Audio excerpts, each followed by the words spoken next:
Chapter 21 Predestined Hatred. Black and white, it was all that she could see. No, there was also the crimson color of the blood spread everywhere, framing and highlighting the bodies of black flames and white lightning. She called out for them, shouted at them, stop, as her tears ran down her cheeks. Unfortunately, all of the girls' pleas were drowned by the crackle of the fire and the rumble of the thunder. Their relentless charges continued regardless of the girls' desperate attempts. Little by little, the black and white was being replaced by red. Stop! Sakura cried as she fell to her knees, unable to watch the scene before her any longer. They were shouting now as well, but the pink-haired girl didn't know if it was because of pain or anger. Sasuke-kun, Naruto, the girl could feel the heat from the blonde's flames and hear the charging of the raven-haired boy's lightning as the two boys attacked each other with all the intention to kill their opponent. How it had come to this she did not know, neither was she aware of any way in which she could stop her teammates' actions. Sasuke-kun, Naruto, please stop, she begged him between sobs, but was still ignored. Suddenly a deafening explosion went off somewhere in front of the kunoichi. Her heart stopped as her eyes widened in dread. She could feel the rough debris blowing past her from rubbing against her body like sandpaper. Slowly Sakura looked up.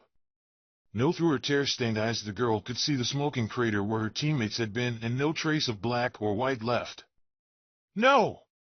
Sakura woke up with a start and immediately looked at her surroundings. She was in one of the white, very white rooms of Konoha's hospital, seating beside the bed. Oh, it's Sasuke-kun's room, the pink-haired girl realized as her gaze fell on the still unresponsive Uchiha laying just about a foot from her. The kunoichi had come to visit her teammate the day before, something which had become almost a routine during the last month, and after once again convincing the nurse on duty to let her stay past visiting hours, she had ended up falling asleep and dreaming about her teammates. Inside her chest, Sakura's heart speeded off once again at the memory of her dream, of her nightmare. The images of Sasuke and Naruto trying to kill each other had been terribly vivid in the girl's mind. She could still feel the explosions thundering in her ears, and she could have sworn that she had smelled her teammate's skin burning by fire and lightning. Sighing, the pink-haired girl tried to grip her heart through her chest. It had not been the first time she had a dream like that. Ever since the Forest of Death, when she witnessed how Sasuke and Naruto went as far as to use lethal force against each other, Sakura had been worried that things would violently escalate between the two boys once again, and ever since Naruto had left, the nightmares had returned. But Sasuke-kun said that he will not be seeking a fight with Naruto anytime soon, the girl reasoned as she remembered the raven-haired genin's words. Well, he said that they will fight someday, but not like in that nightmare. Her gaze regarded the sleeping Uchiha intensely. We will still be Team 7, Sasuke's voice echoed inside of her. We will still be friends. The kunoichi gripped her heart tighter. Please, she asked whoever was in charge of Team 7's fate. That's all I ask, Sakura pleaded as he closed her eyes tightly in an effort for her wish to be heard. Please tell me you haven't secluded yourself in this hospital during all the time I was gone. The pink-haired genin's head whipped around at the sound of the familiar voice. Right by the room's entrance, Naruto stood leaning against the door's threshold with a faint smirk on his face. Naruto, the blonde, heard his teammate whisper, and his smirk grew slightly. Naruto! Still emotionally charged because of her dream, the pretty girl abruptly stood up and rushed towards the boy. The spiky-haired boy was caught off guard when Sakura threw herself at him.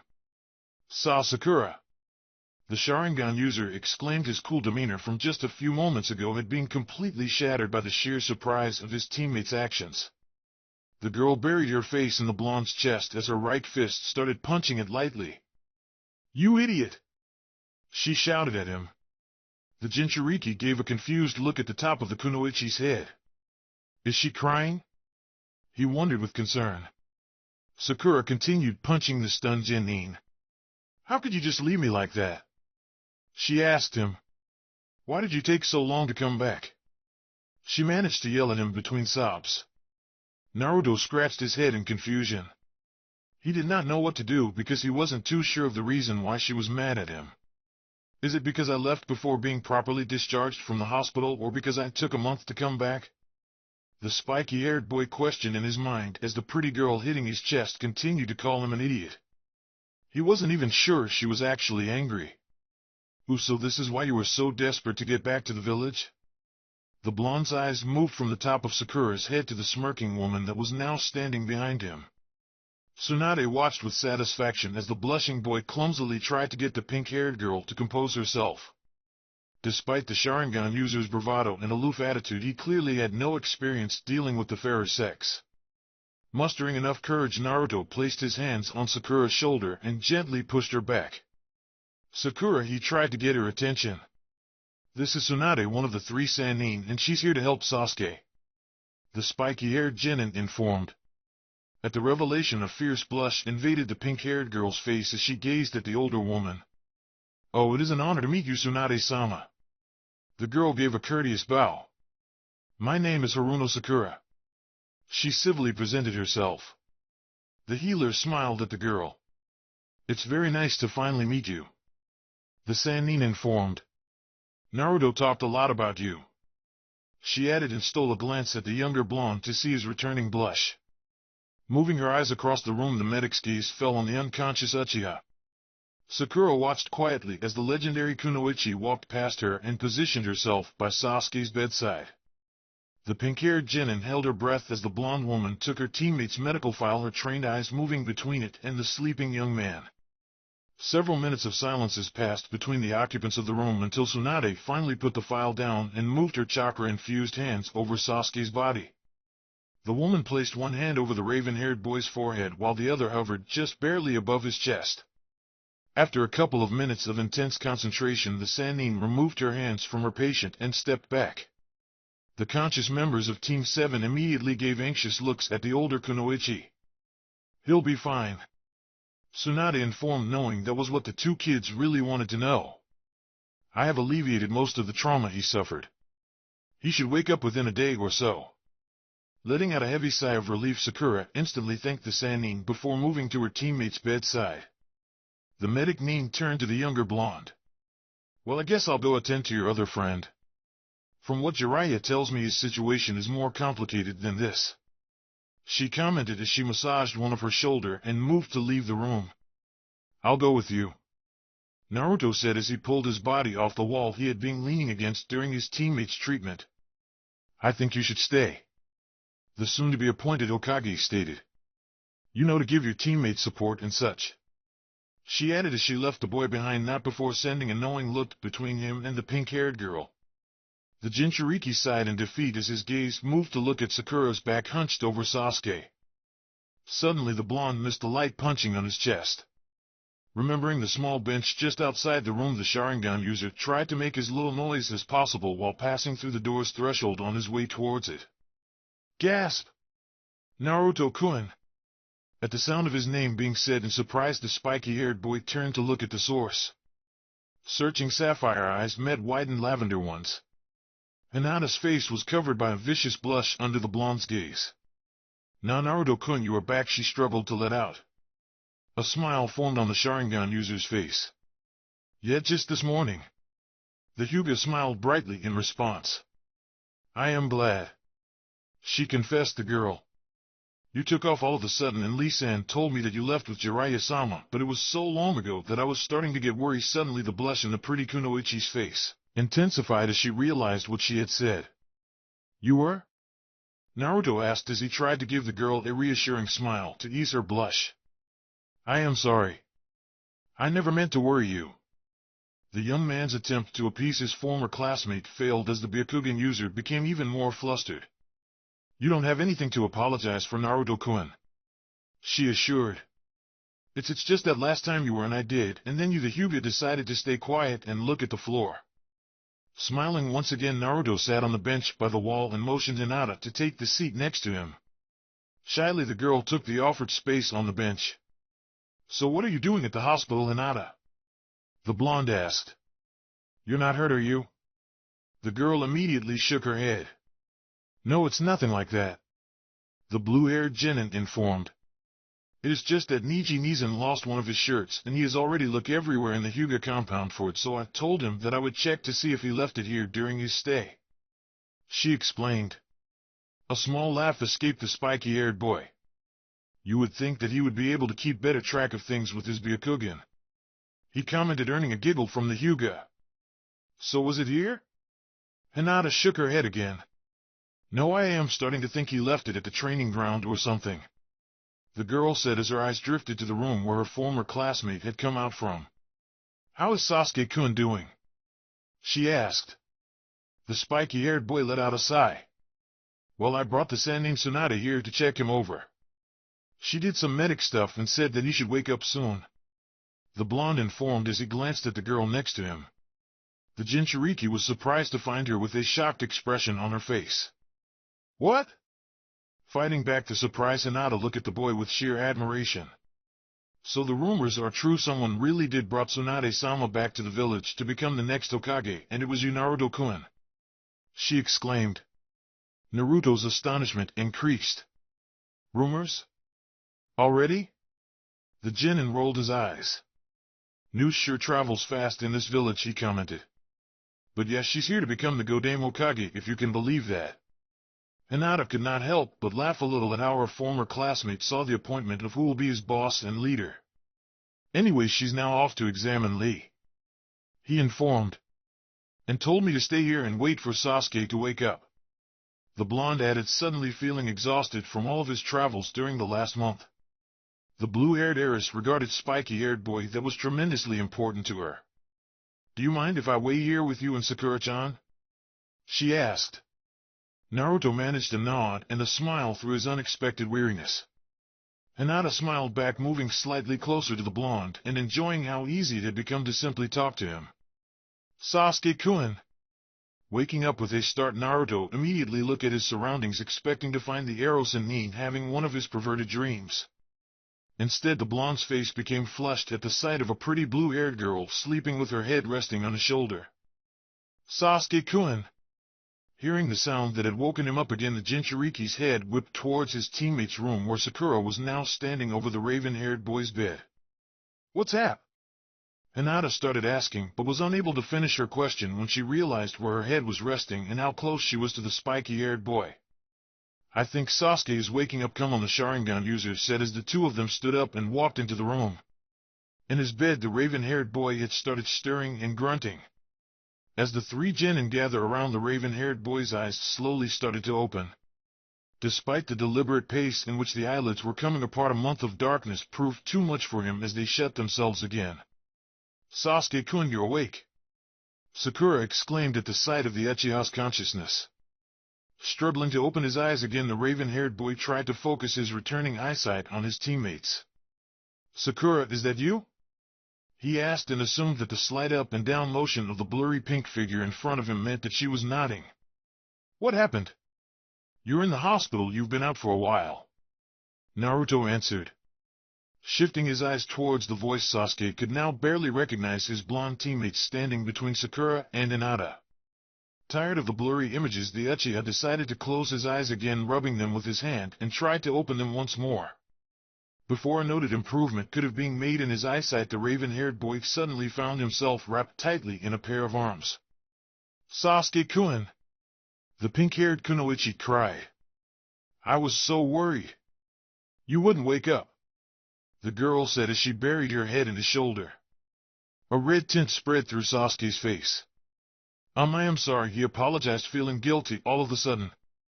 "I am glad that you are finally awake, Sasuke-kun," Hinata said, sincerely, remaining by the spiky-haired boy's side. Sakura finally pulled away from the Uchiha. "Are you alright now, Sasuke-kun?" she asked. "Do you need anything?"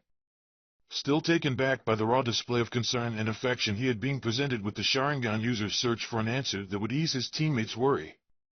Not really, I am fine," but at that moment his stomach decided to take over and let out a loud growl that embarrassed the raven-haired boy.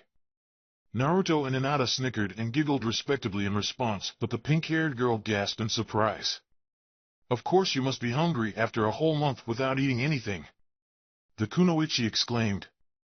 "I'll go get you something to eat," she said, moving towards the door before her teammate could protest. "I'll accompany you, Sakura-chan," the Hyuga offered before following Sakura out of the room, leaving the two Sharingan users behind. Both boys remained silent for several minutes. "We took a pretty good beating, huh?"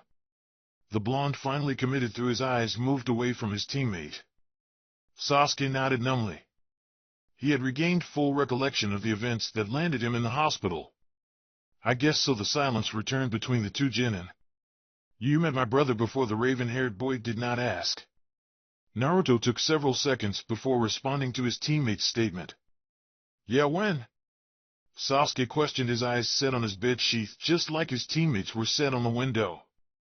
The blonde hesitated before answering. Months ago, he confessed before pausing for a couple of seconds. You could say that he was the first person that these eyes of mine ever saw. The Sharingan user informed. The raven-haired boy nodded in understanding. I see, he stopped as well. They were here for you, why? The genin inquired. After stealing a quick glance at his teammate, the spiky-haired boy's eyes focused more intensely at the window. I don't know. The Jinchuriki lied. Silence set on the room yet again. You said IVE being in this hospital for a month. Sasuke finally started again. When did you wake up? About a month ago, Naruto answered in a low voice. On the next day, he revealed. But he went a lot easier on me, the blonde tried to add, but his words soon started to sound hollow. That genjutsu he used on you, the Sharingan user tried again. Tsukuyami, what did he show you in it? He asked. Sasuke let out a small scoff. Tsukuyami, so that's its name, the raven-haired boy commented before going silent. Naruto, he suddenly started again, his voice taking a very serious tone. Do you hate me? Naruto was taken back by his teammate's unexpected question. Why the hell are you asking that? The genin questioned as his eyes finally set on the raven-haired boy. The severe look on the other Sharingan user's face told the blonde how essential an answer was. No. The Jinchuriki said firmly. I do not hate you. The raven-haired shinobi continued to observe his teammate for a few seconds before finally looking down. And what about you? The blonde asked, his eyes still not leaving the young man sitting on the bed. Do you hate me, Sasuke? The recovering Uchiha did not answer. The only sign of acknowledgement that the question was heard was a faint grit of teeth and the boy's fist closing tightly on his bed sheath. We're back, Sakura announced as she and Hinata walked into the room, both carrying several different products from the hospital's cafeteria. Sensing the heavy air in the room, her green eyes looked from one teammate to the other. What happened? What's wrong? She asked with dread evident in her tone. None of the boys answered. So then I used the Oiroku no Jutsu just as Iruka-sensei was about to realize that I was cheating in the test. Two boys burst out in laughter in the middle of the training ground. He was mad and gave me 1 week of detention, but I laughed because at least it was less than the 4 weeks I would have gotten if I had been caught, so he gave me 2 more weeks for laughing, Konohamaru commented, as he scratched the back of his head. Naruto's laughter was renewed. Haha, I did the same thing, the blonde confessed. A grin formed in the younger boy's face. Yeah, he mentioned that. He informed. I think he's considering convincing the Hokage to label the Oiroku no Jutsu as a Kenjutsu. The Sarutobi added with a proud smile. The spiky-haired boy was finally able to get his laughter under control. So you're finally okay with Tsunade-ba-san being the new Hokage? Naruto asked. When they got back to Konoha, the blonde had been worried what the younger boy's reaction at seeing his grandfather's replacement was going to be. The Sharingan user's worries had been confirmed after his friend barricaded himself inside the Hokage's office. Konohamaru sighed as his gaze dropped slightly. Well, I am not jumping in joy for it, he admitted. But I know that the village needs a leader, and she was one of G-san's students, so I guess I can accept her as Godame Hokage, the boy added. The blonde snorted. Then you're more accepting than me, the genin commented. I still don't see her as Hokage material. He added, making both him and the young boy burst into laughter once more. Naruto felt happy after not having a chance to laugh like this in over a month. It was good to be a little carefree. The Jinchuriki could not remember when was the last time he simply sat down to talk with Konohamaru, and now he realized that he missed it. It had been a week since the blonde's return to the Hidden Leaf. Tsunade's induction as Hokage had already taken place. Preparations for Lee's surgery were already underway, and after the delicate episode in Sasuke's hospital room, they had decided to give his teammates some space. But Naruto knew the raven-haired boy was due to be discharged anytime soon, and they could not avoid each other forever. In the meantime, it was nice to relax sitting under the shade of a tree in the middle of the training ground, conversing with Konohamaru and pretend that the world was not full of problems. Anyways, the younger boy suddenly exclaimed. Come on, show me something cool, he requested. You went to train with the Sannin for over a month. You must have learned some really awesome jutsus during that time. The Leaf Nin let out a small laugh. Okay, I'll show you a really cool one, the blonde said. Extending his right arm and grabbing his wrist with his left hand, the Jinchuriki started to gather his chakra. Soon a perfectly spherical mass of chakra stood hovering on the young man's palm. This jutsu is called the Rasengan, created by the Yandere Mokage. Naruto announced. Konohamaru's eyes widened to an almost dangerous size. That's so cool! He exclaimed as he revered the technique. Allowing himself a smirk, the Sharingan user dissipated the Rasengan before it got out of control and blew up on Konohamaru's admiring face. The blonde did not want to explain to Asuma-sensei why his nephew had been disfigured. The younger spiky-haired boy let out a short whine of disappointment. You're going to have to teach me that jutsu, Konohamaru demanded. It's not fair that you hog all the cool jutsus for yourself. Naruto laughed in response. Yeah, and then I'll become your teacher once I get promoted to Jounin, he sarcastically proclaimed. Despite frowning at his friend's mocking tone, the brown-haired boy decided to let it go. Anyways, what are you working on now, Naruto-ni? He asked. The Sarutobi had found his friend already in the training ground. A sigh escaped the Jinchuriki. Well, this the Sharingan user said as he took a black scroll out of his pocket. Taking the piece of parchment, Konohamaru's eyes scanned through it multiple times. Are you trying to learn the two jutsus for the Sharingan that are in this scroll? The academy student asked. The blonde shook his head. No, I already learned them, he informed. But someone told me of a third jutsu, so I am trying to find what it is. The Genin stretched, brought his hands together in the back of his head and gazed at the leaves above them before closing his eyes. But as you can see, the scroll says nothing about another technique besides those two. I am about ready to give up on it. The older spiky-haired boy added. Why don't you ask the person who told you about it in the first place? The brown-haired kid questioned, earning a short, dry laugh from his friend. Putting aside the confusion caused by the other spiky-haired boy's response, Konohamaru studied the black scroll of a couple of minutes. Why don't you try reading it with your Sharingan? Naruto's eyes snapped open. Huh? The Sarutobi gave the older boy a curious look. Yeah, it makes sense, doesn't it? He pointed out. This is a scroll about the Sharingan's secret techniques, right? So maybe you need to use a Sharingan to learn all of its secrets. The academy student offered. The Leaf Shinobi wanted to kick himself for never trying to do what seemed pretty obvious now.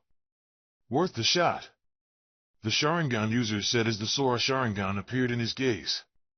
Even though he had never seen a normal Sharingan, Konohamaru could not help but be in awe at his friend's strange dojutsu as he gave the parchment back to him. Taking a deep breath, Naruto directed his Sharingan to the black scroll. Blood fell from his knuckles as he stared at the new hole on the wall. After several minutes of watching his fist's handiwork, the boy realized that his breathing had finally subsided. What the hell am I doing? He finally let out in a scream as he brought both hands up to his head, the left one leaving a red dye on the side of his forehead. Sasuke fell to his knees and his bloodied fist started to punch the floor of his house. What the hell? The raven-haired boy gritted his teeth as tears started to gather in his eyes. The images of Naruto's disappointed face and Sakura's fear-stricken one were burning in his mind. It had been a week since he had regained consciousness and he was finally discharged from the hospital, but after the episode he caused on the first day. He had asked his pink-haired teammate not to come today. Now the sadness he caused her simply added to his guilt. I hurt them, the Sharingan user whispered. Because I acted in such a stupid manner, I ended up hurting them. Tears were already running freely down his face. All because somewhere in the dark depths of the Uchiha's mind a cruel voice started to mock him. It starts with mere resentment for being left behind, his brother's cold voice commented. Until it blooms into an all-overpowering hatred towards each and every one of those you hold dear. Itachi mocked him with every syllable. That is your destiny as an Uchiha. Sasuke screamed in anguish. Standing up, the raven-haired boy's hand found a desk nearby and flung it across the room, sending everything on top of it scattering throughout the floor. As he hyperventilated, the Genin's eyes caught sight of something that caused his guilt to skyrocket. Kneeling down, the Sharingan user picked up the newly broken portrait of Team 7. It will start with Naruto. He's already so much more powerful than you, Itachi had said on that day apparently a month ago. Your jealousy towards him will soon consume you, and you will grow to despise the very sight of him and every breath he takes, just like you hate me. His brother had taken the time to let out a sardonic laugh. So unless you can become stronger, the Uchiha blood that runs through your vein will lead you to betray even the people you love. The raven-haired boy's tears fell on the images of his teammates. The eyes we share are nothing but a curse, the older Uchiha's voice echoed. Naruto and I and even Kakashi have already risen above it to the point we are no longer controlled by it. Sasuke's grip on the portrait tightened. But you are a weak and pathetic brat crying in a world full of monsters, in that strange and dark world created by the Tsukuyomi Genjutsu. His brother had smirked. Either become strong or disappear from this world. In the Leaf Nin's hand, what was left of his team's portrait was shattered into hundreds of little pieces. The prodigy watched in horror as the picture fell to the floor as two separate pieces. Naruto, Sakura, and Kakashi in one, and his image on the other, having been ripped out of Team 7 by his own hands. Sasuke and Ise gave up, and they found themselves on the floor. Itachi was right. His gaze was lost in the emptiness of his house as tears continued to run down freely. He's right, I am too weak. The Uchiha's eyes drifted down and ended up on a piece of paper that had been on the now destroyed table. With a trembling and bloodied hand, the boy reached for the paper he acquired a month ago, a shinobi change of address request form for one Uzumaki Naruto. If I stay here, I am going to end up hating Naruto. She knew it was not wise even for a kunoichi to wander around the park at night, but after the emotionally heavy week she had experienced, the fresh and cool night air was doing wonder to the girl's nerves. The memories from 1 week ago still gripped Sakura's heart with painful force. The moment she and Hinata had walked back into the room, the pink-haired girl immediately noticed the tension between her two teammates. Sasuke's eyes were set downcast on his bed sheath, while Naruto glared out the window. When the kunoichi asked them what was wrong, the two boys tried to play it off as if there was no problem at all, but their disposition, the strain in their voices, and the blonde excusing himself soon after just to disappear for the rest of the week, told her the truth of the situation. The following day, Sakura still visited the raven-haired boy, but the boy's awkward behavior and the loaded air in the room forced her visits to become shorter and shorter until the day when Sasuke was finally going to be discharged. The Sharingan user asked her not to come, telling her that he just wanted some time alone to think. Sakura did not know what to do now. Should she try to talk to the raven-haired boy even though she had been unsuccessful all throughout the week, or should she locate and confront Naruto, albeit she still had troubles even addressing her changed teammate? Sighing in concern, the kunoichi once again asked whoever was listening to please keep Team 7 together. A sound drew the girl's attention back to the path ahead of her. Slowly but surely Sasuke's figure became visible just a couple of feet away from her. The raven-haired boy's eyes were downcast as he gradually moved forward, apparently lost in thought. "Sasuke-kun!" Sakura called out as she hurried up to meet him. A shocked look appeared on the Uchiha's face as he caught sight of his teammate. "Sakura, what are you doing here?" he asked. The girl gave the Sharingan user a curious look.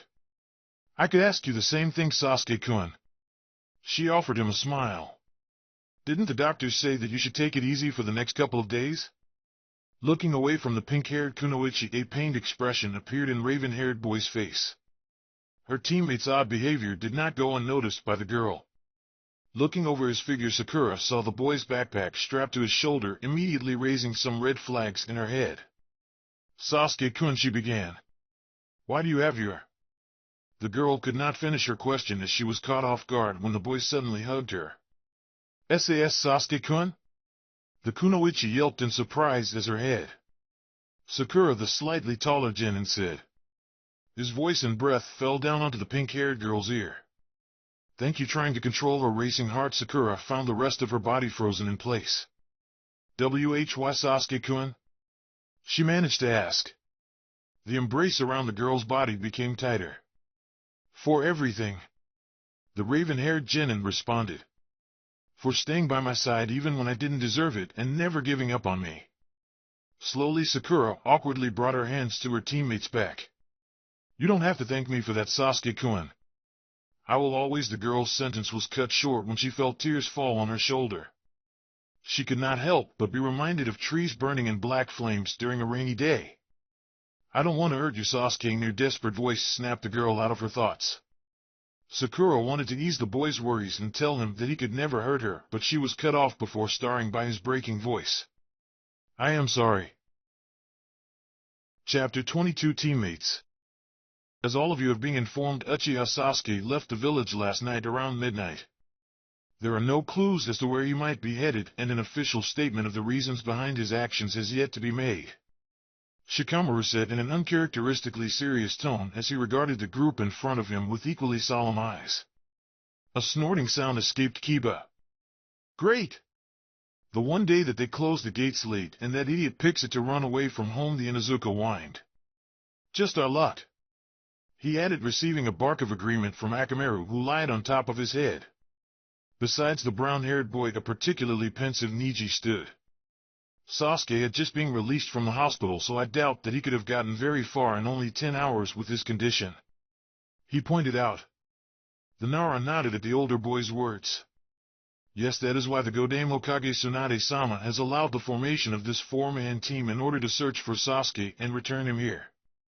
Shikamaru's eyes moved towards the spiky-haired blonde who had yet to say a word. No matter what, we will bring Sasuke back. The usually languid shinobi firmly said, his voice filled with determination as he tried to assure his silent friend. Naruto's hands were already hurting due to the force he was using to tighten his fist. God damn it, Sasuke! The boy's mind raged. What the hell were you thinking? He thought as he gritted his teeth.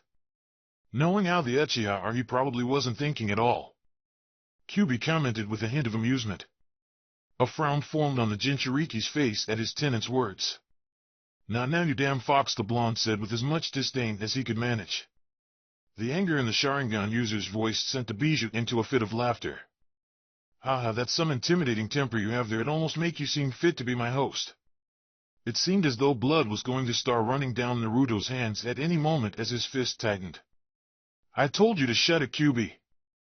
I will deal with your bullshit some other day, but now the Genin's train of thought suddenly stopped. As though a switch was turned, the patronizing tone completely disappeared from the fox's voice and was replaced by a more serious yet understanding one. All of this just because of her, huh? The Bijou commented. Naruto simply remained silent as his eyes drifted towards the ground. You can try to ignore me all you want, but I know everything that is going on in your head and your heart. Kyuubi started with an almost solemn voice. You have been restless ever since you found out, and I know for a fact that the cause is not that your little teammate ran away, but because of how much his departure has hurt her. A sigh escaped the Jinchuriki, as the weight of his tenant's words piled on top of him, but the young shinobi still refused to respond to any of the fox's comment. Yet despite himself, Naruto's mind drifted back to a couple of hours prior. Flashback: the urgent knocks on the door echoed through his apartment once again with no sign of letting out soon. Sluggishly, Naruto forced his body out of his bedroom in direction towards the door. The young shinobi cursed in a tired breath. After spending most of the previous day training until late at night, the blonde had planned on sleeping in this morning and worry about hitting the training field later in the day, or simply take the whole day off and hang out with Shikamaru and the others. The Genin wasn't sure yet. The increase in the knocks snapped the Sharingan user out of his thoughts, causing him to sigh. The blonde swore under his breath that if once he opened the door he were to find Chuji wanting him as a partner for an eating competition again, he would look for all the potato chip bags that the Akimichi had thrown away in the past week and shove them down the boy's throat, unless it was a ramen eating contest, in which case he would shove the potato chip bags from 2 weeks down his former classmate's throat for not telling him sooner. On the other side of the door the knocks were getting frantic. It must be a meat-eating contest if he's this anxious, the Jinchuriki thought. Suddenly a choked voice called out from outside the blonde's apartment. Naruto! It took a second for the young man to recognize the voice of the person that was about to leave a dent on his door, and it took him less than a second to register the distraught tone that Sakura's call carried as it reached his ears, completely shaking the drowsiness off the spiky-haired boy. Rushing towards the door, the leaf ning flung open the entrance of his apartment, startling the pink-haired girl and making her take a step back. Sakura, what's wrong? Naruto immediately asked her as his eyes scanned her features. It was evident to the young shinobi that she had been crying. It's Sasuke-kun. The kunoichi struggled to get out as the tears returned to her eyes. The Jinchuriki's eyes widened in alarm, not at the girl's words, but at the fragile tone in which they were said. What happened? He asked, trying to be reassuring. Sakura tried to calm her nerves as her jade-colored eyes stared into her teammate's sapphire ones. Sasuke-kun, last night he left the village. She finally exclaimed. What? Naruto shouted at the revelation. What do you mean he left? He questioned. The pink-haired girl seemed to recoil slightly at the blonde's outburst. The girl tripped over her own words. I saw him walking through the park last night, and when I asked him what he was doing there, and she choked. Acting on instinct, the spiky-haired boy placed his hands on Sakura's shoulders.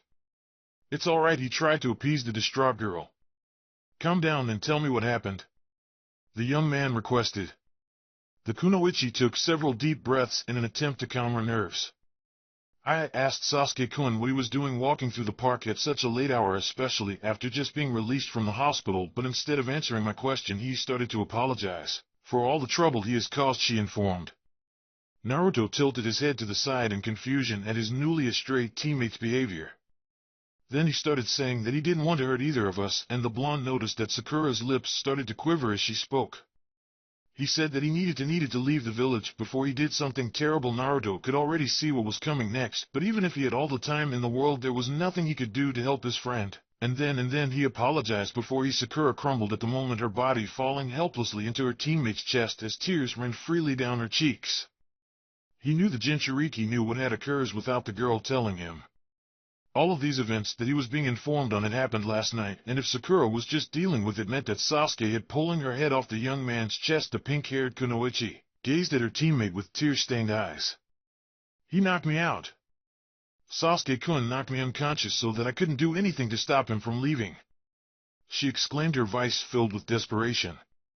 Not amount of preparation would have prevented Naruto from being left dumbfounded and angry at the revelation. I woke up on a park bench this morning, and in Sasuke-kun The tears were causing the kunoichi's words to become incoherent.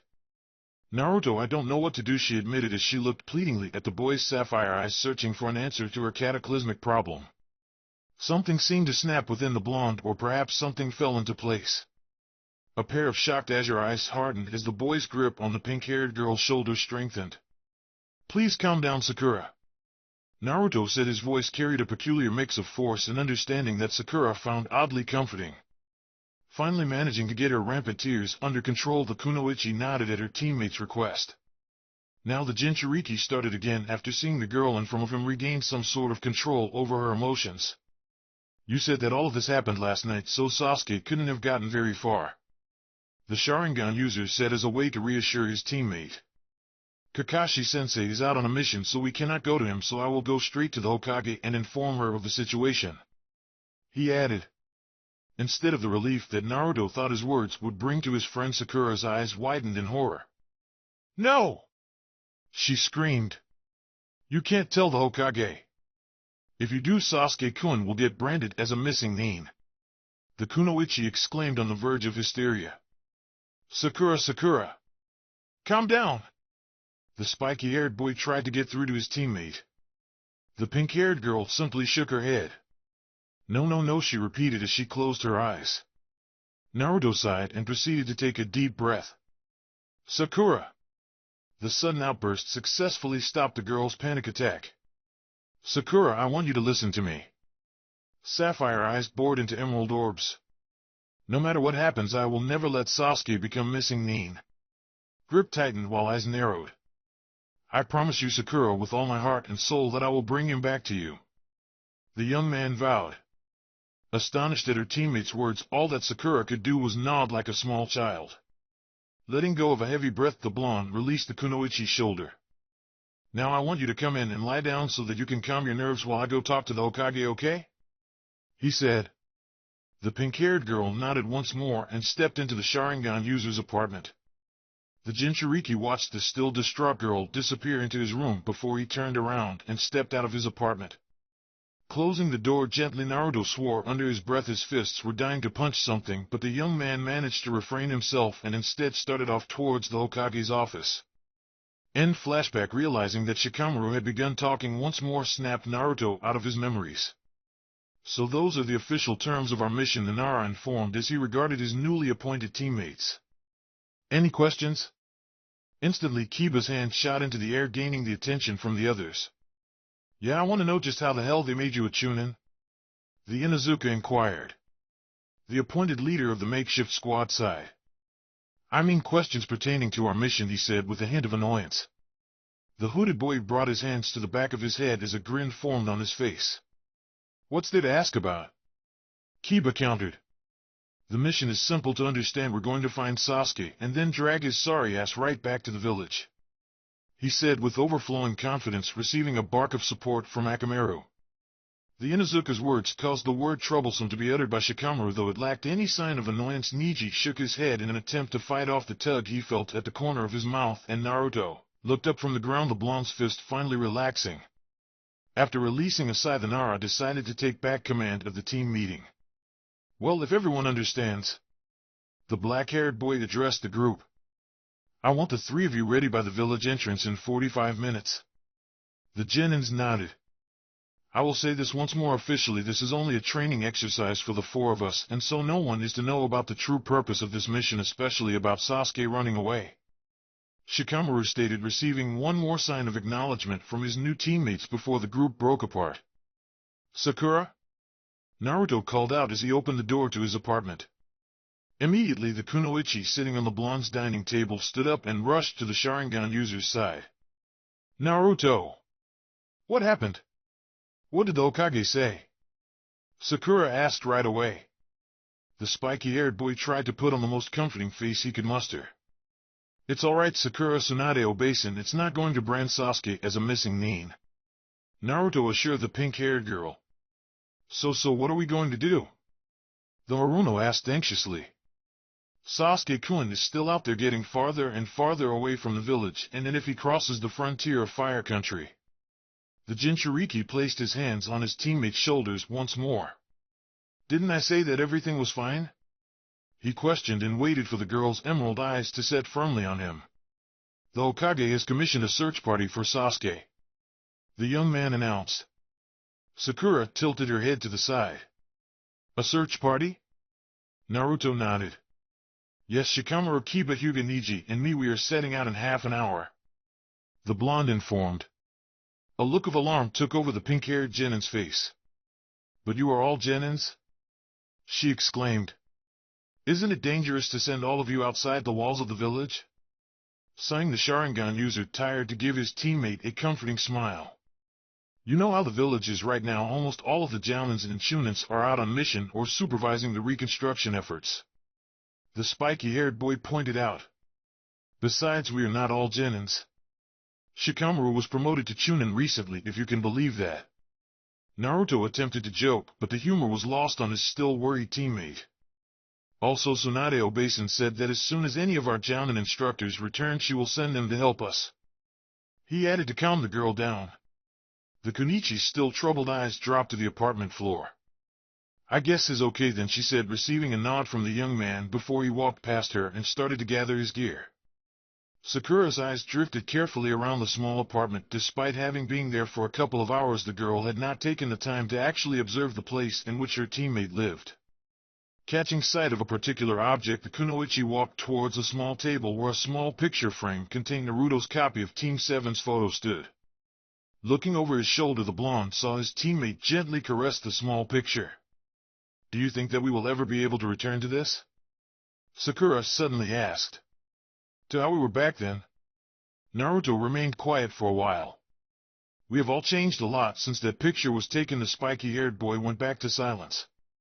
Sakura picked the photo up and regarded her own smiling face, her teacher-masked grin, and her teammates' aggravated looks that were depicted on the picture before hugging the small frame.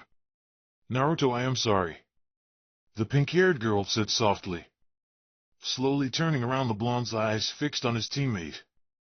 Why? He questioned. That day on the bridge, the young woman started as her eyes went back to the picture. I should have said something, done something, and I know that would be the last time that she choked. The spiky-haired boy's eyes narrowed. Last time for what? The Sharingan user asked with a hint of anger. Last time I made a fool of myself in front of everyone, he said with accusatory words.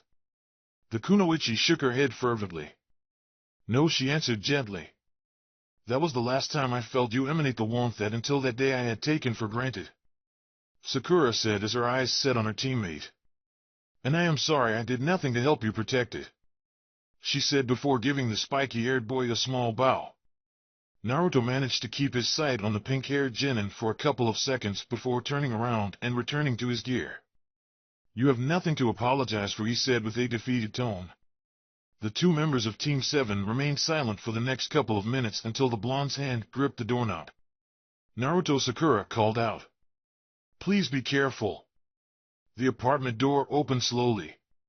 You don't have to worry about me, the spiky-haired boy said. I told you that I will bring Sasuke back for you, and I will never back down from a promise, he added, catching his teammate off guard with an old familiar smile before setting off. Shikamaru cleared his throat. I am going to assign everyone's position and role, so pay attention because I do not want to repeat myself in 5 minutes when we leave the village. Kiba, the black-haired boy, accusingly said. Whatever, the Inuzuka shrugged the Chunin's words off. After muttering troublesome, the Nara continued. We will be moving in a line. First off are Kiba and Akamaru tracking Sasuke's scent. I will follow behind so that I will be a good position to give directions, more like barking out orders, Kiba said as he leaned towards Neji. The Hyuga simply nudged the hooded boy's attention back to their team leader. Naruto, I want you following behind me, surveying our surroundings with your Sharingan and ready to spring into action in my command, the Chunin said, receiving a nod of understanding from his former classmate. And Neji, you will be in the rear watching our backs with your Byakugan, the Hyuga acknowledged. Consider it done. Shikamaru nodded. One more thing before we set out. We will be acting on the mindset that Sasuke has been traveling non-stop for the past 12 hours, so do not expect any 5-minute breaks during this mission, since we will not be able to follow him past the Fire Country borders. The seriousness in the Nara's eyes rivaled those of any veteran shinobi. Now I am saying this not as a Chunin, not as your team leader, but as Nara Shikamaru.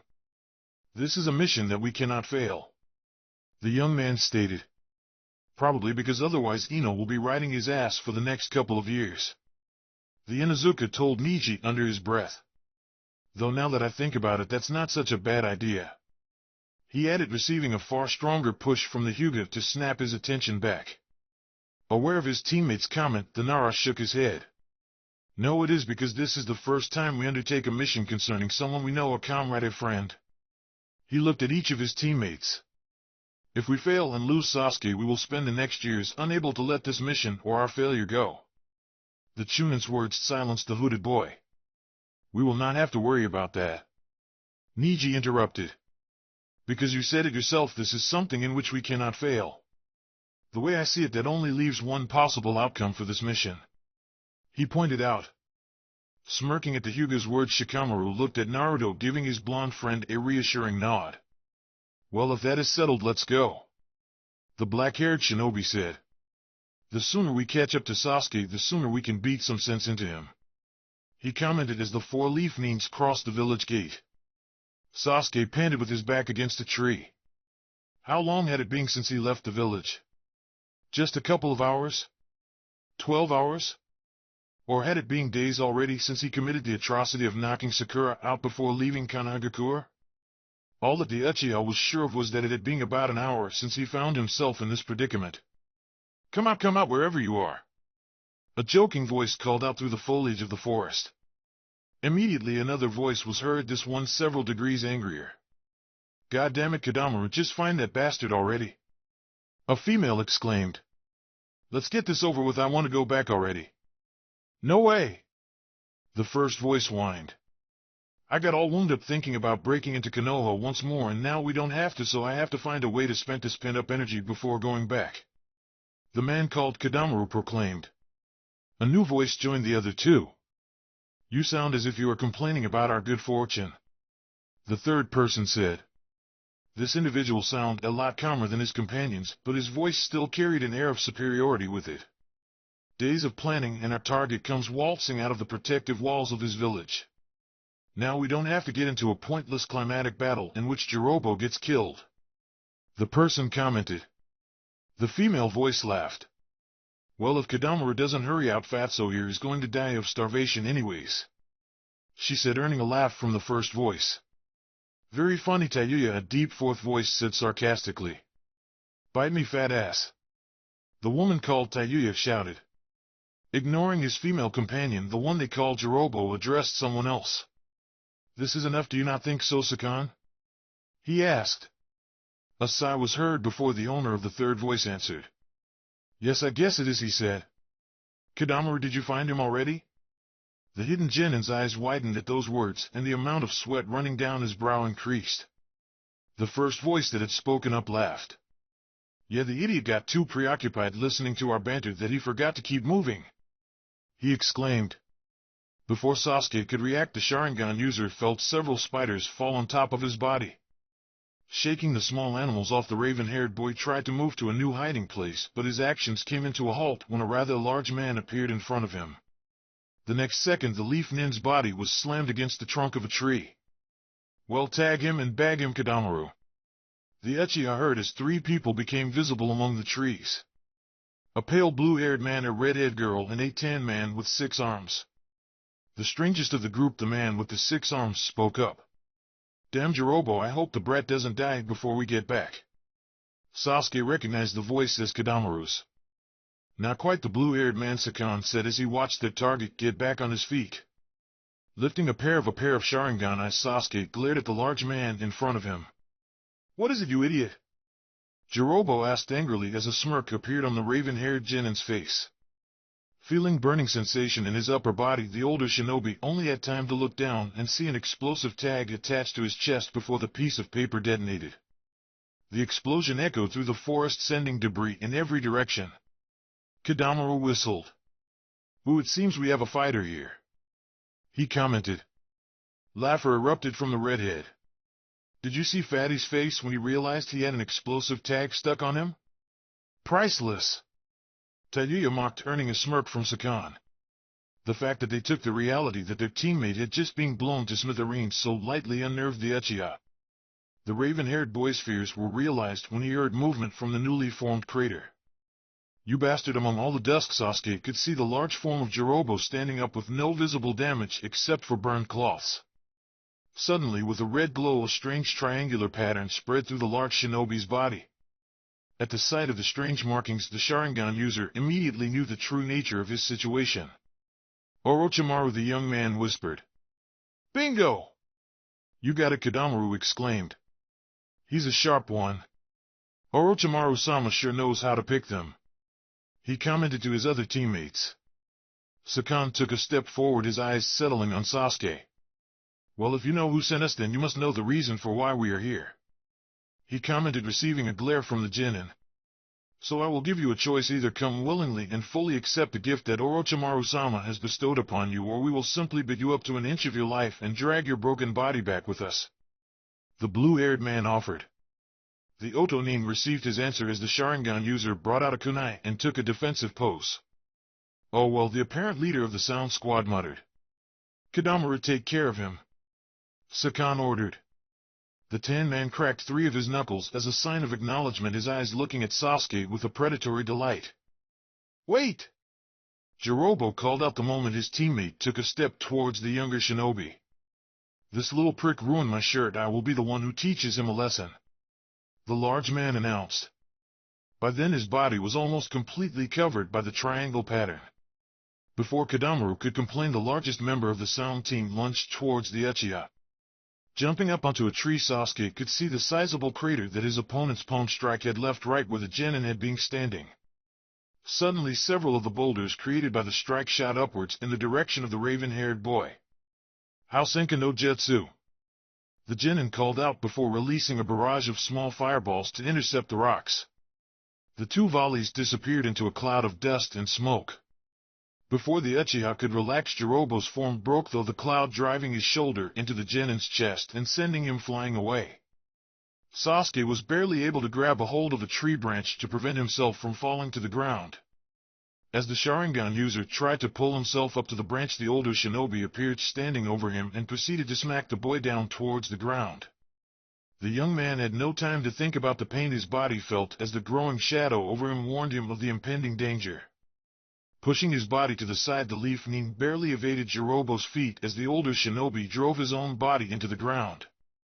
Taking the offensive before the large man could recover from his missed attack, Sasuke used one of the tree trunks as a platform and jumped towards his opponent, directing a spinning kick towards his head. Catching the boy's kick, Jirobo effortlessly flung the raven-haired genin away. The Uchiha was able to spin his body in midair, planting his feet to the ground in an attempt to bring his body to a halt, but he was unable to do so before his back violently hit a tree. The force of the impact took away the young man's sight for a couple of seconds, but it returned soon enough to see the incoming Oto shinobi before he was brutally tackled. Sasuke could feel the trunk of the tree give away behind him due to the sheer force of Jirobo's assault. "Well, I think this is over," Kodameru muttered, disappointed as he watched the Sharingan user's body go through the tree and across the clearing like a rag doll. "Jirobo really took the brat to the cleaners," he commented. Sakan was about to nod in response to his teammate's remark when an internal nudge brought his attention back to their target. Slowly and struggling with every move, Sasuke forced himself back onto his feet. "Is the prospect of serving Orochimaru-sama so unappealing to you that you would rather die than submit to him?" Jirobo asked his seemingly lifeless opponent as he prepared to continue his attack, but did not wait for any sort of answer. "Unfortunately, that decision is not up to you," he exclaimed as he dashed towards the half-dead genin. In a quick and fluid moment, Sasuke jumped over the large sound nin, successfully dodging the incoming attack and gracefully landed behind the older shinobi. As soon as his lunge failed, Jirobo tried to turn around to face his opponent, but his moves were suddenly hindered. Are these wires?" the large man questioned as he found himself wrapped around a long metal wire that led right towards the Uchiha. A smirk appeared on the young man's face as he turned around. "It never occurred to you that all this time you were walking into my trap?" Sasuke wondered through his teeth that clenched onto the metal wire. "Why, you little," Jirobo grunted as they tried to rush towards the younger nin. Skillfully, the Sharingan user's hand went through the series of necessary hand seals. "Ryuka no Jutsu," he called out before a burst of flames in the shape of a dragon shot from the leaf genin's mouth ran through the metal wire and hit the man from sound with devastating force. The explosion that ensued lighted the forest up. After what had happened with the explosive tag, Sasuke did not take his eyes off the large cloud of smoke and dust. "Damn you," the young shinobi heard through the debris as a form resembling Jirobo's stood up amongst all the wreckage. "You bastard, you bastard! You bastard!" The Uchiha's eyes widened as the large man in front of him started to change. The sound nin's eyes darkened, his skin turned brownish red, and his hair grew longer. "I am going to destroy you," Jirobo shouted. Tayuya laughed from her position. "Ha! Fat ass is on the fritz now," she remarked. Smiling devilishly, Kodameru addressed the leaf genin. "Well, Sasuke-chan, you managed to get to the boss fight. Don't choke on us now," the tan man taunted. Despite staring down a monstrous figure, the Uchiha's voice came out even and composed. "You think that I am afraid of you?" he asked the entire group from Otogakure. "I have already gazed upon the eyes of a true monster," the young man announced as an image of a strange will-shaped Sharingan flowed into his mind.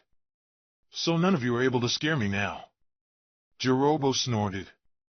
"Strong words for a brat who's backed against a corner." "You have guts, boy, I will give you that," the man commented. "But as long as you have that disgustingly defiant look on your face, you are useless to Orochimaru-sama, so I might as well rid you from this world." "Dorio Dango!" the large enraged shinobi exclaimed as brought his hands to the ground and ripped a colossal boulder from the earth itself, raising it over the Uchiha. Sakan's eyes widened in alarm. "You are going overboard, you idiot!" he called out, but was ignored by his teammate. Still, the raven-haired boy remained unnerved at the sight of the gigantic lump of earth. "I left my teammates because I was weak," the Uchiha muttered. "I wanted to become stronger before this hatred that is dwelling inside of me consumed me." The young man's hand started on a set of already familiar hand seals. "And if I am ever to be to return to my friends, I cannot lose to the likes of you," the leaf nin stated as lighting sparked in his palm and covered most of his arm. "For my sake, for Team 7's sake, I will defeat you." A third Komon appeared on each of Sasuke's Sharingan eyes. Chapter 23. Light breaking through the leaves. The raven-haired boy remained unnerved at the sight of the gigantic lump of earth. "I left my teammates because I was weak," the Uchiha muttered. "I wanted to become stronger before this hatred that is dwelling inside of me consumed me." The young man's hand started on a set of already familiar hand seals. And if I am ever to return to my friends, I cannot lose to the likes of you. The leaf ning stated as lighting sparked in his palm and covered most of his arm. For my sake, for Team 7's sake, I will defeat you. A third Komon appeared on each of Sasuke's Sharingan eyes. Jirobo gritted his teeth at the Uchiha's glare. Those eyes, he muttered angrily. It is only because of those blasted eyes that Orochimaru-sama has invested so deeply in you. The sound Shinobi roared and tightened his grip so much that a crack appeared on the giant boulder. I will squash your body and rip those damn eyes off, then I simply present that to Orochimaru-sama, he declared before heaving the colossal rock toward the leaf genin. The determination in the eyes of the raven-haired boy did not waver as the boulder came crashing down on him. Damn it, Jirobo! Sakan screamed. What are we going to do now? Orochimaru-sama is going to kill us. Don't you ever think? The blue-haired man angrily exclaimed. The largest of the sound team simply shrugged his leader's outburst off. Don't worry, Sakan, we just need to find his corpse and take the bastard's eyes out. Then the transformed man's sentence was cut short as a chirping sound spread through the forest. What the hell is that? 4 pairs of Odo shinobi eyes directed their gazes to the giant boulder as a cracking noise joined the chirping. Jirobo's face became a mix of shock and anger. No, there is no way! He exclaimed. Suddenly the chirping was replaced by a thunderous roar as a streak of lighting broke through the boulder and shot into the sky. The sound nins looked up as the electricity started to mold into the shape of a dragon and proceed to dive toward the largest shinobi. Shaking his bewilderment off, Jirobo was barely able to jump out of the electric dragon's way and was left once again dumbfounded, gazing at the cloud of destruction that followed the deafening blast that went off right where he had been standing. After the dust settled, the monstrous man jumped back in a bout of fear as he was met by the piercing glare of the lightning dragon. Let me say it one more time, Sasuke's voice was heard behind the electric behemoth. I will not lose to you. The boy affirmed as the dragon disappeared with a final roar, leaving the Uchiha and the sound nin to glare at each other once more. Jirobo's transformed body started to shake as anger overtook him. You cocky bastard, he muttered. Next time I am going to break every single limb in your body. The orange-haired monsters roared. Kadamaru scratched his head as he let out a sigh of relief. For a second there I thought we're done for, the black-haired man admitted. Good thing that Uchiha is made up of some tough stuff and had a couple of extra lives stashed away, he commented as he turned to look at his teammates. Gritting her teeth, Tayuya glared at the 2 combatant nins.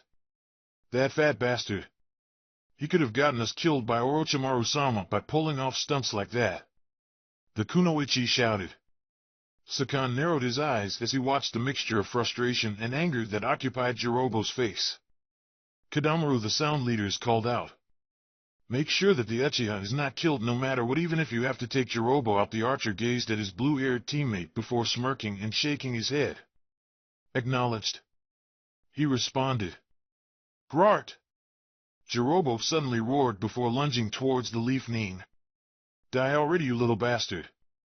Sasuke stood his ground and watched as the Odo shinobi drew his fist back in mid-fly. At the last possible second, the Sharingan user simply moved his body to the side, successfully evading the incoming punch completely. Frowning in frustration, the orange-haired man swept his left leg in the attempt of driving a devastating kick into the Uchiha's side.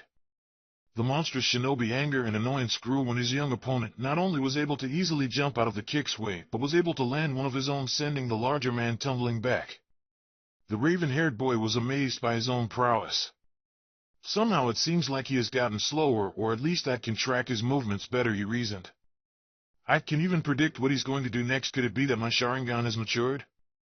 The genin realized as he looked around to find that even the leaves appeared to be falling in slow motion. You bastard! Don't look away from me! Jirobo raged before charging towards the smaller shinobi once again. Still, no matter how much the large man strained his cursed seal level 2 body, the young Sharingan user seemed to be able to dodge all of his attacks with ease, almost as if the raven-haired boy knew exactly what his opponent was going to do. Deciding to go in the offensive, Sasuke blocked one more kick from the Oto nin and took the opening to drive his elbow into the transformed man's stomach, effectively stunning the larger shinobi and leaving his defenseless of for the leaf genin to uppercut him and proceeded to kick his airborne body violently and sent the orange-haired man flying away. Jirobo fell as the bark of a tree was nothing but paper when it effortlessly gave up as his back made contact with it, going through it with tremendous force.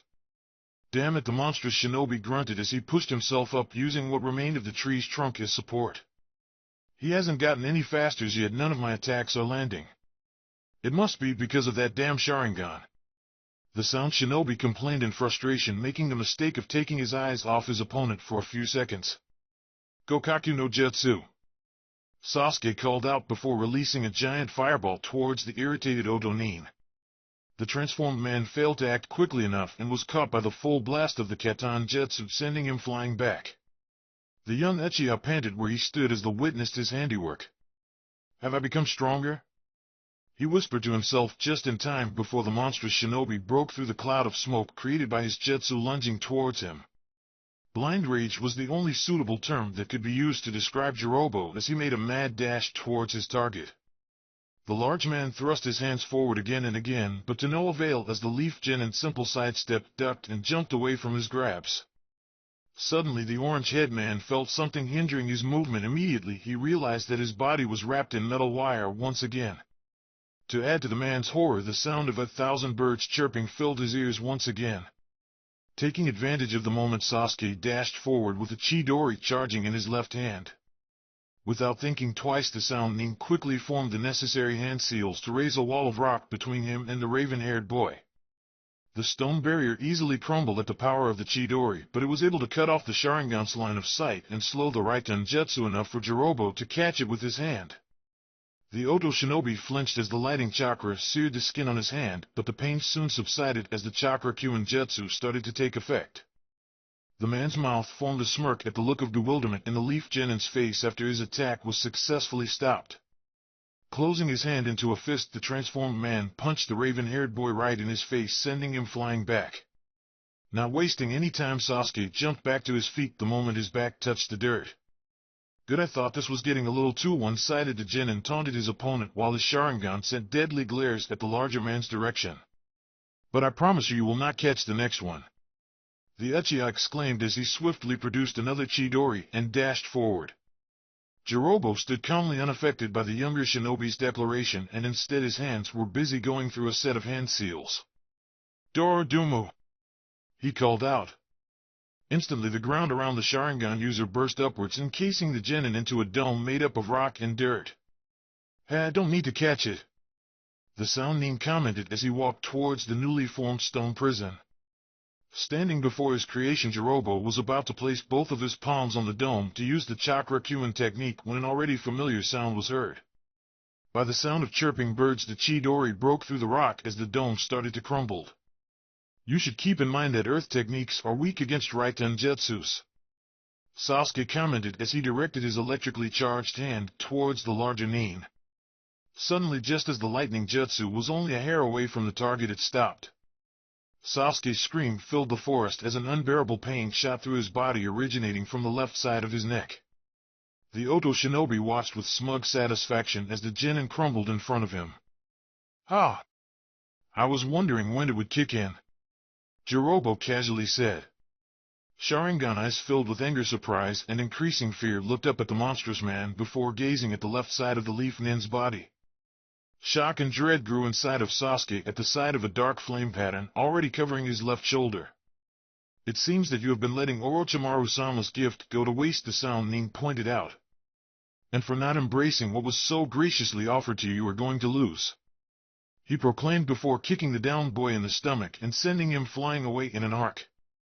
The Uchiha landed back on the dirt with a thud that barely registered, just like the kick itself had been nothing but an afterthought, as both cases failed in comparison to the pain that he felt emanate from his blasted cursed seal. Parts of Sasuke's body were already starting to go numb due to the pain. The young man was faintly aware of the larger shinobi approaching as the pain continued to overwhelm him, and his mind slowly wandered back to the village. Naruto Sakura, I am sorry, he thought. I am so weak I can't even face you again. The sound of breaking twigs announced that the transformed man was now right in front of him. Sakura sighed as her hands played with a pair of chopsticks and her eyes gazed vacantly at the wall of Naruto's apartment. She was not sure how long she had been in that room. Whether it had been 4 hours or 5, or if it was a day or two, it seemed that time had started to blend together for her and become distorted to her perception. A cold half-eaten cup of instant ramen stood just a short distance away from her head that rested on the table. In the back of the pink-haired girl's mind, she wondered how angry Naruto might be when he found out she had taken some of his precious ramen without permission. That is, if Blonde ever came back. To prevent her hands from shaking, the kunoichi gripped the chopsticks tighter. What had started as a passing thought had become a real and terrible fear. What if Naruto decided to leave her too? She could not help but dread silently as she stayed behind on a mission that would decide Team 7's fate.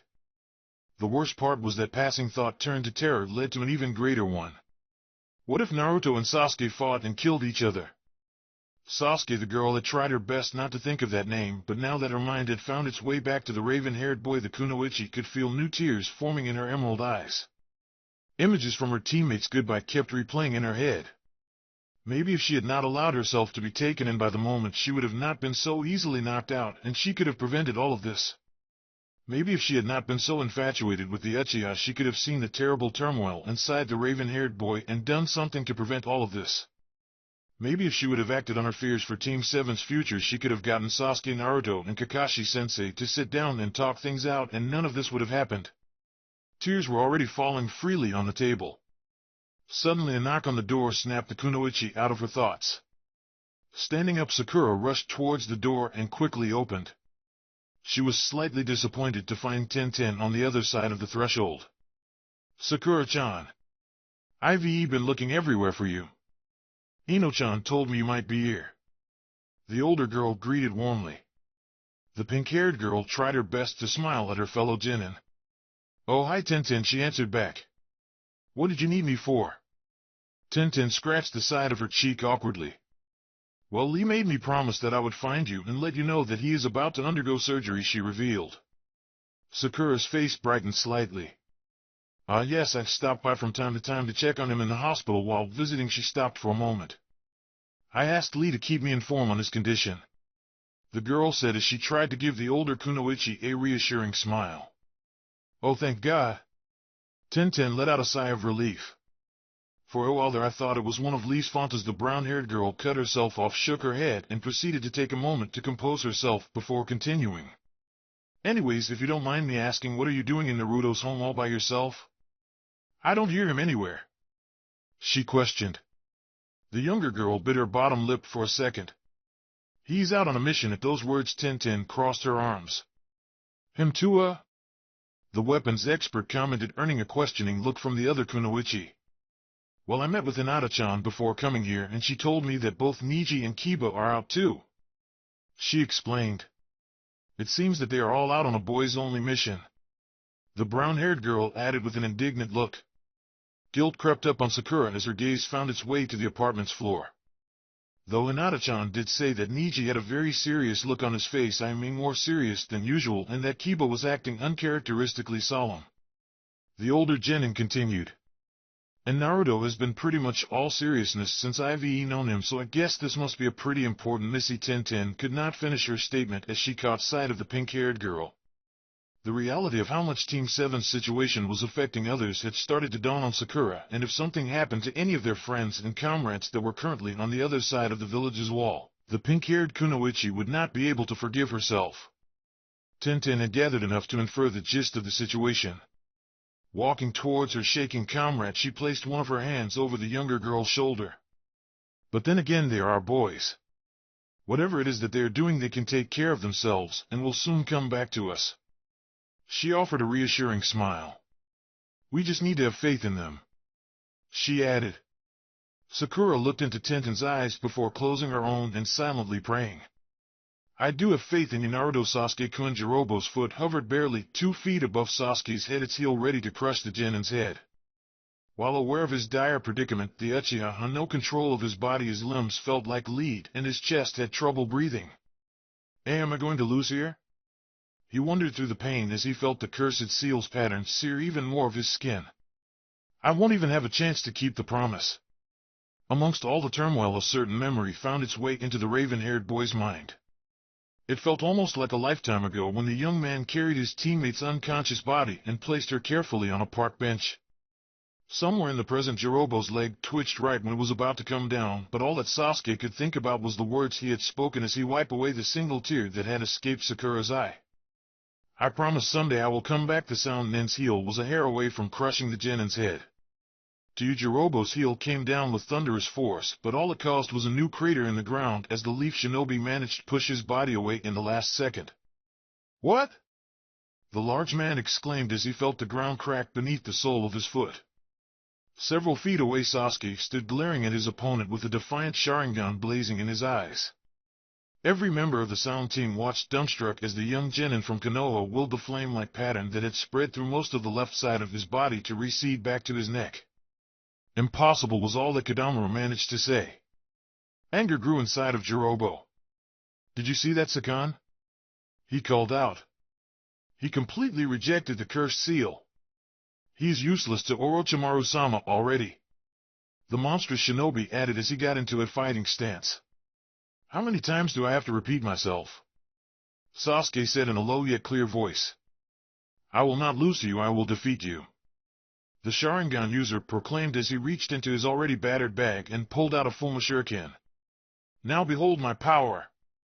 The young man shouted as he held the shuriken open and the weapon started to glow. The power of the Uchiha! No! The power of Team 7! He called out before sending the metal instrument flying towards the enemy. The Otonin stood strong, completely unfazed by the incoming weapon.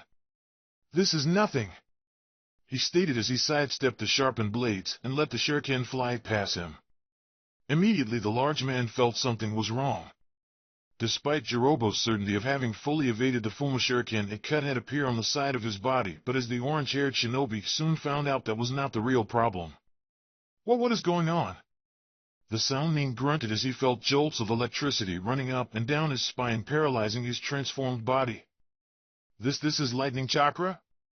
The sound of branches being torn apart alerted Jirobo that the shuriken was still in mid-flight. Managing to turn his head around, the monstrous man could see as the metal instrument arced upwards past the trees until it stood right on above of him. He could now see a small wire tied to the weapon that led all the way down to its owner. It's not done yet, the Uchiha said in a menacing voice as his hands formed seals and the Fuma shuriken dived downward. Ryuken no Jutsu! Sasuke called out before sending a streak of flames upwards along the metal wire. To the sound Shinbwa horror, the moment the fire reached the shuriken, the four blades of the weapons came apart and the flames that covered each of them took the shape of dragons. In a monstrous explosion, the four dragons rained down on the transformed man, consuming him in a massive fireball and drowning out his screams. Sasuke was left panting before the cloud of smoke and dust that had risen. Most of the Sharingan user's body still ached in pain, so the young man knew that he needed to get a hold of himself as soon as possible, especially since he knew that there were three other Sound Nin about to attack him at any given moment. Suddenly, and with a mad roar, a crazed Jirobo burst out of the dust and lunged towards the genin. The Uchiha had enough time to see his opponent's gravely wounded body with an arm missing and one of the shuriken blade impaled on the upper part of one of his legs before the Sound Nin's remaining hand closed around the raven-haired boy's neck and slammed his back against a tree. I am going to kill you! I am going to kill you! All reason seemed to have abandoned the transformed man. I am going to kill you! Attempts to lessen the hold on his neck were futile for Konoha Shinobi as his opponent's strength seemed to increase the further he drifted into madness. A wicked and distorted smile formed in Jirobo's face at the expression of helplessness that his target showed. I am going to kill you! He repeated, and his grip strengthened. Damn it, Sakan cursed at the situation. Kodamaru! He called out and turned to look at his teammate. The tan man already had the arrow in his bow, trained on his transformed Otonin. So long, Jirobo. Game over, the black-haired man said as he pulled the arrow back along the string. Unaware of his teammate's actions, Jirobo glared into the Uchiha's eyes, gleefully savoring every second that transpired as more and more breaths escaped the young man, driving the monstrous man to strengthen his hold on the genin's neck even more until Snap, the boy's handsome body, went limp in Jirobo's hold. His hands dropped lifelessly to his side as his head fell back. A grin invaded the Sound Shinobi's face. I did it. He let the genin's body fall carelessly to the ground and turned to look at his comrades. Guys, I did it. Killed the bastard! The transformed man cheered gleefully. Tayuya glared at his teammate. You dumbass! The kunoichi screamed. It's a damn genjutsu. Turn around! She shouted. Jirobo gave the redhead a confused look before obeying. The last thing that the sound nin saw was a pair of jaws made up of electricity closing down on him. The Raikiri Ryu completely consumed its victim and raced through the forest, tearing up trees and boulders like they nothing but paper, finally slamming what was left of the transformed body from Oto into the side of a small hill. A chair flew past Okina. A clattering sound later informed the seasoned shinobi that the object had shattered on the wall all the way at the end of the hall. Damn that bastard! A roar was heard from the darkest part of the room. Okina sighed. Calm down, the bearded man said half-heartedly. Nothing can be done about it now. A growl from the other person in the room was the first response he got. First that bullshit with Akatsuki and now this. The angry voice complained. The graying shinobi nodded, sure that his younger comrade could see it despite all the darkness. Yes, but you have to understand, with both of them outside the village, we could not waste this opportunity. Okina tried his best to explain. And now that Orochimaru made his move, we have to act before Akatsuki does so as well. The former waterfall shinobi pointed out. It sounded as if a fist went up against the wall and the wall lost. I know already. The second party roared. But goddammit, I should have been the one assigned to this mission. Another sigh escaped aged shinobi. Like I said, you cannot do anything about it now. The bearded man repeated himself. The mission was assigned to them and they already set off to carry it out. Okina knew that his reminder would do nothing to appease his comrade. But you do not have to worry. I am sure that if it is them, this mission will be successful. After all, they are the sound of more pieces of the wall crumbling down cut the former Takinin off. Don't even start with that again, old man, the voice growled once more. All that could be heard in the large dark room were the sounds of footsteps walking away. For a moment Okina could have swore that he saw the glint of a sword sheathed in the darkness, and it left the seasoned shinobi wondering that maybe his young teammate was angrier than he had predicted. Sasuke stood panting with his left arm extended and his Sharingan fading from his eyes, his body suffering the backlash of unleashing two Raikiri Ryu on top of everything else that had happened on that day. Pushing his body to the limit, the Uchiha forced himself to start moving forward. Well, Fatso did bite the dust after all. Kadamaru commented as he and his teammates landed in front of the exhausted Genin. Congratulations, Sasuke-chan, now you get to level up. The tan man teased as two of his hands formed a seal. Kumo Shibari, he called out. A pair of onyx eyes watched helplessly as a large spider web burst out the strange man's mouth, extending and threatening to cover him. Sasuke tried to move his body, but all he managed to accomplish was to fall down to his knees as the white fabric moved closer and closer. Housenka no Jutsu. Suddenly several small fireballs flew past the tired Uchiha, intercepting the spider web and reducing it to ash. Immediately 4 figures jumped between the raven-haired boy and the remainders of the sound team. Naruto, Sasuke whispered. Naruto, Shikamaru, Neji, and Kiba, the latter with Akamaru lying on top of his head, stood imposingly in front of the wayward leaf Nin. You sure are troublesome, Sasuke, the Nara commented, looking back at his former classmate and smirking. Yeah, Kiba exclaimed energetically, though there were some signs of fatigue in his voice. And Shikamaru is a slave driver. We've been running non-stop for Kami knows how long to catch up with your sorry ass, the Inuzuka complained, earning a smack on the backside of his head by Neji for his troubles. The blonde in the group remained quiet for a couple of seconds more before breaking his silence. You left Sakura crying was the only thing that the spiky-haired boy said, all without looking back at his teammate. Instead his eyes remained trained on the Otonins. Tayuya gritted her teeth. Great, now we have to take care of these brats. This is all that dead Fatso's fault. She angrily cursed. A grin graced Kadamaru's face. I am not complaining, this just makes the game more interesting for me. The man gleefully proclaimed. Do not forget our mission. Sakan intervened, his sight moving past the newcomers and settling on his target. We have to take the Uchiha to Orochimaru-sama. Kiba took a step forward right away. Like hell you are, the brown-haired boy said. Sasuke might be an idiot, an asshole, and a jerk, but he's still one of our comrades, and we will never let you have him. The hooded boy's declaration was accentuated by a bark from Akamaru at the end. Also, Sasuke leaving the village all of a sudden pissed off a lot of people, Shikamaru commented. So we'll be dragging him back with us and let Ino and the other village girls inflict their punishment on him. The Nara casually stated. So if you want him, Niji finally spoke. You will have to go through us. The Byakugan user firmly declared. A light snicker escaped Sakan's lips. We do not need to. The blue-haired man nonchalantly turned his head to look at his female teammate. Tayuya, bind him, he commanded. Smirking, the kunoichi brought her flute to her mouth. Matiki Mugen Ansa, she called out before starting to emit sound from her instrument. Kiba and Akamaru were the first ones to feel the effects of the attack. Jarg! My body! The Inuzuka screamed as the small white dog yelped in pain. Before the others could react to their friend's predicament, the remaining leaf neens found themselves with their limbs bound by an unseen force as pain ran rampant through their bodies. Out of sheer force of will, Naruto managed to bring his hands up to his ears in an unsuccessful attempt to drown out the sound. Haha, that's useless, you retard. Somehow the blonde could hear the redhead's voice through the melody. My genjutsu travels in vibrations directly through the skin. Blocking your ears will do no go, you poor bastard. She gleefully and mockingly exclaimed. A wonderful melody. Sakan praised as he smirked wickedly at the struggling Konoha shinobi. Now Kadamaru, if you please. The tan man sighed. I don't like this kind of tactics, it feels like a cheat code, but I guess a guy has to do what a guy has to do.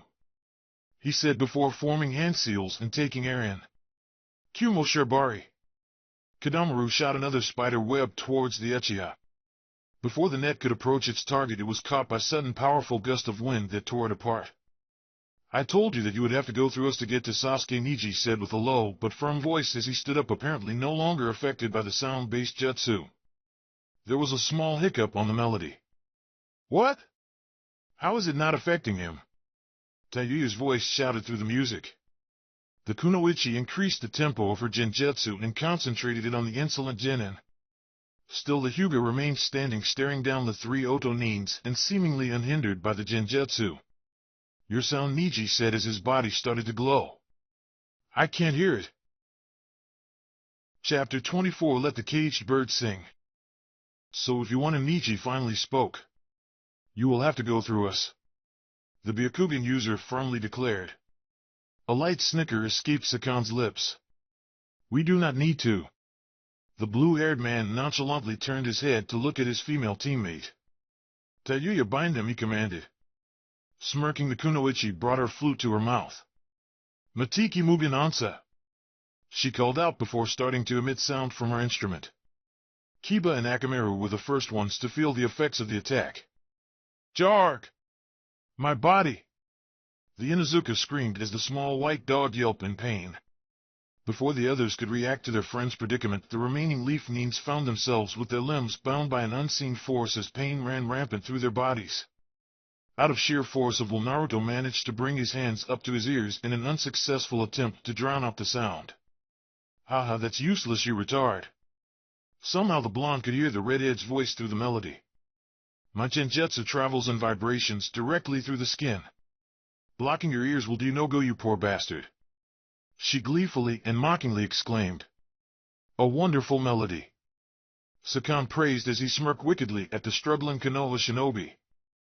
Now Kadamaru, if you please. The tan man sighed. I don't like this kind of tactics, it feels like a cheat code, but I guess a guy has to do what a guy has to do. He said before forming hand seals and taking air in. Kumo Shibari. Kadamaru shot another spider web towards the Uchiha. Before the net could approach its target, it was caught by a sudden powerful gust of wind that tore it apart. I told you that you would have to go through us to get to Sasuke, Niji said with a low but firm voice as he stood up, apparently no longer affected by the sound-based jutsu. There was a small hiccup on the melody. What? How is it not affecting him? Tayuya's voice shouted through the music. The kunoichi increased the tempo of her genjutsu and concentrated it on the insolent genin. Still the Hyuga remained standing, staring down the three Oto neens and seemingly unhindered by the genjutsu. Your sound, Niji said as his body started to glow. I can't hear it. Tayuya's eyes widened. What? She screamed through the sound of her flute. Unlike his teammate, Kadamaru grinned wickedly as he regarded the younger teen. As someone seems to be leveling up as we speak. he commented. But how? The tan man asked as he looked at his leader. Sakan's eyes narrowed. Though it was extremely faint, he could sense something coming from the leaf genin. Incredible, the blue-haired teen muttered. Not only was he able to fully discern the rhythm of Tayuya's song, but he's also able to emanate chakra from every part of his body at the exact same rate. The pale man explained. That bastard! The redhead shouted without ever stopping to play her instrument. Niji continued to stand defiantly between the remaining members of the Sound Four and his incapacitated comrades. I have to find a way to stop that flute, the Hyuga thought as his white eyes settled on the kunoichi. I kind of like him, Kadamaru suddenly stated. I want to see what other kind of stunts he can pull out. The strange man said before in one swift movement he pulled out his bow and shot an arrow aimed at Leaf Nin. The black-haired boy barely had time to form the Fudokaten around him to stop the incoming projectile. Damn it, I cannot waste my time with him. I have to stop that song. Niji's mind raged. Kadamaru, stop! Tayuya screamed, the music coming to an abrupt end.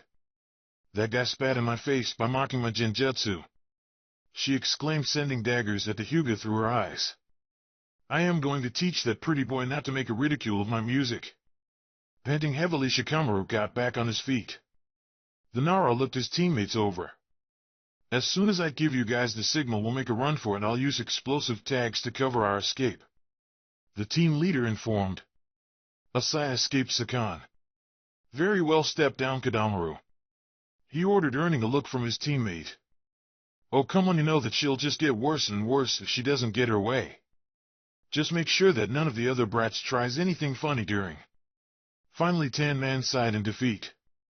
I guess I'll be in guard duty then, Kadamaru commented before aiming an arrow at the group behind Niji. It's just you and me, White Eyes, Tayuya shouted as she moved several branches forward, standing right over her opponent. Niji, you don't have to do this, Kiba stated as Akamaru barked in agreement. We can just take them all on at once. There are 5 of us and only 3 of them. The Hyuga glanced back for a second. And what would you do if she uses that genjutsu again? The older boy questioned. Then it would be all 3 of them against me, he stated before returning his gaze back up front. Don't worry about me, I will defeat her, the young man stated as he took a few steps forward. A snort escaped the redhead. You're a very cocky bastard, you know that, right? She commented. It must be that Hyuga air of superiority I kept hearing about, she said, trying to bait the black-haired boy, but to no avail as his white eyes remained unchanged. The only reason I have for fighting you is to protect my teammates and accomplish my mission, Niji stated as he shifted his body into a fighting stance. Your words are worthless to me, he declared as the Byakugan activated. If anything, the Leaf Nin's words only serve to infuriate the kunoichi even more. I am going to tear you apart limb by limb, and then we will see who's truly worthless, Tayuya said through her gritting teeth before bringing her flute back up to her mouth. Suddenly Niji jumped onto a tree, and the next second an explosion went off right where he had been standing. What the? Kiba exclaimed as Naruto narrowed his eyes. The Hyuga simply glared at his opponent while he continued to jump from branch to branch, explosions following him wherever he went. What is she doing? Sasuke asked as he strained his ears to try and hear if the sound kunoichi was playing something on her flute that was causing all those explosions. The Uchiha could not hear anything. It's just like back during the Chunin exam, Shikamaru commented. The guy with the air cannons in the palm of his hand, she's using her flute to control the air presses and reproduce the same attack, the team leader stated as he continued to watch his oldest comrade dodge air blasts one after the other. Through the Byakugan, Niji could how the redhead's chakra extended from her instrument and shifted the air pressure between them to create those explosions. Had it not been for his Kekiai Genkai, the black-haired boy was sure that he would have been splattered all over the ground by now. Tayuya glared at the genin. How long can you keep this up, you asshole? She questioned before increasing the rate at which the air blasts were being released. In order to compensate, the Hyuga increased the chakra around his feet, making him jump both faster and higher. Little by little, the Leaf Nin was shortening the distance between himself and the sound kunoichi. Tayuya's eye widened slightly when the black-haired boy suddenly landed in front of her. The next second, Niji's extended chakra-covered fingers were traveling towards the redhead's chakra points. Sasuke suddenly cringed as he could finally hear something. The girl's flute played a particularly strenuous note as barrier of high pressure formed around her body. Niji's Juken strike was immediately stopped by the barrier around the Otonin. Before the Hyuga could think what to do, the next the barrier exploded, sending him flying back until his back hit a tree with vicious force. "That serves you right," Tayuya commented. "Did you not think I wouldn't catch on to what you were trying to do?" she questioned. "Not everyone is as moronic as the five of you," the young woman taunted. The Hyuga panted as he got back on his feet, his Byakugan sending a glare at the redhead. Seeing another air blast forming, the genin jumped out of the way, barely able to dodge it. "He's trying it again?" Kiba asked in confusing at seeing his teammate's intention. "Why? If she can just create a barrier around herself and blast him?" Shikamaru shook his head. I don't know what Niji is planning," the Nara admitted, his eyes still following the Hyuga as he jumped around. Gritting his teeth, Naruto tried to unclench his fist. "We have to have faith in Niji," the blonde said. "He was the only one that could fight off her genjutsu. He's the only one of us who can beat her." The spiky-haired boy said, his fist still tightly closed. "You just don't learn, do you, pretty boy?" Tayuya taunted as she saw the genin jump closer to her. Hitting the same note again, the air pressure between the two shinobi built up, creating the barrier once more. "Maybe this time you'll get it," she shouted just when the black-haired boy was about to collide with her barrier. At the very last second, the Hyuga's Kaiten formed. "Arg!" Niji shouted as his chakra clashed with the barrier. The flute almost fell from the Otonin's hand at the sight in front of her. What the hell is he doing?"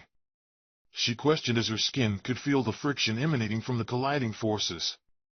"Impossible," the redhead muttered before she was suddenly thrown back by the explosion that ensued, throwing her down into the ground. Looking up, Tayuya could see her opponent's Byakugan eyes looking down at her from a tree branch. Not wanting to lose his opening, the leaf nin pumped chakra into feet and shot forward, appearing right in front of the sound kunoichi.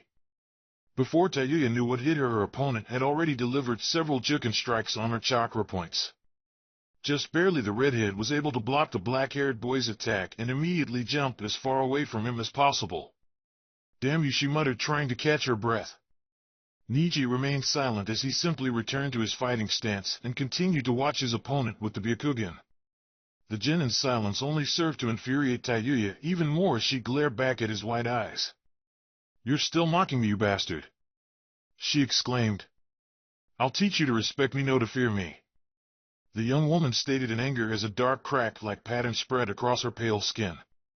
Sasuke immediately recognized the markings on the kunoichi's body as a cursed seal. "Niji, be careful," he advised as he reactivated his Sharingan and looked at the redhead. "Her power has tremendously increased." The Uchiha informed his eyes, confirming the rise of the girl's chakra. Byakugan eyes narrowed at the sight of the young woman's chakra pathway going haywire. The boy shifted his stance to a slightly more defensive one. Tayuya's hand immediately started forming hand seals. "Kuchio's no jutsu," she called out before slamming her hand on the tree branch beneath her feet. Back on the ground, just a short distance from the Hyuga, three monsters appeared in a cloud of smoke. "What the hell are those?" the Inuzuka exclaimed in shock as Akamaru retreated into his jacket with a whimper. The three creatures looked human enough at first glance, but they had enough oddities in their appearance to be thought as anything else besides monsters. The largest one was bald and shirtless, with his eyes covered and two thorns tied to his arms.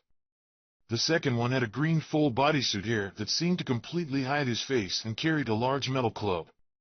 The last one, and perhaps the weirdest, had the upper part of his body almost completely covered with bandages, and his head was twisted upwards and filled with needles. As far as the leaf genins could tell, all three monsters had their mouths sewn shut. "Now I am going to enjoy watching you squirm as the Doki tear your body apart," Tayuya stated as she brought her flute up to her mouth and started playing. The three demons immediately reacted to the music and shot towards the leaf genin. Niji jumped just as the large metal club came down right where he had been standing. The largest Doki followed him, swinging the claws on his arm at the black-haired boy. Acting quickly, the Hyuga kicked the monster both to keep it away from him and to use it as a platform to propel himself even higher up. Through his Byakugan, Niji saw the third monster try to sneak up on him, a kick already traveling towards the back of his head. Forced to act quickly, the black-haired boy created the Fudokaten around his body, effectively propelling the bandaged creature away from him. The leaf neem landed safely on top of a branch, but his respite was cut short as the three monsters were already within striking distance from him. The genin was forced to jump around from branch to branch yet again, trying to stay as far away from the monsters as possible. Tayuya continued to control the Doki with her flute, coordinating their attack patterns in an attempt to catch the Hyuga off guard. Niji found himself surrounded as the three monsters all came at him from different sides. Activating his Katen, the black-haired boy was able to fight the creatures off and jump away. Unfortunately for the genin, the monsters recover faster than he expected, and by the time that the leaf neem saw the large club coming down on his Byakugan, it was too late to dodge it, and the young man was slammed hard down into the ground. "There you go!" Tayuya cheered for a second before continuing playing. Pushing himself off the ground, the Hyuga had less than a second to catch his breath before he had to jump out the way as the largest of the three monsters came crashing down, its claws trained on the genin. The Byakugan user was able to move out of the way just in time to only have a graze on his shoulder from the attack. When Niji looked up, he saw all three monsters closing in on him. Gritting his teeth, the Hyuga planted his feet on the ground. "Hakurokujian Sho!" the black-haired boy called out. Through his Byakugan, the young man could see the Doki step into his divination field. The first two strikes hit the green and the bandaged monsters, the second two hit the shirtless one. The next four strikes were spread throughout, with the green one receiving two of them, but it only received two while the other had three in the next set of 8 strikes. However, Niji was halfway through the 16 strikes of the fifth step when he felt the already too familiar feel of the metal club going against his skin, sending the young boy flying to the side. "Niji!" Kiba and Shikamaru cried out in unison as the two took a step forward. The sound of a string being pulled back almost to its breaking point stopped the pair on their tracks. "Stay where you are!" Niji called out as he forced himself back on his feet, whipping away a trickle of blood that ran from the corner of his mouth. "I said I was going to be the one to defeat her," he stated as he took a few steps forward, one of his legs giving up, almost causing him to trip over. Tayuya's laughter echoed through the forest.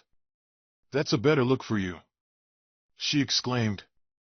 "I just hope that you remember, at least for the couple of minutes you have to live, that it was me who took you down a peg," the redhead stated as she continued to laugh. The black-haired genin let out a short laugh of his own.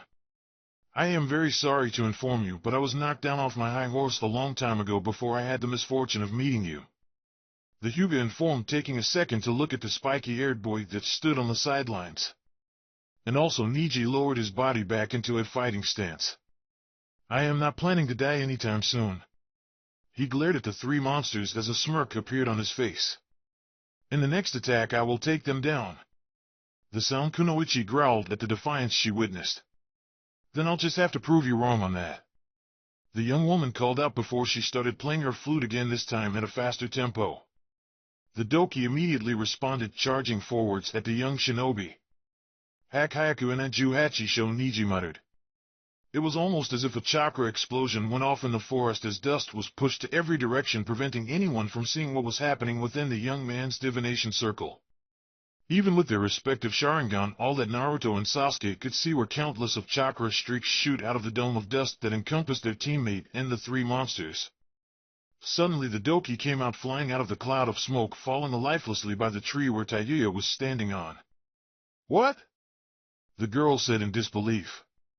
Once the dust was clear out, the Hyuga stood painting heavily but with a triumphant smirk on his face.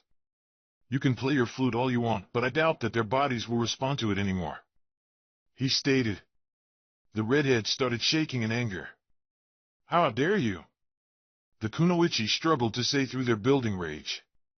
A sigh escaped Sakan. "Here we go again," the blue-haired teen muttered. "I am going to kill you, you bastard!" Tayuya screamed as the dark pattern started to grow and spread until it covered her entire body. The Kunoichi's skin turned dark brown as several horns sprouted from her head. "This again," Sasuke said as he observed the transformation, his hand subconsciously moving to the seal on his left side of his neck. Niji saw how far the changes went with his Byakugan. Her chakra went through the roof and became darker and more menacing. "Let me play for you a most wicked melody," the redhead said as she brought the flute back to her mouth. ran. She exclaimed before starting to play a whole new song. The Doki's bodies started to convulse on the ground. Suddenly the seam over their mouth came undone. Out of each of the monster's body a cloud of smoke started to come out, but what really surprised the leaf names were the multiple mouths that started to open on the clouds of smoke. Tayuya glared at the black-haired boy. This demon will not stop until they finish devouring your flesh. She called out through her song right before the three monsters shot forward to attack. Hinata walked through the streets of Konoha admiring all the effort that it was still being put on its rebuilding. I am sure that they will be done in no time, the girl cheerfully said to herself. Hinata-chan! Hinata-chan! At the sound of her name being called, the blue-haired girl turned around to find Tenten walking excitedly towards her with Sakura following quietly behind her. Hey! The brown-haired girl called out as she got nearer. The Hyuga gave her fellow kunoichi a courteous bow.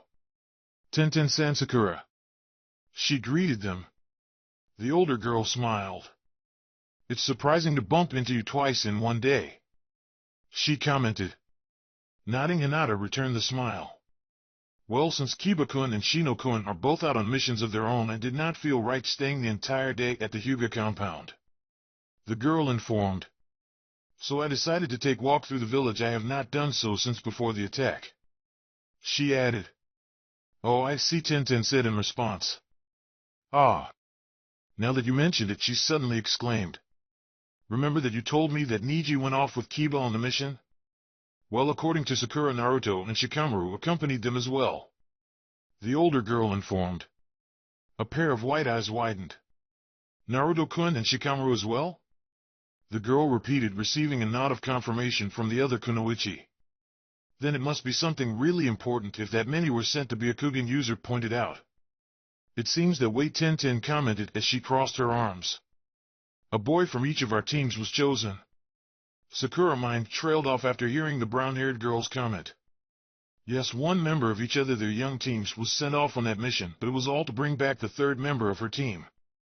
At that moment, the pink-haired girl would have given anything to be with those guys searching for Sasuke, fighting for the future of Team 7. What type of challenges was the makeshift team of 4 young men going to face? Would they get along? Would Sasuke resist? What if they were attacked by someone else after they found the Uchiha? What if they were attacked before? The biggest problem for those idiots will probably be finding their way back home. At the sound of Tenten's words, Sakura snapped out of her train of thought. Looking at the two girls next to her, Sakura realized that they had probably seen her dazed and worried face from a moment ago, because Hinata had a worried look of her own and Tenten tried to smile reassuringly. The Haruno tried to smile back, but all that she could do was nod. Yes, most likely the girl tried to agree. You know, Niji Nizan has been training a lot more this last couple of weeks, Hinata commented, trying to deviate the conversation even if by a bit. Tenten nodded in agreement. Yes, I think he has already put in more hours than he did back during the Chunin exam, the older girl informed. He has taken advantage that our team missions are on hold until Lee recovers. All he has been doing lately is training, she exclaimed, throwing her hands into the air for emphasis. The Hyuga giggled at the brown-haired girl's antics. Yes, Kiba-kun has gotten a lot more serious about his training after the attack as well, saying that he's not going to be saved by anyone ever again, whatever that means, she said. But when I said he was starting to look like Shino-kun, he got all red and stormed off. The girl giggled. Some people just get flustered too easily, she commented as she giggled. Sakura and Tenten tried her best not to roll their eyes at the blue-haired girl's words. Anyways, the brown-haired girl suddenly started again. It seems that all of our boys are getting stronger and stronger at an alarming rate. Soon they're going to leave us behind, she stated. So we should start training ourselves and show those idiots we're just as strong as they are, if not better, the older kunoichi exclaimed. Before the other two could say anything about the matter, Tenten grabbed them both by the hand and started pulling them along. Hold on a second, Tenten-san, Hinata called out, trying her best not to get caught up in the moment. No time, the brown-haired called back. We have to find Ino-chan and start training right away, she exclaimed. At that moment, all that Sakura and Hinata could think about was that while Niji was training, perhaps Tenten had been spending too much time with Lee and their sensei. Even with his Byakugan activated, Niji's vision was still getting blurry as he jumped around the forest trying to get away from the demons. In the last couple of minutes, the battle had taken a turn for the worse for the genin. His cloths were already stained by blood due to the flesh-eating monster's onslaught. In their current form, the Doki were immune to any of the Hyuga's Juken strike and were able to fight off his Kaiten with more ease. Feeling a sudden jolt of pain from his leg, Niji looked down at his leg and cursed. Not only was one of the monster biting down on his ankle, but the fact that he did not see it coming meant that his Byakugan was failing as well. "How do you like it?" Tayuya's voice asked through the music. "The song that accompanies the Doki's dinner?" she asked before she started laughing. With his foot hurt, the black-haired boy missed a step, fell crashing down the ground. "Niji, look out!" Kiba cried out desperately as the Hyuga tried to push his body off the ground. Despite the Inuzuka's call, it was too late for the older genin to do anything to stop the next attack. All three demons bite down on his body, one in the leg, one in the hip, and the third one on the shoulder. "Gyark!" Niji's painful scream echoed through the forest. "Damn it!" Naruto cursed, and he took out a kunai and moved forward. The next second, an arrow fell less than 2 inches from the spiky-haired boy's foot. Sharingan eyes immediately looked up at the trees. Kodamaru smirked at the murderous glare he received. "Sorry, but this is not a multiplayer campaign," he joked as he trained another arrow at the blonde. The Uzumaki growled at the tan man. He was more than ready to take on the strange-looking shinobi, but he was not sure if he would be able to burn that bow away before the Otonin could shoot at one of his comrades. Before Naruto could act, another shout redirected his attention. "Aya!" Niji cried out. There was no pain in this scream, just sheer force of will as the next second chakra exploded out of the Hyuga's body, pushing the Doki back. One of the black-haired genin's leg gave up and he fell to one knee in the middle of the forest. The monster that had bitten on his shoulder had ripped out the sleeve and part of the shirt's collar. Everyone was surprised at the sight in front of them. Now that part of his body was in clear view, they all could see the many scars scattered all over the Hyuga's alabaster skin, some that appeared to have healed only a few hours ago. "What's this?" Tayuya asked. Ever since they started their fight, she had thought that her opponent was the typical stuck-up member of an elite clan. She believed she was fighting the type of person that never had to work hard for anything in his life, but now looking at his body, maybe she was mistaken. "Please ignore the scars," Niji calmly said, snapping everyone out of their similar trains of thought. "Let's just say that I went a little too far with my training." The redhead growled at the return of the genin's nonchalant attitude. "It doesn't matter anymore, your body is going to be mincemeat pretty soon," she exclaimed before continuing playing her flute. As the Doki rushed towards him, the Hyuga simply closed his eyes. "No," he muttered. "I told you that I will be the victor," the black-haired said as the rate of chakra that his body was emanation skyrocketed. With their Sharingan, Naruto and Sasuke could see the chakra spilling out of the older boy and how it started to concentrate on his back. "Hack," Niji said as he embraced his own arms and hunched over. "Naruto, take a good look. These are the wings that you and Hinata-sama have given me," he thought as he forced chakra on his back to start to gather more tightly together. "Tennoshu!" the young man called out. Just as the Doki were about to bite back down on the Hyuga's body, the chakra on his back became visible to everyone else in the forest, as 2 shining pairs of swords appeared hovering over the genin's back almost as if they were wings. Suddenly one of the blades started shining brighter than the rest. Niji straightened back up and swung one arm forward. The brightest blade immediately followed the motion, slashing one of the Doki in 2, causing both the monster and it disappear and sending out a shockwave that pushed the remaining 2 away. "What?" Tayuya screamed incredulously. Shikamaru's eyes were as wide as they could be. "Incredible, each of those wings is like a reshaped Kaiten," the Nara said. "All that chakra compressed into that shape, it must really pack a punch." The Byakugan user took a few steps forward, the 3 remaining blades following his every move. "Like I said before, no sound that you produce with that instrument of yours can hurt me," the black-haired boy declared. The monstrous girl shook with anger. "Shut up!" she cried out before ordering the 2 Doki to attack. Niji was not even fazed by the 2 incoming demons. Instead, the young man simply extended his arm to the side and immediately another wing started to shine. Beckoning the blade to swing forward, the chakra weapon slashed the two fanged monsters clean through before disappearing. Stop already. Your actions are futile. The leaf ning stated, two wings still on each side of his back. Shaking uncontrollably in fury, Tayuya gripped her flute. I hate you, she muttered. I hate you. I hate you. I hate you. The redhead started screaming before starting to play something that no one could hear on the flute. I am going to kill you even if it's the last thing I do.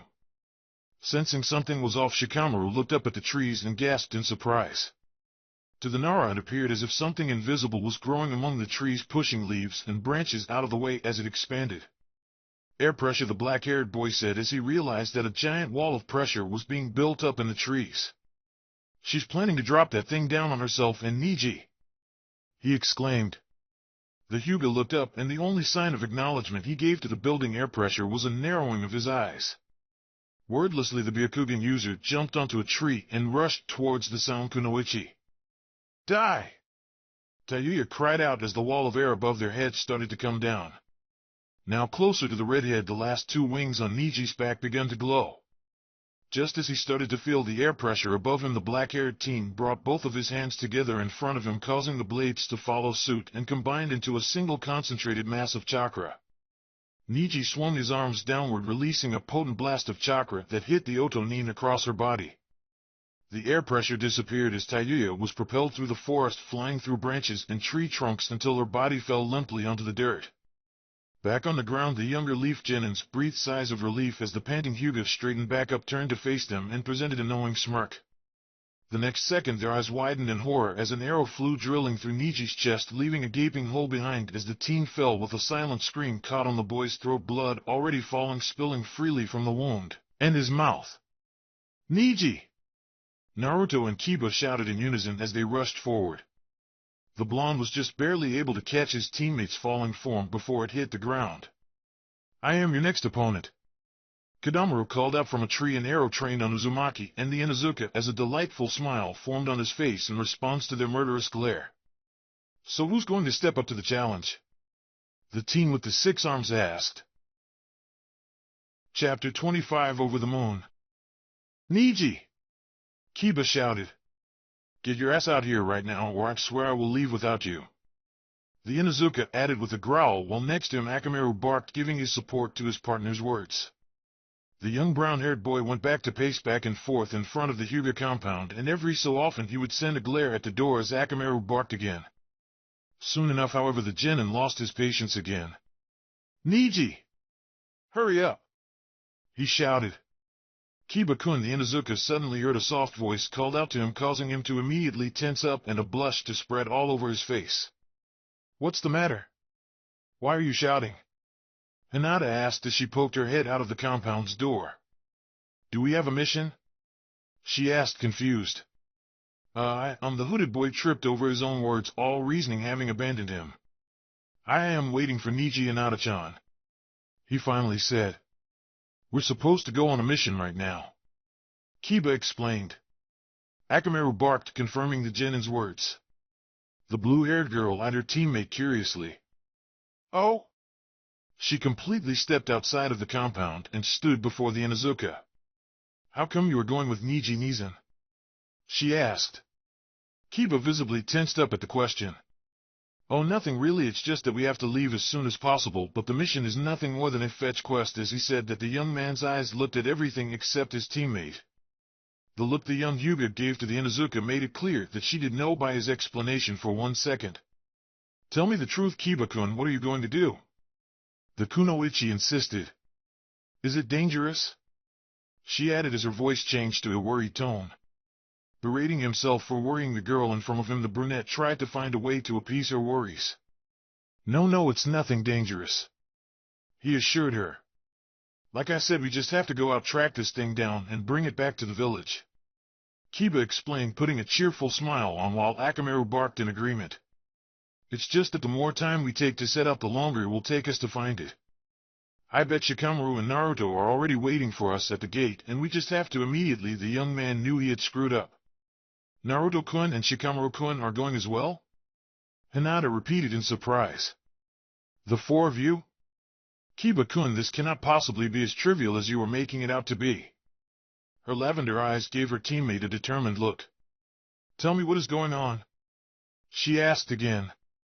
The Inuzuka took a couple of steps back, completely at a loss of words for what to say to the young Hyuga. Shikamaru had told him to keep the matter as discreet as possible, and he knew that Naruto would not be pleased if he started divulging things about his team. Looking for help, the hooded boy looked down at his partner. Akamaru gave him a helpless look that he was sure matched his own. Hinata was about to take a step forwards and ask again, but was interrupted as a new strong voice joined in. Kiba, Niji said as he stepped out of the Hyuga compound, all of his gear packed and ready. My apologies, I had to inform Hayashi-sama that I will be leaving for a mission, the older genin explained. Both Kiba and Akamaru let out a sigh of relief at the sight of their new temporary teammate as Hinata's attention was drawn away from them and toward the long-haired boy. Niji-Nizan, what is going on? What are you doing with Naruto-kun and Shikamaru-kun? She asked. Unlike the Inuzuka, the older genin remained unfazed by the girl's questions. I'm sorry, Hinata-sama, but that is something we are not to talk about at the moment, Niji calmly explained, his eyes moving from his cousin to the hooded boy. In fact, Kiba was not even supposed to mention anything, he said as his lavender eyes narrowed slightly into a glare. The brunette scratched his head and let out an uneasy laugh while Akamaru's ears dropped in embarrassment. Niji-Nizan, please, Hinata, instead looking at the older Hyuga's eyes pleadingly. Ever since the formation of Team 8, Kiba had known about the tense relationship between Hinata and her relatives, so seeing Niji giving the girl a reassuring look and softly placing a hand on her shoulder shocked the Inuzuka. Please do not worry about it, Hinata-sama. Everyone will be back before you know it, he said before stepping back, giving a slight bow and starting to walk off. Akamaru's bark snapped Kiba out of his trance. That's right, Hinata, you don't have to worry, the boy said, managing to produce a large and bright grin as he gave his teammate the thumbs up. Because I will be there to protect everyone, he stated before turning around and going after Niji with Akamaru in tow. End flashback. Niji. Naruto was barely able to reach in time to catch his teammate's body before he hit the ground. Looking down, the pair of sapphire eyes widened as they took notice of how much paler the older genin had already become. You batad. The blonde's eyes were tore away from Niji when he heard someone let out a furious roar next to him. Looking at his side, the spiky-haired teen saw Kiba suddenly lunge himself at the sound. Nin. The Inuzuka felt his hand become clawed as he swiped forward with all of his strength at the Tanteen. Kadamaru simply smirked before effortlessly jumping back and evading the strike intended for him. Instead, the Leaf Genin's attack hit the branch that the Oto Nin had been standing on, obliterating it into tiny splinters. Well, you have some fangs, don't you? Kadamaru teased as he landed safely away from his attacker. Several branches away, Kiba was heaving as he glared at the six-armed teen. Damn you, the brunette growled as he flexed his clawed hands. I am going to make you pay for what you did to Niji, he shouted before charging forward, once more swinging his claws at the sound shinobi again and again. Letting out an amused laugh, Kadamaru continued to dodge the younger boy's attacks. Well, it seems we have a new player, he announced as he jumped back and drew an arrow on his bow. Let's test those skills of yours, the strange teen proposed as he let go of the arrow. The Leaf Genin saw the arrow coming towards him and immediately started to turn his body in mid-air in an attempt to dodge it. Unfortunately, however, the projectile was coming too fast and the hooded boy could not get out of the way quickly enough. Kiba had no choice but to close his eyes and brace for the piercing impact. Suddenly, the Inuzuka felt something soft hit him on one of his cheeks. Kiba's eyes snapped open and he saw Akamaru tackling him out of the way. With impressive strength, the small dog was able to clear his partner out of the arrow's path, letting the projectile simply fly through and hit a tree behind him, destroying its trunk on impact. Landing on a branch, the Konoha Genin tried to catch his breath. Looking at the side, he saw Akamaru land safely and giving him a worried look. Thanks, partner, Kiba said, earning a bark from the small dog. Yeah, you're right. I have to calm down, he commented as he strengthened back up. Kadamaru! An irritated Sakan screamed. Stop messing around. Get the Uchiha and let's go, the blue-haired boy called out.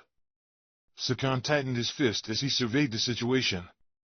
Both Jirobo and Tayuya were taken out. Their mark still had 3 Leaf Nins around to protect him, and they were running out of time. The young man cursed himself under his breath for letting such a simply capture mission get out of control like this. His only consolation was that Kimimaro was nowhere in sight to punish him for it. The tanned young man let out a scuff. "No way in hell!" Kodamaru exclaimed. "Both the fatso and the bitch got to have their fun. It's my turn now, and I chose this guy and his dog to be my opponent," he announced in glee as he pointed another arrow at the Inuzuka pair. Kiba narrowed his eyes and bore his fangs at the Otonin a few branch from him. Akamaru mimicked his actions. "Let's go, partner," the brunette said as he and his dog crouched down ready to launch another attack. "Kiba!" Naruto called out from his position on the ground with Niji behind him. Shikamaru and Sasuke were running towards him. The hooded boy glanced down at his teammates for a second. "Stay out of this, guys," the genin growled, his mind replaying the promise he had made before leaving the village, again and again, the promise that now lay broken. "He's ours," he stated before charging forwards with Akamaru. The smile on Kodamaru's face widened. "That's the way," he exclaimed before letting another arrow fly towards his opponents. Without having to think about it twice, Kiba made a hand seal as Akamaru let out a bark, and with a puff of smoke the small dog transformed into an exact copy of his partner. The two Kiba then used the sole of each other's shoe to push themselves out of the arrow's weight and started circling around the sound Nin. Kodamaru followed one hooded boy and the switch to the other. Smiling, the six-armed teen jumped up just as both the genin and his dog came down with their claws on the branch he had been standing on. "You will have to craftier than that," the Odo shinobi commented before taking in a deep breath. "Kumo Shirbari," he called out, spewing a large spider web on top of his opponents. The two Kiba bore their fangs up at their enemy as the net descended towards them. "Getsuga!" the real Kiba called out before him, and Akamaru starting spinning and shot upwards, tearing through the spider web and tree branches on their way towards the tan boy. "Oh? A special attack?" Kodamaru asked excitedly as the two small tornadoes approaching him. "Kumo Nenkin!" he called out before spitting a golden liquid onto each of his 6 hands that immediately hardened into 6 clubs as strong as metal. The sound Nin brought his new weapons up in defense just as the spinning attacks were about to hit him, effectively blocking them. "Sorry, but not strong enough," the young man commented as he pushed back, stopping the spinning attacks and leaving Kiba and the de-transformed Akamaru hanging defenseless in midair. The Oto shinobi was about to launch his own attack, but he was stopped on his tracks when he saw both of his opponents smirking. Before Kodamaru could do anything, the Inuzuka quickly ate a small black pill and threw another one at his partner. Akamaru caught it with his mouth, his fur immediately turning red before he transformed into his partner once more. "Getsuga!" Kiba shouted again before the two of them started spinning with restore vigor and pushed up. Bringing his club forward again, the sound Nin tried to block the incoming attack once more, but when the spinning vortexes made contact with his weapons, he realized how much stronger the attack was this time. What the hell? Is this a cheat?" he questioned just before all 6 clubs broke apart, allowing the 2 tornadoes to push on upwards, impaling him right in the chest. "Gaia!" Kodamaru screamed as his body was pushed by the pair from Konoha through tree after tree. Kiba and Akamaru finally landed safely on a branch as the momentum of their attack continued to send Kodamaru forward until his back ultimately hit a tree. The 6-armed team used the tree trunk behind him as leverage to stand back up. "Haha! Well, that was unexpected," he said through pants. "I guess I have no other choice up the ante," he added, suddenly regaining his composure as a vine-like pattern spread throughout his body. "This guy is one too?" the Inuzuka exclaimed as Akamaru whimpered and cowered slightly. Kodamaru laughed, all signs of exhaustion from the attack he had received having disappeared. "Since you have your little nut helping you, why don't we make things fair?" he proposed before starting to make hand seals. "Kuchios no Jutsu," he called out, slamming his palm on the branch. Immediately a cloud of smoke covered the tan boy. Akamaru let out a louder whimper as he took a hesitant step back. Meanwhile, Kiba simply gulped. As the smoke dissipated, a strange and terrifying sound somewhere between a screech and a growl was heard. "Let me present you to my partner," Kodamaru said as the smoke finally cleared, revealing the young man standing on top on a gigantic spider. "Say hi," the 6-armed shinobi instructed, addressing the spider. Immediately the giant arachnid shot a stream of web at the astonished brunette. Kiba and Akamaru barely had enough time to snap out of their trance and jump to the side to dodge the incoming attack.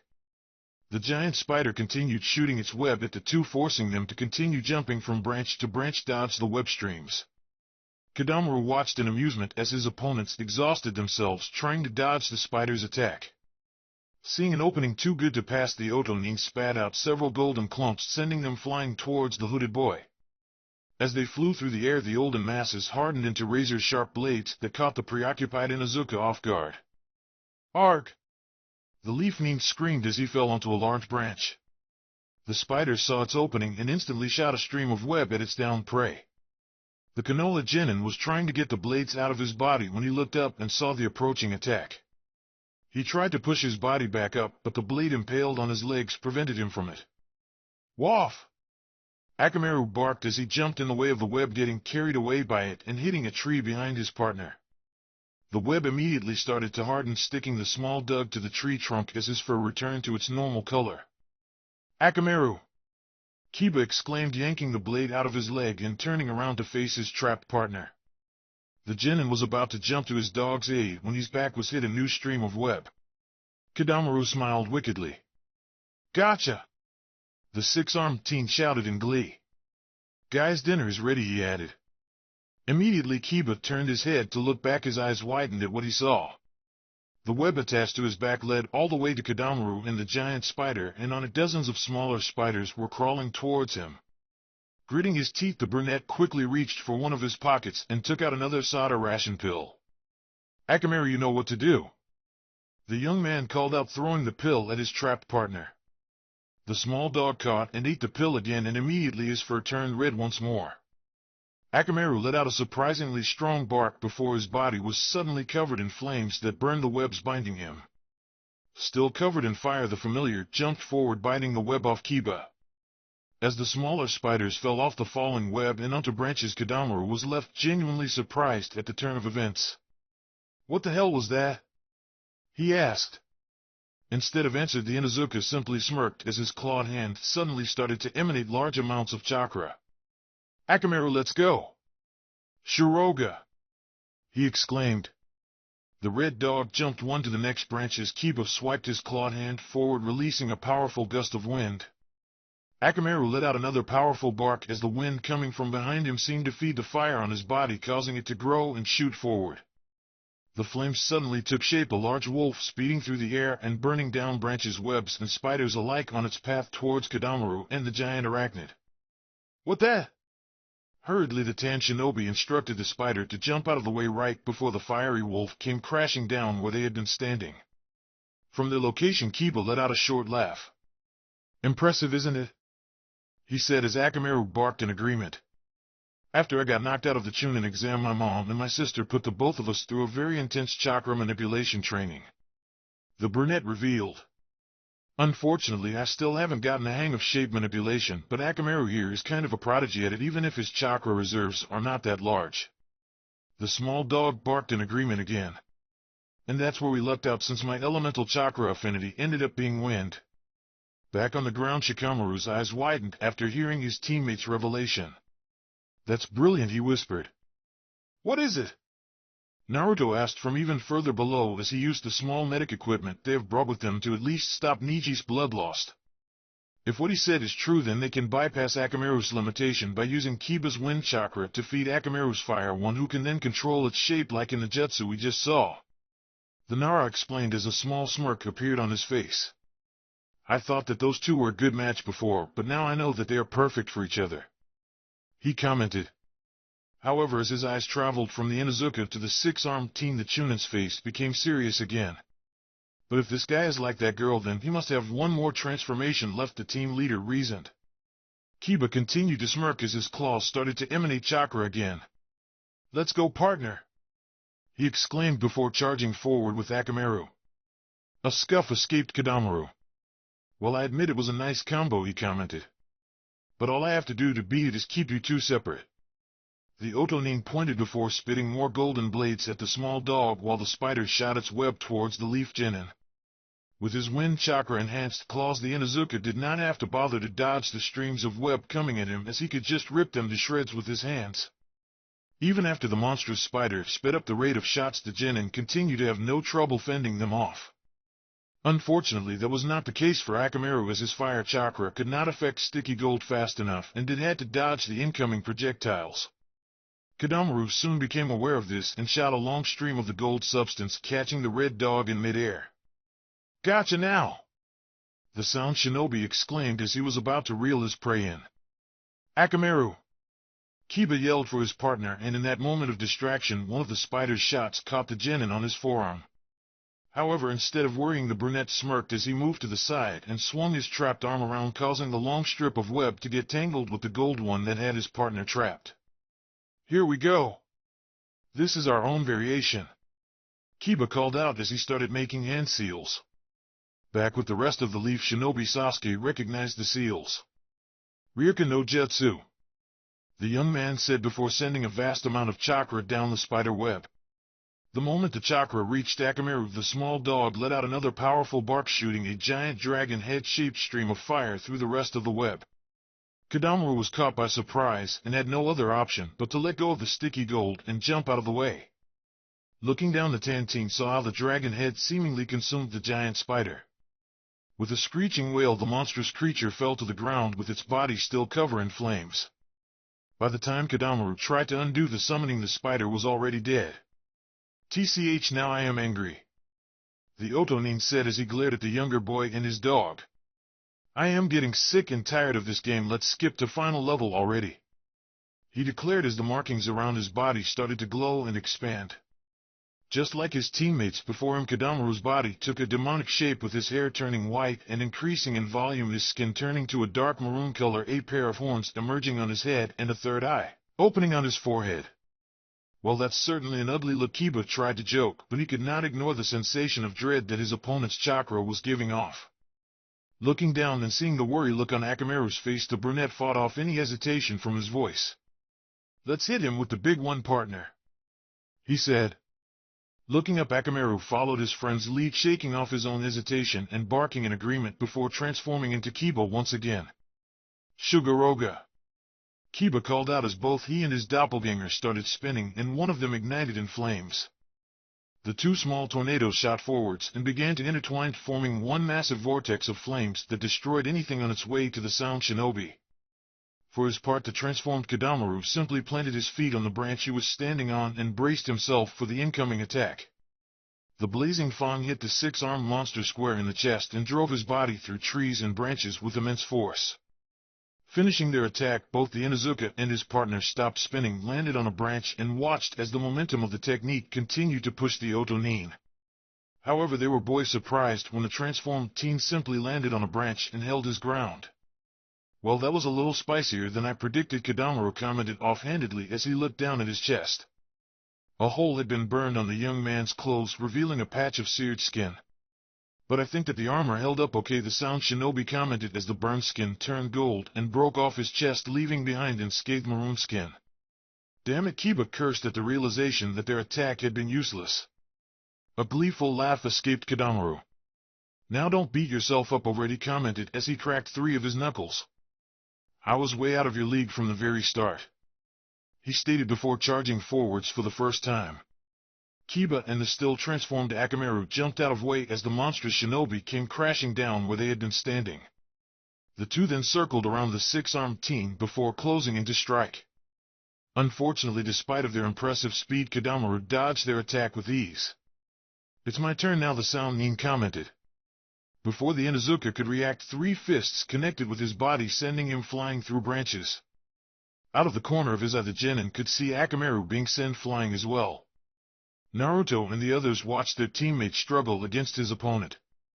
Kiba and Akamaru tried to offset Kadamaru's sheer strength with their speed, but the transformed teen seemed to have no problems dodging all of their attacks, and even the few that managed to land appeared to have no effect on monstrous shinobi.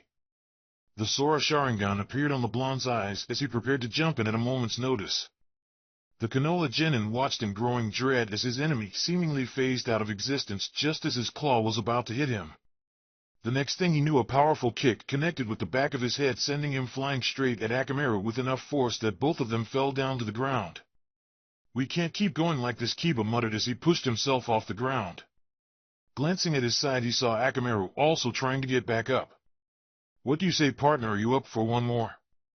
the young man asked. The transformed dog looked up and weakly gave a nod. Gathering chakra, the leaf genin and his dog stared down at their smirking opponent. Shugaroga. Once again the two started spinning and converged into a giant vortex of flames as they charged towards their target. If you want to play it like that, then let's settle this. Kadamaru shouted before spewing the golden substance onto one of his right arms, which hardened in the shape of a large spiked gauntlet. Come on! He called out as he reeled his fist back and pumped chakra into it. As the Fang approached, the six-armed team punched forward. The attacks met on a stalemate that sent a powerful shockwave through the forest. Kadamaru glanced down and was somewhat surprised to find out that his golden gauntlet had started cracking. Well, this has been fun, he admitted before the friction of the attack caused an explosion that swallowed all three of them. Geez, I already told you, Tenten, I can't go with you today. An annoyed Ino exclaimed at the older girl from behind the counter of her family's flower shop. For her part, Tenten simply crossed her arms. Just tell your mother to let you leave early today and let's go. The brunette insisted. The blonde sighed as she busied herself by rearranging things on the shop. It's not only that, the truth is that I just don't feel like going to train today, she finally admitted. How can you say that? Tenten asked, alarmed. That behavior is the reason why most of the boys are out on some sort of secret mission while us kunoichi were left behind. The older genin exclaimed in indignation. Ino let herself fall on her seat in exhaustion. It's not like I am saying that I am not serious about my training, the Yamanaka said. In fact, just yesterday I spent most of the day training with my dad. I had planned to take it easy today, but I had to come here and help run the shop, she tried to explain. And that's why I don't want to go training, I just want to relax today. Tenten did not back off and instead moved closer to the counter. That's not good enough, she exclaimed. The guys don't care about consecutive days of training, and neither should we, she pointed out. The two kunoichi continued their argument back and forth inside the shop despite having been it for almost 2 hours. Meanwhile, just outside, Hinata sat patiently and could not help but smile at her friend's antics. I am sorry, Sakura said weakly as she walked up to Hinata and sat next to her. The Hyuga gave her former classmate a confused look. What do you mean, Sakura-chan? She asked. What do you have to apologize for? Sighing, the pink-haired girl simply started into space. For dragging you out here, for Tenten suddenly channeling Lee, for the guys being sent out basically for this whole situation, she finally said. The Byakugan users started at the girl for a couple of seconds. Niji Nizan did not want to tell me what their mission was about, the kunoichi said. Are you saying that? Sakura nodded at the blue-haired girl's question. Yes, it has to do with Team 7, the Maruno answered. Immediately an alarmed look appeared on Hinata's face. Is something wrong with Naruto-kun? She asked worriedly. When her former classmate shook her head weakly, she relaxed a bit but remained concerned. So it is about Sasuke-kun, the Hyuga realized. The pink-haired genin merely nodded dumbly. Seeing tears threaten to fall off her friend's emerald eyes, the Byakugan user placed a comforting hand over hers. Do not worry about it, Sakura-chan, the girl instructed. Everything is going to turn out fine, she said. Naruto-kun and Niji Nizan are very strong, and Shikamaru-kun was always the smartest one among us. Hinata offered a warm smile to her fellow kunoichi. Also, Kiba-kun promised that everyone will be safe, she informed. And he did it with such confidence that I have no other choice but to believe him. Back at home I was always overshadowed by my sister. She was so good with our clan's techniques that Mom could not help to compare all I did with her. The forest's ground was really uncomfortable to lie on. Things didn't get better in school. Sasuke immediately took the title of best student, while Shikamaru was the smartest. I even tried to be the class clown, but I couldn't compete with Naruto. The burning smell around him was irritating his nose. Even in my team, Shino had all the skills and Hinata-chan had the potential. I was left behind again in the smoke-covered forest. Kiba slowly opened his eyes. Seeing Akamaru back to his usual white-furred self, struggling to stand up on shaky legs, the Inuzuka tried to push his body off the ground as well. Once up, the brunette looked at himself. He had several burns and bruises all over his body. Even his trusty jacket was all tore up after the explosion. There were several trees on the ground around him, while dust and smoke still lingered on the air, but Kadamaru was nowhere to be found. Hinata-chan, I was unable to protect Nichi, the leaf nin lamented. But at the very least that beat his train of thought was interrupted when he heard a strange sound. Suddenly the sight of a weird shape arrow appeared through the smoke spinning towards them. Kiba was too transfixed to move out of the projectile's way, but felt something soft push him to the side. Once again Akamaru had leapt to the aid of his partner and pushed him out of harm's way. Unfortunately for the small dog, he was not so lucky this time, and the drilling managed to graze him pretty badly. Akamaru! The Inuzuka screamed as he caught the little dog on the air. A red patch was already growing on the animal's back. That's some pretty loyal partner you have there. Kadamaru's voice reached the genin's ear, causing him to turn around. To the brunette's horror, the monstrous teenager landed on a branch above him virtually unharmed. The Otonin smirked down at his opponent as he threw away the bow he was holding. I have to admit that last attack was stronger than the first one, he said, showing how the hand he had used to challenge the attack was now completely burned up to the forearm. I think I might lose it, but I doubt I will miss it. The transformed nin joked as he showed off his 5 remaining hands. Kiba held his gaze up at his enemy for a couple of seconds before lowering down back at his dog. You were great today, pal, he whispered. I could not have asked for a better partner. A small smile formed on his face. Thanks for everything, he said before suddenly throwing Akamaru in the direction of his teammates. Shikamaru was taken aback by Kiba's actions, but was able to compose himself in time to catch the small dog. Kiba! What are you doing? Instead of answering the question, the Inuzuka smiled. Take care of him, he called out before turning to face the sound shinobi. Oh? Kadamaru said, amused. Are you going to continue this fight all by yourself?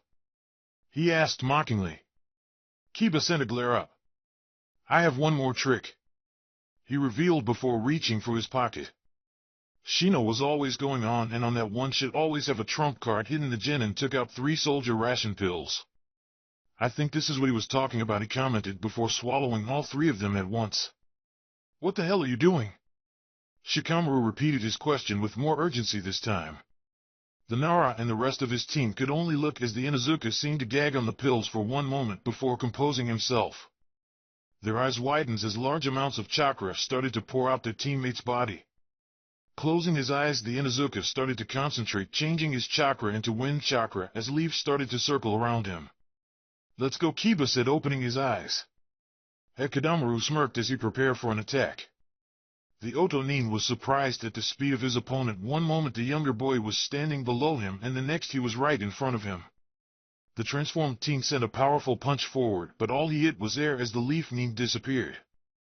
Suddenly Kadamaru felt something grab him under his shoulders from behind. What the hell? He exclaimed. Looking back, all that the sound nin could see was Kiba glowing with chakra and smirking. Zetsuga! Kiba said as the wind around them suddenly picked up, violently spinning the 2 of Shinobi and propelling them up into the air. The Otonin struggled to break free. What the hell are you doing, you bastard? He asked. The transformed teen tried to mold his chakra to get himself out, but the massive concentration of his opponent's own chakra was preventing him from doing so. Why are you doing this, you miserable wreck? Kadamaru asked as he felt the wind chakra cutting through his armored skin as it spun. It was Kiba's turn to laugh. What? You don't like my last combo? He mocked as they continued to move high up in the air. The trees, the ground, and their teammates were already a long way down. What are you planning on doing? The Otonin asked, dread starting to seep into his voice. You'll see, was all that the genin said right before the tornado they had formed suddenly arced downward. Kadamaru's eyes widened in realization as he found himself speeding towards the ground. What are you doing? He asked, not bothering to mask his fear anymore. You're going to kill us both. The leaf nin's only response was tightening his hold. I have never been able to stand out among my friends. I wasn't even able to keep my promise, he confessed. But at least I can do this much, Kiba stated right before his jutsu drove him and Kadamaru into the ground with a thunderous impact. Kiba! Naruto shouted. The blonde had been rendered perplexed during his friend's technique, but finally snapping out his stupor, he stood up and rushed towards the crash site. Sakan cursed under his breath. The mission that Orochimaru had assigned to them with the utmost importance had completely gone off rails. Kodomaru had pretty much asked for this outcome, and now that he was taken out, Sakan had to deal with this mess himself. Seeing the blonde separate from the group, the pale teen decided that it was now time to act. Out of all the Konoha shinobi that had interfered, the spiky-haired one was the one that Sakan had been the most worried about, and now this was his chance to take the younger boy out as he was distracted. The remaining sound nin jumped off his branch to the ground and dashed after his target, a kunai already in hand. However, Sakan only managed a couple of steps before his body came to a complete halt. "What the hell is going on?" he asked as he looked around. "I am not letting you attack him from behind," a serious voice caused Sakan to turn look behind. There stood the only leaf nin from the group wearing a chunin jacket. The sound shinobi could see that their shadows were connected. "You're Inara," the Oto nin commented offhandedly. Suddenly the blue-haired teen realized that one of his hands was shaking. "What the hell is this?" he pondered. "I am not afraid of this guy," he thought as he glanced at the Konoha shinobi. Shikamaru's fist was shaking out of sheer anger, and the same action was being forced on Sakan through the Chunin's Kagemain technique.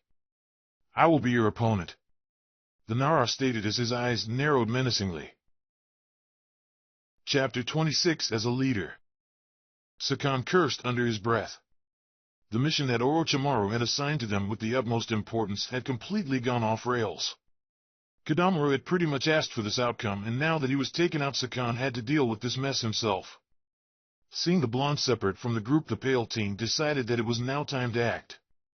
Out of all the Konoha shinobi that had interfered, the spiky-haired one was the one that Sakan had been the most worried about, and now this was his chance to take the younger boy out as he was distracted. The remaining sound nin jumped off his branch to the ground and dashed after his target, a kunai already in hand. However, Sakan only managed a couple of steps before his body came to a complete halt. "What the hell is going on?" he asked as he looked around. "I am not letting you attack him from behind," a serious voice caused Sakan to turn and look behind. There stood the only leaf nin from the group wearing a chunin jacket. The sound shinobi could see that their shadows were connected. "You're Inara," the Oto nin commented offhandedly. Suddenly the blue-haired teen realized that one of his hands was shaking. "What the hell is this?" he pondered. "I am not afraid of this guy," he thought as he glanced at the Konoha shinobi. Shikamaru's fist was shaking out of sheer anger, and the same action was being forced on Sakan through the Chunin's Kagemain technique. "I will be your opponent," the Nara stated as his eyes narrowed menacingly. Sakan gritted his teeth in frustration. "Back off, kid. I've had just about enough of you and your little friends," he warned as he glared at the leaf nin. "Really?" Shikamaru responded. "Because I've been sick and tired of your little group for a long while now," the brunette stated in a firm voice. A scoff escaped the Oto nin. "I have studied your stupid village, and I know that Nara do not specialize in direct combat," the blue-haired teen pointed out.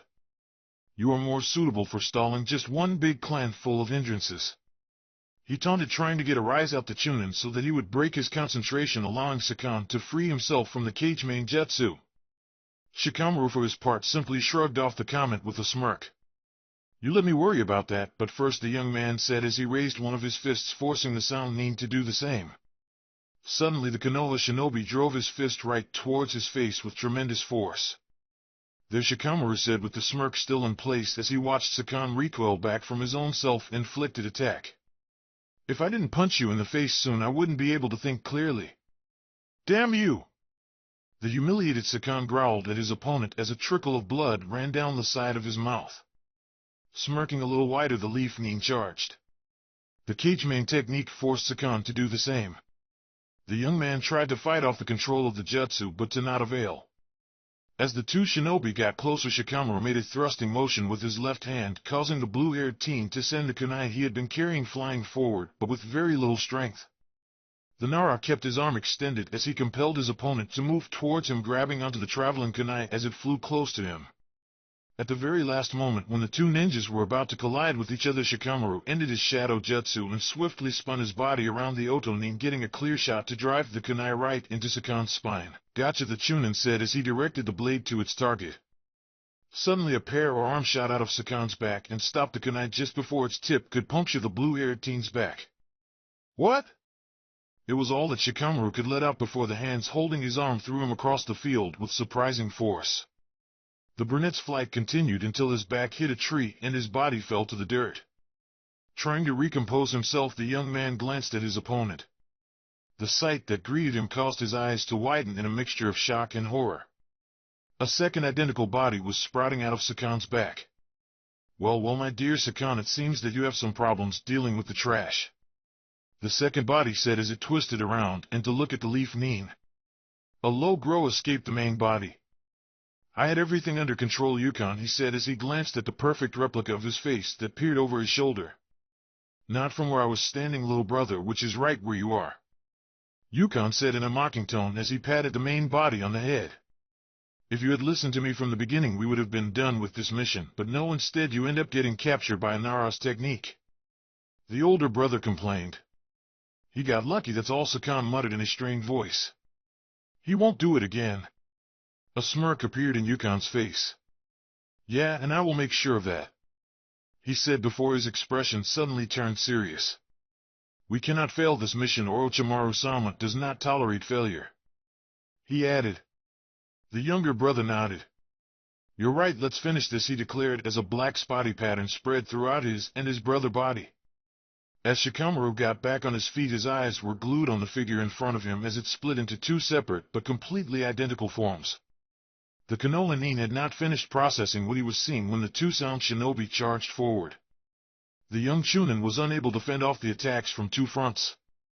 The moment he blocked Sakan, his brother would attack him from his blind side, and vice versa. It seemed that the Oto siblings had in fact studied up on the Nara clan, since the pair spent most of their time jumping around the brunette, which made it impossible for the Leaf Nin to capture even one of them in his Kage Mangetsu again. The assaults continued for a while as the Nara was punched around by the brothers until finally Sakan delivered a powerful kick to young man's stomach, sending the Chunin flying into a tree with so much force that the tree snapped in two as Shikamaru's body flew through it. Lying on the ground, the brunette weakly glanced up at the smirking pair approaching him. Arg! Ino groaned as she let her tired body fall down onto the grass. Tell me, Hinata, is everyone in your cousin's team this damn hyperactive? The blonde asked as she glanced at the blue-haired girl sitting next to her. A small giggle escaped the Hyuga before answering. No, Niji Nizan is pretty calm. He can be quite intense at times, but he is mostly calm, the Kunoichi answered. Though he also complains from time to time about the same thing you did, she added with another short low laugh. For her part, the Yamanaka merely sighed and turned to look at the source of her frustration. After what seemed to be hours of arguing, Ino had caved and gone along with Tenten's ridiculous plan for a girls-only intensive training session. The older Kunoichi was now making short work of Sakura after having beaten both her and Hinata. The Yamanaka hated to admit it, but the weapon mistress was far more skilled than her and her two former classmates combined. I prefer teammates that are a bit more relaxed, the blonde languidly commented. Like Shikamaru-kun? The Byakugan users asked in curiosity. Suddenly a rather strong blush appeared on Ino's face. What? Shikamaru? No! Nothing like Shikamaru, the young woman stalwartly insisted. That guy is too extreme when it comes to being laid back, she hurriedly commented. It's troublesome to have someone so lazy as a teammate. Hinata gave her friend a concerned look. Really? Is it really that bad? She asked. Having taken a moment to calm down, the Yamanaka composed herself. Well, it's not all bad, she admitted. Despite everything, Shikamaru does have a few good points. No, nothing like Sasuke-kun, of course. But still, she added. The worried look in the blue-haired girl's eyes vanished and was replaced by one of interest again. Like what? She urged her former classmate to continue. Well, he's super smart for starters, Ino pointed out. I mean, sometimes Asuma-sensei would have us do a mock fights, and I think Shikamaru is out and that it's just between me and Chuji, but then Shika comes back with some strange strategy and I realize that he had been planning it from this start with Chuji and I walking right into it. Another giggle escaped Hinata. Shino-kun likes to do things similar to that as well, and it usually ends with Kiba-kun getting angry and leaving training early. The two Kunoichi had a small laugh at the expense of their hooded friend. But there is another thing about Shikamaru, Ino suddenly started again. For someone who likes to laze around as much as him, when he gets serious about something, he really gets serious about it, she said, receiving a confused look from the other girl before continuing. He takes the responsibilities laid on him to heart, and he's more than willing to let himself get burned if it means carrying them out. A soft breeze passed through training field just as Tenten was apologizing to Sakura for having used too much force in her last attack. The blonde smiled at the scene before looking down at her feet. So I think that maybe the reason why Shikamaru tries to evade responsibility so much is because he cannot allow himself to let down those who might depend on him. Ino's smile widened as she looked at Hinata. I don't really hate that about him. Shikamaru forced his body off the ground as the Sound Twins continued to approach. Well, I have to say you suck as a team leader. Yukon commented as he wiped some of the Leaf Nin's blood from his knuckles. Most of your team is down and your little mission is about to go up in flames. He added with a self-satisfied smirk. The Nara had to use a nearby tree for support to stay upright. What about your teammates? The brunette questioned. They are out as well. Laughter erupted on the scene. Those idiots that got themselves killed? Who cares about them? Sakan boasted gleefully. All that matters is that the two of us fulfilled this mission for Orochimaru-sama. The older brother informed. Shikamaru's eyes narrowed at the twins' words. Aren't you supposed to be the leader of your team? The Chunin asked with his eyes directed at Sakan. For his part, the younger Otonin simply shrugged his shoulders. That's why I only have to think about the success of this mission. He responded. If Kadamaru and the others are stupid or weak enough to get themselves killed, then it's all on them. I am not here to babysit anyone. The blue-haired young man said with complete disregard for his fallen teammates. It started out slow, but Shikamaru's laughter grew stronger and stronger until it was echoing among the trees. It looks like this guy finally snapped, Yukon commented as he eyed the Konoha shinobi curiously. Still in a fit of laughter, the Nara shook his head at his opponent's remark. No, nothing like that, he responded. It's just that here I was thinking how much I had messed up on this mission, but now I know that no matter how bad things had turned out, I am nowhere near as pathetic as this guy over here. The Chunin said while signaling at Sakan. The twins growled at the brunette's comment, which earned another chuckle out of the Leaf Nin. Yeah, it's true that the team leader is ultimately responsible for making sure the mission successfully is carried out, but that's only part of the deal. Any mirth disappeared from Shikamaru's voice. The leader is also responsible for the lives of the teammates he is in charge of, and if those lives are lost, he is not supposed to simply shrug that off. His fist closed tightly. He has to remember them, let those losses weight on his soul, because those are his true failures. A snort escaped Sakan. That's a quick way to get yourself overwhelmed and your judgment clouded. Shikamaru gave the blue-haired teen a hardened look. It's not about mindsets, but about growth. He declared. Niji Spyakugan has a blind spot on the back and his techniques require a lot of energy. This creates a problem in drawn-out battle. Kiba, on the other hand, fights with completely disregard of his own body, which means he should not fight by himself against a long-range opponent. The Leaf Nin said as if he was reciting it out a report. I will never forget that. Even if it's too late to do anything for them, I would never forget that if I had taken this information under consideration, I could have prevented this. The Sound Twins narrowed their eyes. I am Nara Shikamaru, Chunin of the village, hidden in the leaf and leader of this team. The young man announced as he brought his hands together. My own failures cost two of my teammates dearly, so now the least I can do for them is make sure I beat the living hell out of you. He declared before his shadow suddenly shot towards the two Sound Ninjas. Sakan and Yukon reacted immediately, jumping away from the incoming shadow, making sure it stayed away from theirs. You talk really big for someone who is about to be finished off. The older brother exclaimed as the two charged forward. A smirk formed in Shikamaru's lips. Did it ever occur to you that I might have been guiding the course of this fight up until now? He asked in an amused tone. By the time the Leaf Nin's words registered in the brother's ears, it was too late. Branches from the trees all around them suddenly sprung to life and wrapped themselves around the Oto Ninja's body, completely restricting them. What? What the hell is this? Sakan asked, alarmed. The Nara smirk widened. Well, you studied Konoha, you tell me. The brunette mocked. No, it can't be. You cannot possibly be a Mokuton user. Yukon shouted as he struggled against the branch's hold on his body. For a response, the Konoha shinobi simply closed his fist, which caused branches to wrap tightly around the twins' necks. Sakan gasped for air. I'm impossible. Only the first Hokage could do this. He struggled to let out. Shikamaru simply shrugged his shoulder. He had to learn it from somewhere. I simply figure out his secret. The twins continued to fight a losing battle against the branches. Damn you, Yukon growled. I don't care about the wood release. Sakan glared at the Chunin. I am going to kill you, he declared as the spatter marks on his body started to burn and spread throughout the rest of his body. Seeing this, Yukon followed his younger brother's lead and activated the second level of his curse seal. As the transformation finished, the branches that held the twins seemingly exploded into tiny little splinters. Now two goblins, half of their body covered in some sort of armor, stood in front of the young Leaf Nin in perfect symmetry, glaring at him with murderous intent. Despite everything, Shikamaru held their ground.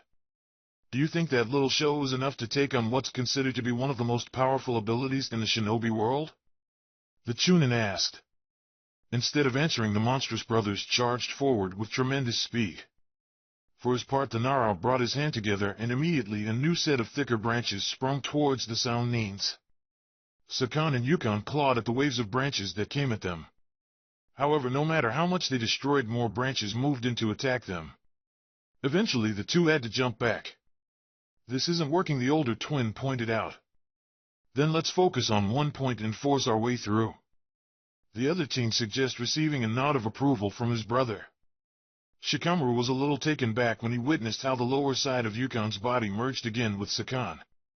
From the brunette's perspective, it looked like the grossest piggyback ride in the entire world. Terrankin! The Chunin had no time to process when the grotesque monster shot forward with renewed ferocity. The branches moved in to meet the Oto Nins, but this time the two pairs of hands were able to start gaining ground.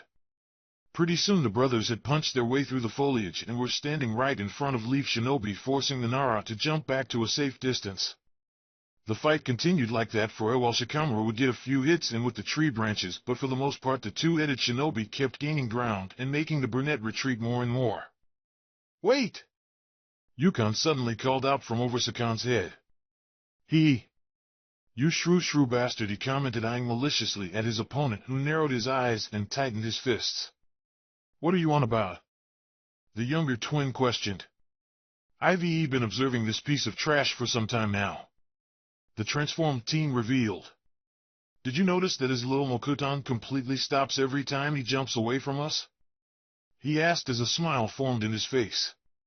It's not would release at all. Someone connected his shadow with the trees and used those Nara clan jutsu to control them.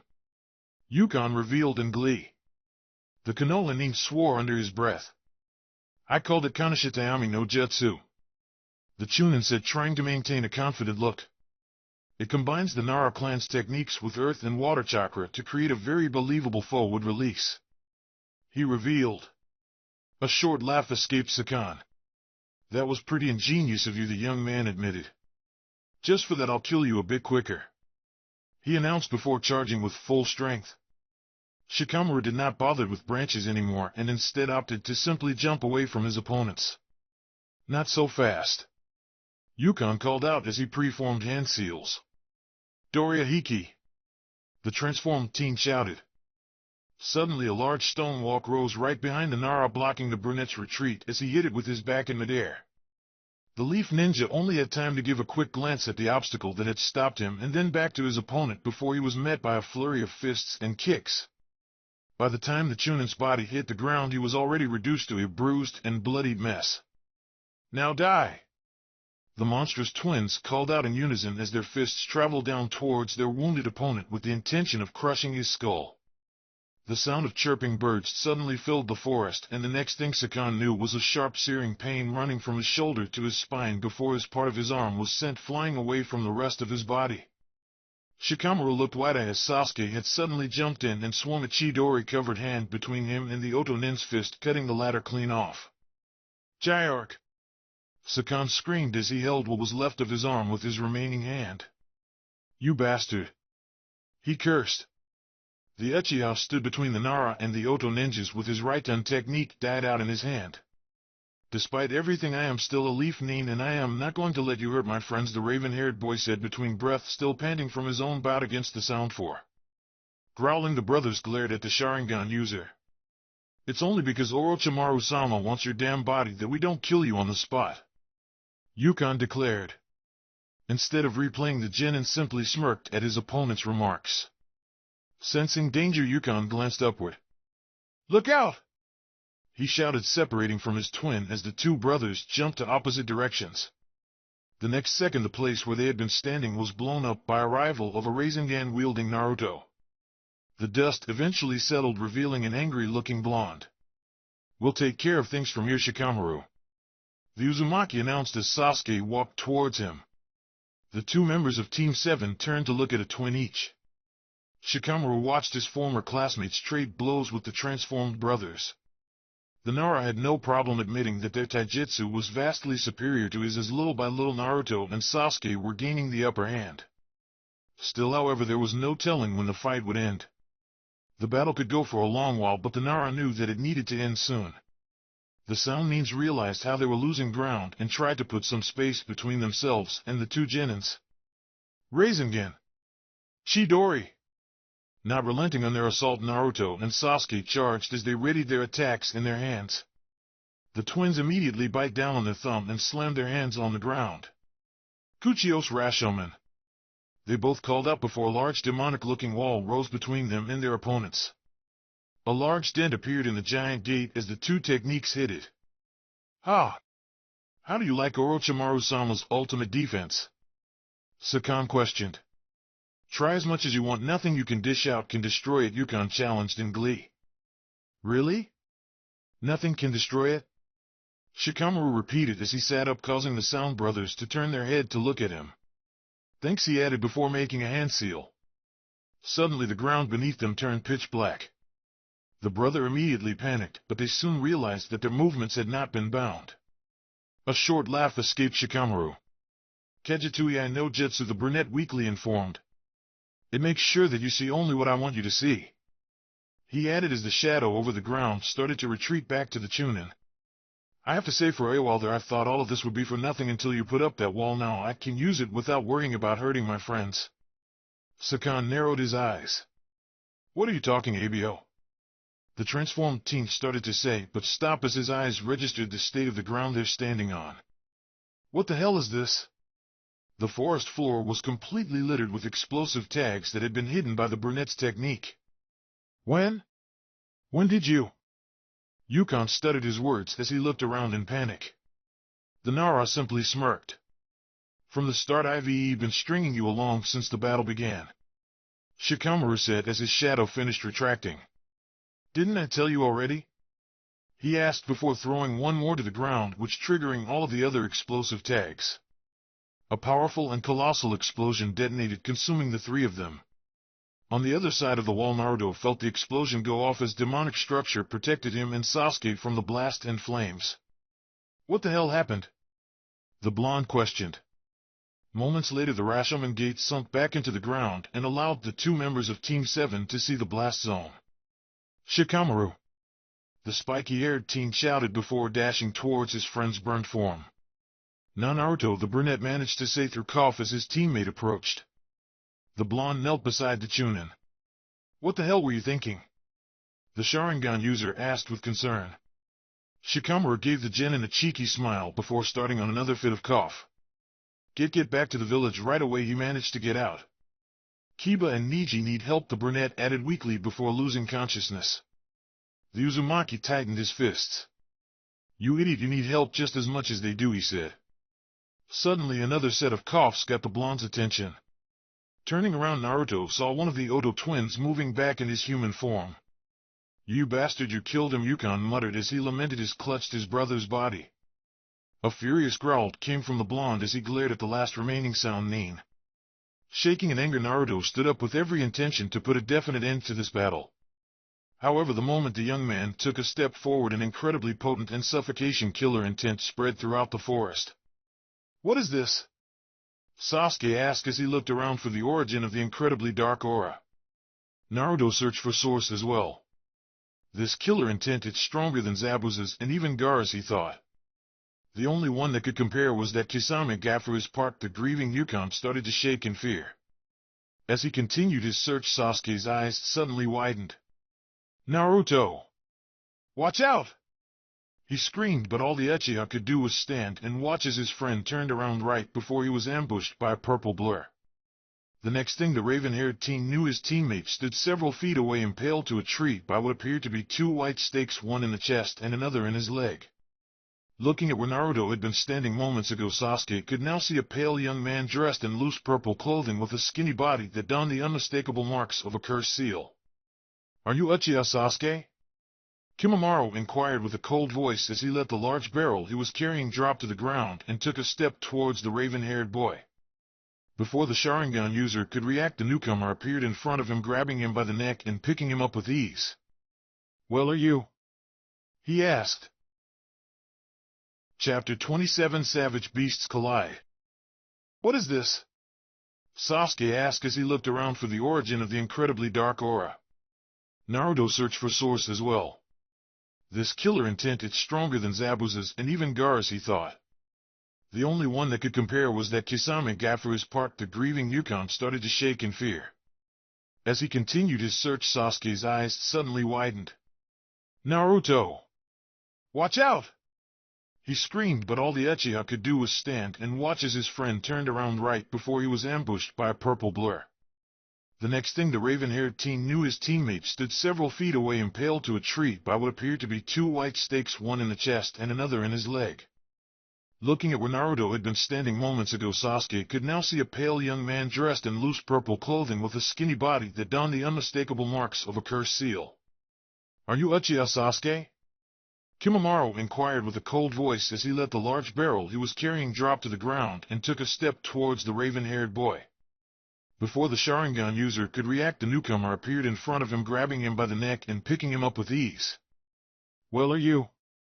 he asked. Struggling against the hold on his neck and the suffocating killer intent, the raven-haired teen was able to glare at his captor. The pale man took a second to regard the younger ninja's Sharingan eyes. "So you are," Kimimaro commented before tightening his grip. "Arg!" the Uchiha gasped as the fingers around his neck pressed down. Casually, the newcomer reached into his disheveled robe and took out a small jar with dark purple pills inside of it. Is that the Saishingen?" Yukon asked timidly as he pressed his back against the trunk of a tree. The blue-haired teen's body language indicated that he did not know whether to run away or stay. "This is a new variant that Kabuto-san created," Kimimaro answered in a monotone as he forced one of the pills down the Sharingan user's throat. "Orochimaru-sama can wait no longer. This new pill will greatly accelerate the process to prepare the Uchiha's body," the older shinobi added. Sasuke struggled, but try as he might, he was unable to spit the tablet out due to his current predicament. The effects of the pill were almost immediate. A dark aura suddenly enveloped the Uchiha as the young man screamed in pain. That's not supposed to happen," a startled Yukon commented. Ignoring the other sound, Kimimaro simply turned around and started to walk back towards the large barrel, his hold on the genin never loosing. "Open the coffin now," he commanded in a strong voice. Yukon jolted in surprise, but hurriedly scrambled to comply, lifting the lid off the barrel. Kimimaro unceremoniously threw Sasuke's writhing body into the coffin before making a hand seal. An ominous black fog gathered over their heads for a brief moment before it suddenly fell into the barrel along with the leaf Nin. Warily, Yukon placed the lid back and immediately stepped back. Incredible, it would have taken all of us in the Sound 4 to pull off the black fog, but he did it by himself, the blue-haired teen thought as he watched the pale man seal the coffin. No wonder he was the one Orochimaru-sama had chosen. Suddenly, Kimimaro jumped away from the barrel and Yukon. The next second, the place where the older shinobi had been standing burst into black flames. "What the hell have you done to Sasuke? You bastards!" Naruto demanded to know as he walked towards the two sound ninjas. Despite his accelerated healing, blood was still running from his wounds. Setting sights on the sealed confine, the blonde charged towards it, ready to set his teammate free. Unfortunately, the Jinchuriki was intercepted by the newcomer, who delivered a powerful kick to the genin's midsection at lightning speed that sent the spiky-haired teen flying right through a tree. "I cannot allow you to destroy the coffin," Kimimaro commented. "Doing so will kill Uchiha Sasuke and interfere with Orochimaru-sama's plans," he added. The Uzumaki got back to his feet right away, angry at the pale man for kicking him and at himself for almost killing his friend. Then I guess I will have to take care of you two first, the Genin commented as his Sora Sharingan stared at both Oto Shinobi down. Unbothered by the Konoha nin's words, Kimimaro calmly took a few steps forward, setting himself between the blonde and the coffin. Yukon, take the Uchiha to Orochimaru-sama, he ordered. Make sure to get there on time. The older teen added, spiking his killer intent to accentuate his command.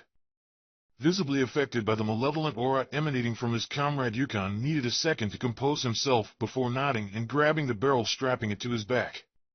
Not you won't, Naruto declared before dashing towards the blue-haired teen. Unfortunately, the Uzumaki was once again interacted by Kimimaro, who tackled him again, ramming his body through several trees. The spiky-haired boy gasped in pain as he realized that more white stakes have impaled his chest.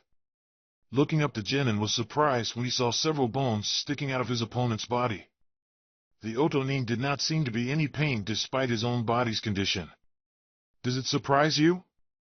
The gray-haired teen asked. This is Shikatsumi Aku, my extinct clan's bloodline limit, the Kagaya explained, referring to the bones sticking out. The Sharingan user merely glared. I don't care about you, move out of my way, he commanded as he got back on his feet. Kimimaro remained unfazed. I will not, the young man answered simply. I am here to fulfill Orochimaru-sama's wish, and right now you are a threat, he stated before suddenly launching himself forward. Yanagi no Mai. As the sound shinobi closed in on the blonde, he thrust his palm forward, a sharp bone coming out of it to stab his opponent on the shoulder. Naruto was able to move out of the strike's way, prompting Kimimaro to swing his outstretched arm in pursuit. For a brief moment, Naruto considered blocking his opponent's arm to gain an opening, but fortunately his Sharingan eyes caught another bone emerging from the older teen's shoulder. Instead, the spiky-haired boy jumped back out of the attack's reach. However, having predicted the Leaf Nin's action, Kimimaro took advantage of the split-second opening the jump gave him to deliver a powerful kick to the younger boy's stomach, sending him flying back. Naruto's back hit a tree with a thunderous impact, causing him to flinch in pain. Amaterasu, the Genin exclaimed as he quickly opened his eyes. Kimimaro jumped back right before the black flames appeared. Damn it, I need to beat this guy quickly, Naruto raged in his mind. I have to catch up with the one that took Sasuke, he thought as he continued sending the Amaterasu flames at the gray-haired teen, who was graciously dodging all of them as if he were dancing. Kage Bunshin no Jutsu, Naruto called out after a quickly hand seal. Immediately 10 blondes appeared around the Otonin, closing in on their target. Karamatsu no Mai, Kimimaro muttered, crouching down slightly as the clones swarmed him. The next second, all of the shadow clones disappeared in clouds of smoke, revealing the Kagaya with his body covered by sharp protruding bones. The gray-haired teen looked up to find the blonde right in front of him, with most of his right arm covered in fire. Huyoku, Naruto called out as he thrust his fire jutsu forward. The sound nin did not even bother to dodge. Blue Sharingan eyes widened in disbelief at the sight of his attack being stopped by the bones in the pale teen's ribcage that had suddenly emerged and impaled in his arm. Tsubaki no Mai, Kimimaro said as he looked down on the younger shinobi. Reaching for his shoulder, the sound nin pulled a short sword and used to stab the trapped blonde in the left shoulder. The power of the strike was so strong that Naruto was set flying back onto a tree once more. The Uzumaki panted as he gripped his bleeding shoulder. Damn you, he growled. Still, the Kagaya remained unnerved by his opponent's killer intent. From what I sensed as I was coming here, I expected you to be a greater challenge, the pale man informed. But your mind is so focused on rescuing Uchiha Sasuke that you have yet to realize that you are going to die by my hands. Naruto's fist tightened. Shut up, he demanded. I understand you. I know what it feels that to have this one thing that you devote yourself to the point that nothing else matters, the sound nin admitted. You want to save your teammate and I want to fulfill my master's wish, he added. However, there is a difference between you and me. I have nothing left to lose, Kimimaro said before extending his arm away from the blonde. By the time the spiky-haired teen's eyes widened in realization, 5 projectiles had already shot out of the Kagaya's fingertips and were flying straight towards where Niji and Kiba lied unprotected. Acting out of instinct, Naruto launched himself toward his fallen teammates. I am not going to make it in time, he thought with dread. As he rushed to try and stop the white bullets, the blonde error dawned upon him. With his opponent havening exposed himself completely defenseless, Kimimaro directed his other hand towards him and released another barrage of the bone projectiles. Naruto realized that he had no chance to dodge the small missiles if he wanted to even hope to help his friend. All that the genin could do was brace himself for the more than likely painful impact, and hope that he would still be able to make it in time. However, the Oto Nin's attacks never made contact. Two large barriers of sand had formed in front of him and his teammates, blocking the white bullets. What a shameful behavior! Uzumaki Naruto, a strong voice echoed throughout the forest as the sand gathered up and started whirling in place. Okay, Hinata-chan, this time put more force on your spin, okay? Tenten instructed as she prepared another set of kunai. The younger Kunoichi gave her friend a worried look. Are you sure? Hinata asked, her voice full of her doubts about the situation. Geez, I told you that. Yes, I am sure this is the best way for you to learn the kaiten, the brown-haired girl declared. The Byakugan user bit her bottom lip. But the blue-haired girl was cut off when 3 kunai were shot her way. Having no other choice, Hinata started to spin on her heel, pumping chakra out of every part of her body as she did so. Taking the advice, she pushed on harder as the blades approached. 2 of the kunai bounced harmless off the sphere formed by Hinata's movements. However, the third one somehow latched onto the young woman's chakra for a brief moment before it was sent flying to the side in the direction where Sakura and Ino were resting. Look out! Tenten shouted as her kunai cut through the hair on a warpath towards the pink-haired girl, whose eyes widened in shock at the incoming projectile. Suddenly, a powerful gust of wind swept through the training field, veering the small blade away from Sakura and making it fall somewhere among the trees. Tenten let out a sigh of relief at her friend being unharmed, but still looked around the field confused. Where did that strong wind came from? It's almost as if the weapon mistress stopped mid-sentence as she caught sight of familiar person approaching. Her hold on her weapons tightened. You! She shouted. Sakura and the other 2 kunoichi turned to where the older girl was glaring at and gasped. Temari from the hidden sand walked casually towards them as she closed her fan. What are you doing here? Ino asked as she took a defensive stance. The blonde girl took a moment to glare at the group of tense kunoichi in front of her before her expression softened. Relax, I have not come here to pick a fight. She revealed. However, her words went heated as 4 girls refused to lower their guards. My brothers and I were sent back to the Leaf as a peace envoy here. Temari added as she threw her fan far away from her reach and raised her hand as a show that she meant no harm. The younger kunoichi relaxed a bit, but Tenten remained in full alert. What do you want with us? She asked, narrowing her eyes. Looking at the brown-haired girl, Temari shook her head in disbelief. I asked the Hokage point me where you were because shocking everyone, the older girl suddenly bowed down. I wanted to personally apologize for the Sand's attack on this village and for the part my brothers and I took in it, she said unreservedly before raising her head. My brothers wanted to come too, but Kankuro had to stay behind to deal paperwork related to our mission and Gaara already went ahead to the others, the blonde informed. Sakura gave older girl a confused look. Ahead to the others? She repeated.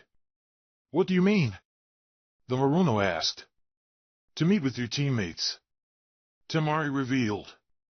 The Hokage informed us that they were in a very important mission. Gaara rushed out immediately to back them up. A figure started to form in the middle of the whirling sand. Naruto was taken back as Gaara appeared in the middle of the forest, arms crossed and pale blue eyes looking straight at Kimimaro. What are you doing here? The spiky-haired boy asked, not sure of what to make of the newcomer's presence. The redhead did not even bother to look at the other Jinchuriki as he answered. I could ask you the same thing, he said. Your Hokage told me that you were out here trying to save a friend, but instead I find you failing at it, the Sand Genin said, holding nothing back. The blonde flinched for a second at those words. You don't know what you're talking about, he tried to rebuke. A short laugh escaped Gaara, surprising the hell out of the Uzumaki. Yeah, maybe I do not. I am still new at this protecting others' business, the sand users admitted. But what I do know is that if you continue fighting this person in your current state, you will die. Pale blue eyes narrowed. And I cannot allow that to happen. Naruto gave the Suna Shinobi a look. What are you saying? As if to answer the question, the sand from the red-head gourd came out and hovered around its master. I will take care of this guy while you go ahead and rescue Sasuke. He indicated. But what about the others? The blonde questioned as his eyes shifted from Neji and Kiba to Shikamaru. I will keep them safe, Gaara assured with confidence. Now go, he commanded. The Sharingan user hesitated for a second but then nodded before dashing off. Kimimaro immediately reacted. I cannot allow that, the gray-haired teen said as he moved to intersect the spiky-haired boy, his sword still in hand and ready to strike. Sabaku aim, Gaara called as he extended one of his hands. Immediately a barrage shot out of one of the sand clumps floating in mid-air. Out of sheer instinct, the Kagaya jumped out of the sand projectile's way, giving the Uzumaki enough time to get away safely. Kimimaro watched the blonde's back disappeared from his view. You berated Naruto for not being focused on the fight, and now you are committing the same mistake. The redhead's words reached the Otonen's ear. Turning around, the gray-haired teen barely had enough time to jump out of the way. A large stream of sand flew past where he was standing. Despite having missed its apparent target, the sand continued going until it reached Shikamaru's unconscious body, picking it up and taking it to where his teammates lie. The large gourd on Gaara's back dissolved into sand, moving toward the three fallen ninjas and enveloping them in a large sand sphere for protection. How will you fight me if you are using the sand to protect them? Kimimaro inquired as he glared at the Jinchuriki. In response, Gaara unfolded his arms and narrowed his eyes. I have something more feral stored for you, he said as the dark lines around his eyes suddenly became more pronounced. The sound shinobi watched as his opponent bore his fanged teeth at him and an orange chakra started to cover his body. The chakra coat around the genin's body seemed to be boiling as it took an animal-like shape. Gaara's eyes were replaced by Shikaku's black and yellow once as he crouched down and his hands turned into claws. A large tail made up of the same boiling chakra swung behind the young man. I see, Kimimaro said in an unperturbed voice. You are the type of guy who does not hold back very well. The pale teen let his robe fall off his shoulders and hang around his waist. The rip-like pattern on his body started to burn and spread, giving his skin a dark tone as a large set of bones sprouted from his back. Let's go. The two transformed shinobi charged at each other at blinding speed, both readying their fists. The clash between the two young men was so strong it sent a shockwave throughout the forest. The backlash of their collision pushed the two teens back. Gaara wasted no time to thrust one of his arms forward. Immediately the bubbling chakra arm extended, flying straight at the Otonin and destroying every branch on its path. Kimimaro jumped out of the way. Tesanka no Maitsuru, the Kagaya roared as he pulled out his own spine and used as a whip to strike the Jinchuriki. Mimicking his opponent, Gaara jumped to dodge the sweeping strike. Dozens of trees were cut in half as the bone whip swept through the forest. Taking advantage that his opponent was in mid-air, Kimimaro raised his free hand and sent out a barrage of razor-sharp bones. The Jinchuriki saw the projectiles coming. Taking in a deep breath, Gaara let out a powerful roar that not only blew the bones away, but caught the sound ninja by surprise as it pushed him back down to the ground with tremendous force. Before the Kagaya could recover, the Suna Genin landed back on a tree and sent another chakra arm at his enemy.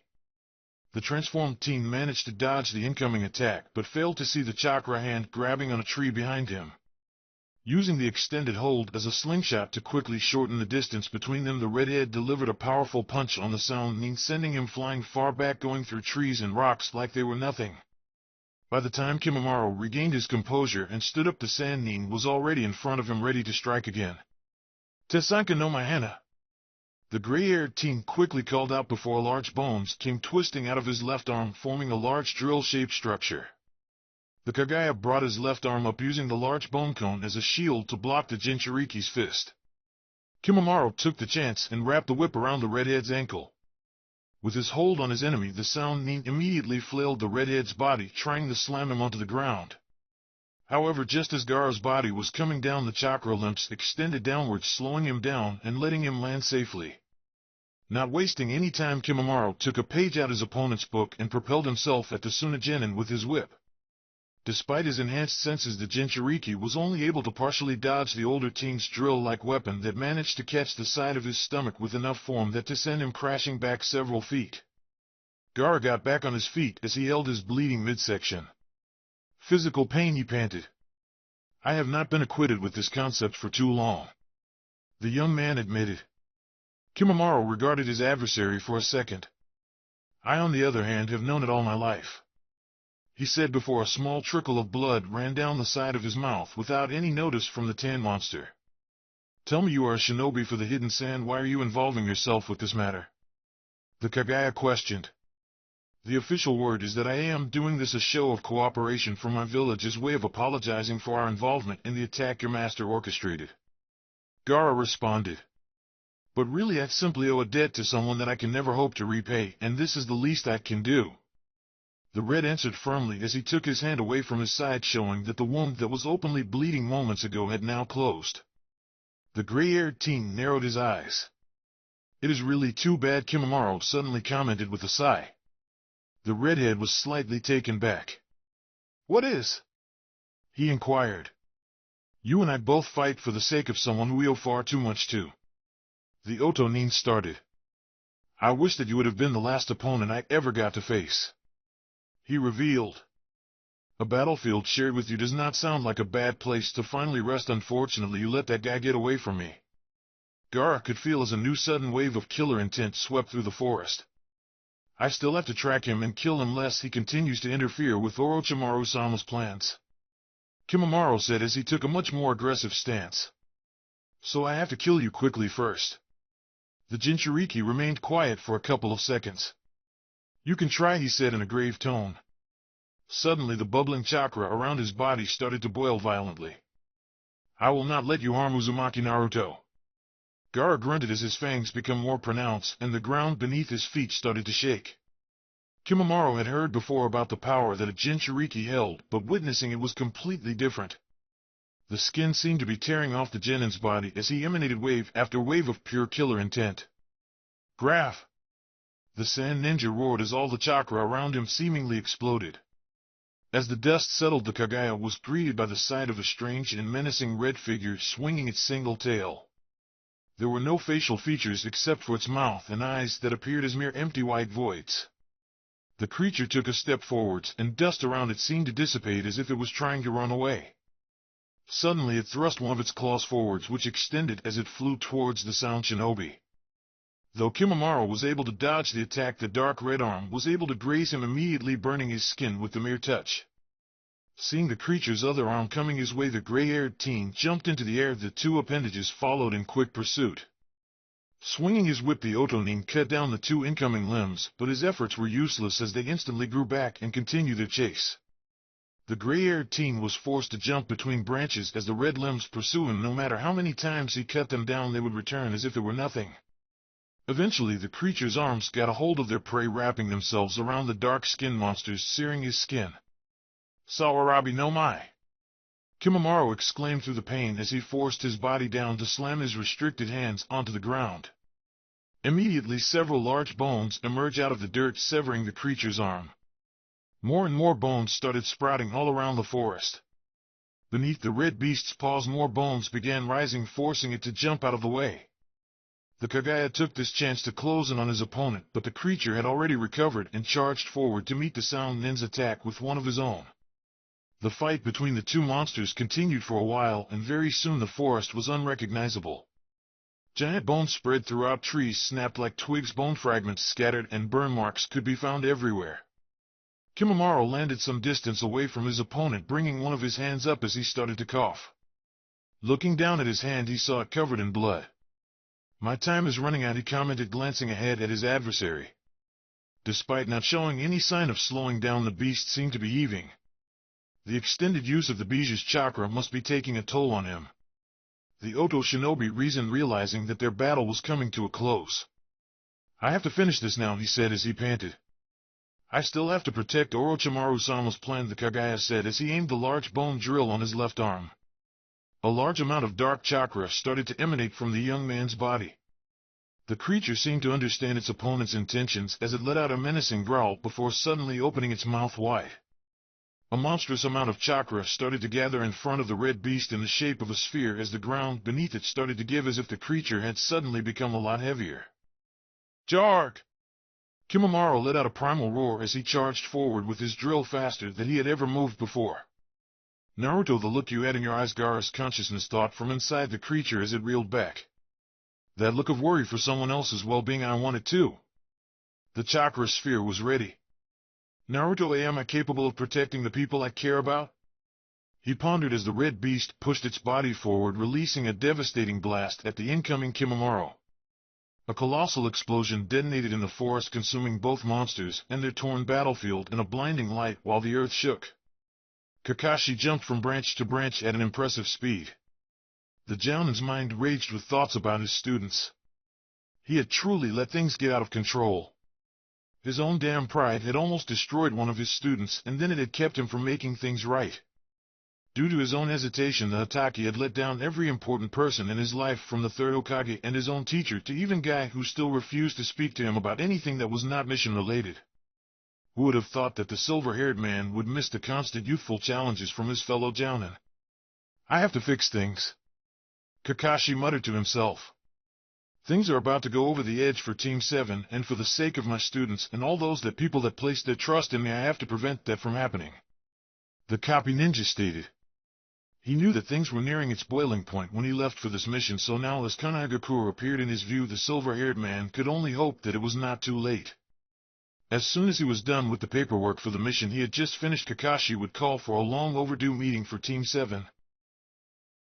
Chapter 28: Kaleidoscopic Bond.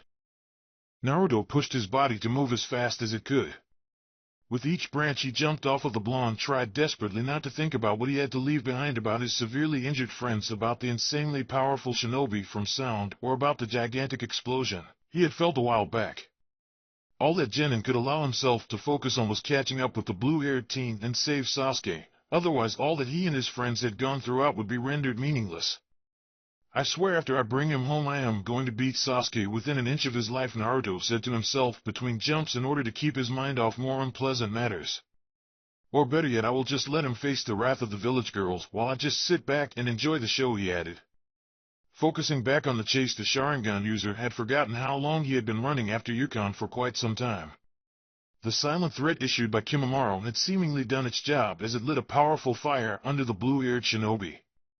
Despite being severely injured by Shikamaru's trap, the Sound Nin had been running at top speed since the very start and not giving any signs of slowing down, making it incredibly difficult for Naruto to catch up.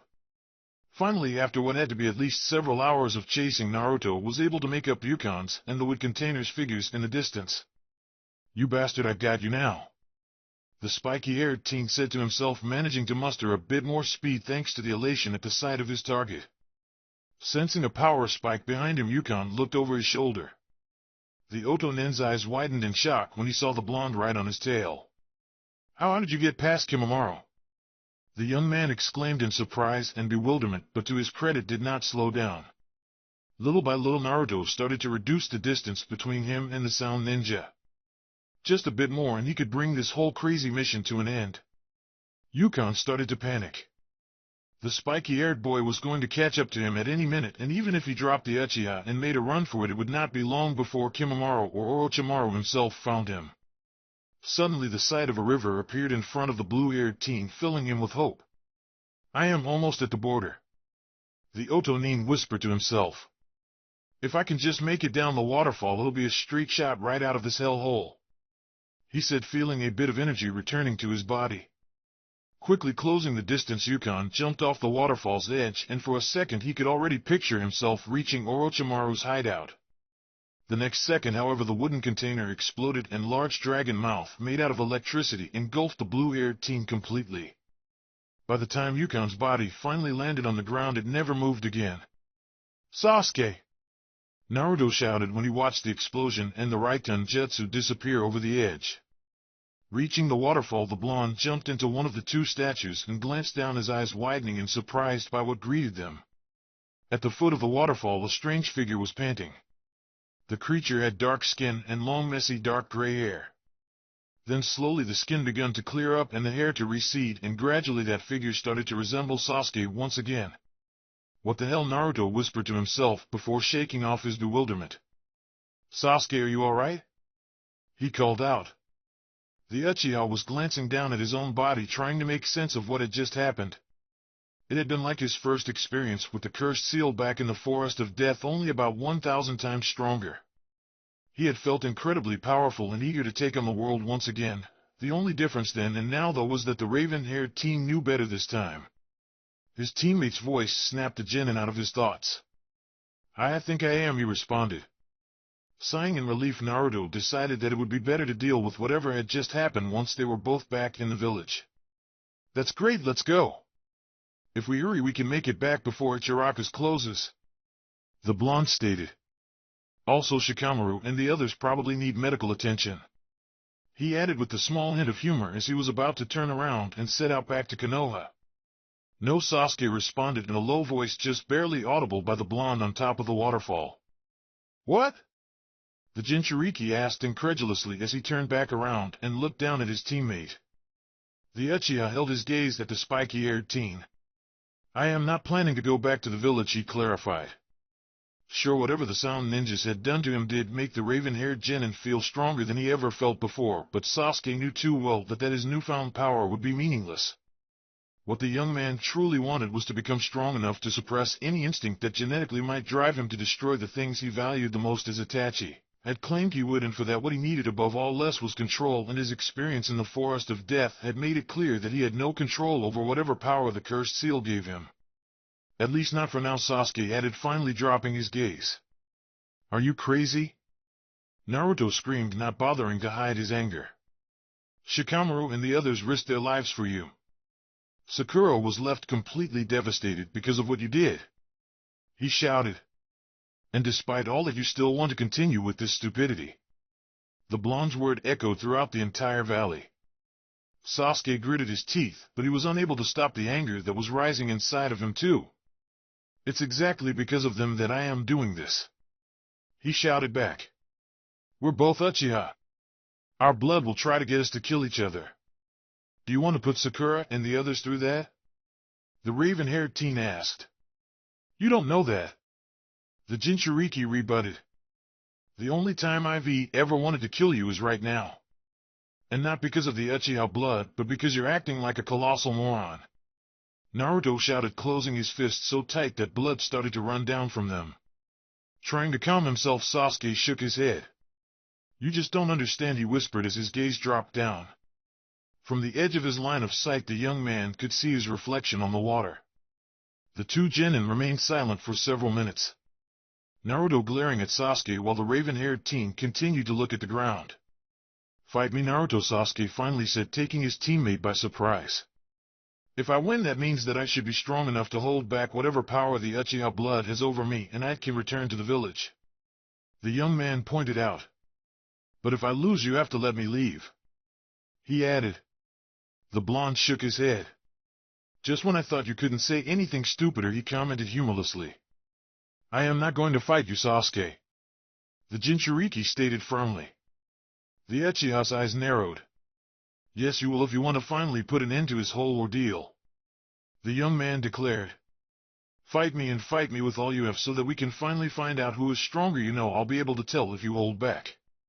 Anger started to overwhelm the spiky-haired teen again. Then what's stopping me from beating the holy hell out of you and then simply dragging your sorry ass back to the village? He asked, playing along. Sasuke's eyes did not waver at the question. Then the first thing I'll do when I get back is put in my resignation as a ninja of the leaf. It's that simple, he calmly responded. A pair of sapphire eyes widened in surprise for a second before they narrowed in pure and unrelenting anger. It's that simple, huh? He repeated his teammate's words. Very well, the blonde continued as his hand reached up to his leaf headband. If you can so easily ignore the suffering you're inflicting on those you care about, then so can I, Naruto added as he ripped out the headband from his forehead and threw it to the side. I am just going to beat the living crap out of you. It's that simple, he shouted as the Sora Sharingan appeared in his eyes and he jumped off the waterfall. By the time Sasuke activates his own Sharingan, half a dozen blondes had already landed around him and immediately moved into attack. Thanks to the fact that his dojutsu had finally fully matured, Sasuke could actually follow all the incoming punches and kicks from Naruto and his clones. Unfortunately, being able to see them did not do much against the strength, speed, and greater number that they were coming at. Little by little, the raven-haired boy was being pushed back as he was forced to stay completely in the defensive. Eventually, a punch broke through the raven-haired teen's defenses, connecting with the side of his face and causing him to stumble back several steps to the point he was pushed back onto the lake. Seeing the army of spiky-haired genin, immediately lunged forwards. After him, Sasuke cut off the chakra emanation from his feet and let his body fall into the water, but not before releasing an explosive tag, just as his opponents were closing in. Underwater, the raven-haired boy saw the explosion engulf all of his attackers. The Uchiha resurfaced a short distance away, but was not quick enough when the real Naruto shot out of the cloud of smoke left by the explosive tag and delivered a devastating blow to the raven-haired genin's midsection with enough force to send his body flying away. Feeling his lights go out for a second, Sasuke was able to recover mid-flight and quickly formed a series of hand seals. Kukaku no Jutsu, he called out before releasing a large fireball down towards the blonde. Suigaden. Naruto responded instantly as the water projectiles shot out of the lake and intercepted the incoming Katan attack, canceling each other out. Once Sasuke landed back on the water, the two Sharingan users took a second to glare at each other before charging forward to continue their fight. Wandering through the door, Sakura immediately closed it behind her. Letting out a weary sigh as she pressed her back against the wooden object, the leaf genin let her body slide down until she was sitting in the dark on the cold and dirty floor of Naruto's apartment. Once the Kunoichi meeting finally ended, the pink-haired girl had expressed her desire not to go home. Thankfully, without even asking questions about it, Ino told her that she would cover for her and tell her parents that she was staying over so they would not worry. After that, the Haruno wandered the streets by herself, trying her best not to think of what might be happening with her teammates and friends at the moment, but failing miserably. Were they able to find Sasuke? Were they able to convince him to come back? Did the confrontation turn physical? Why have they yet to hear anything from them? All of those questions, and many more, continued to echo inside the Kunoichi's mind. Eventually, in the middle of all that deep pondering, Sakura found herself back at Naruto's apartment, and having nowhere else to spend what would most likely be a long night, decided to enter. He really needs to learn how to clean his stuff, the girl said humorlessly as she glanced around at the chaotic apartment, having failed to see the disarray when she had been there earlier. Those events seemed like they had been a lifetime ago, a lifetime that she was forced to do nothing but wait and hope for her teammates to turn up and tell her that everything was going to be fine. Throwing away the half-eaten cup of ramen she had left before Tenten had decided to almost forcibly drag her out, as well as some of the thrash nearby, Sakura decided to wash some of her teammates' dishes while she was at it. Anything to keep her mind away from aggravating thoughts. For the first few minutes, the pink-haired teen's plan worked, as she was able to clean a couple of plates without sinking back into despair. However, her small peace of mind was cut short by sudden sound of something falling to the floor and of glass shattering. Looking around, Sakura soon found the source of the noise. Approaching the object, the young woman realized that one of the portraits Naruto kept had fallen from its place up on the wall. Picking the picture up, the Haruno felt a terrible shiver run down her spine as she saw that it had been Naruto's copy of Team 7's picture that had fallen. The genin was so shocked that she accidentally cut one of her fingers with a shard of broken glass, a few drops of blood falling directly on the unprotected picture. Immediately, the suffocating sense of dread returned at full force. Please let this just be a mere coincidence, Sakura prayed to whatever god would listen, and hoped that the fall of the picture frame would not be some sort of bad omen, that it would not be the world's way of telling her that Team 7 was done for. Sasuke-kun, Naruto, please come back. The girl broke down as the weight of the entire situation became too much for her to bear. Her tears washed away the blood that had fallen on the portrait. Rasengan! Chidori! Things had escalated in the fight between the two leaf genin. Punches and kicks gave way to kunai and shuriken, which in turn were replaced by ninjutsu, leading to the clash between the two powerful techniques right at the foot of the waterfall. Through the collision of raw chakra, Naruto and Sasuke managed to glare at each other once again before their attacks detonated into a massive explosion, throwing the two teenagers back as if they were rag dolls. Had enough yet, Sasuke? The blonde asked in a ragged breath as he secured his footing on top of the lake. The Uchiha struggled to push his body off the ground as the knot that tied his headband came undone and the artifact fell off. Of course not. Why? You want to quit? The raven-haired boy retorted, his voice just as tired. Without saying another word, the two Sharingan users lunged at each other once again, coming full circle as both of them went back to use their fists to attack their opponent. As they resumed trading punches, Sasuke felt himself gaining more and more ground. Suddenly his speed was starting to keep up and his strength to push back the blonde gradually exhaustion gave way to excitement. Managing to completely dodge the punch that was aimed at his head, the Uchiha had a clear shot to deliver a powerful kick onto Naruto's stomach with enough force to push him back all the way to the stone wall at the edge of the valley. A smile appeared on the raven-haired teen's face at the look of anger he received from his teammate. Unbeknownst to Sasuke, the first level of the cursed seal had activated sometime during the fight. Naruto quickly performed hand seals. Kukaku no Jutsu. He breathed out a fireball towards his teammate. Not bothering to challenge the attack, the raven-haired Genin simply jumped high into the air to avoid the incoming Keton Jutsu. Taking out a pair of kunai, the Uchiha threw them in succession towards the blonde. Sidestepping the first projectile, the Jinchuriki evaded the second blade as he jumped after the raven-haired teen. However, being too focused on his target caused Naruto to fail to notice the two cables tied to both kunai. Sasuke brought the ends of the threads up to his mouth. Ryuka no Jutsu. He called out before breathing fire into the cables and sending a pair of fire dragons speeding down towards the spiky-haired boy. Cursing under his breath at the realization that he did not have enough time for hand seals that would take him out of his current predicament, Naruto had no other option but to send chakra into his eyes. Amaterasu instantly, a surge of black flames stopped the two dragons right on their tracks, consuming both of them in a matter of seconds. However, surprising, both Jin and the black flames did not stop there as they quickly traveled up towards Sasuke on the pair of threads that had carried the Uchiha's jutsu. Realizing the danger, Sasuke let go of the cables before the flames could get to him. Unfortunately, the Leaf Ning was too slow as a single ember managed to reach him, immediately setting his entire left sleeve on fire. The searing pain was instant, causing the raven-haired teen to fall down limply on the ground. Trying not to let panic overwhelm him, the Uchiha searched until he found somewhere to grab a hold of his cloths that was not on fire and ripped out the fabric that was ablaze. Immediately, the severe pain that the Sharingan users was feeling was replaced by intense dread at the sight of the cursed seal's marking spread to most of his body's left side. "What?" Sasuke whispered in surprise. "When did it?" The boy's inquiry was cut short as the seals suddenly started to throb, sending wave after wave of searing pain throughout his entire being. Naruto watched stunned as his teammate toppled over and the black marks on his body started to glow burning red. Slowly the seals continued to spread, transforming Sasuke into the figure that the blonde had seen from atop of the waterfall with the darkened skin and long gray hair. "Arg!" The Uchiha screamed in pain as a pair of large wing-like appendages sprout from his back. Opening his eyes, the Genin revealed a pair of large blackened eyes with a fear-filled Sharingan in the middle of it. "Let's stop this, Sasuke," Naruto suggested once the initial shock wore off. Worry taking the place of the anger that had been controlling him. "You need help," he added. Still trying to shake the terror of his sudden transformation off, the raven-haired teen shook his head. No, we will finish this," he said as he struggled to stand up.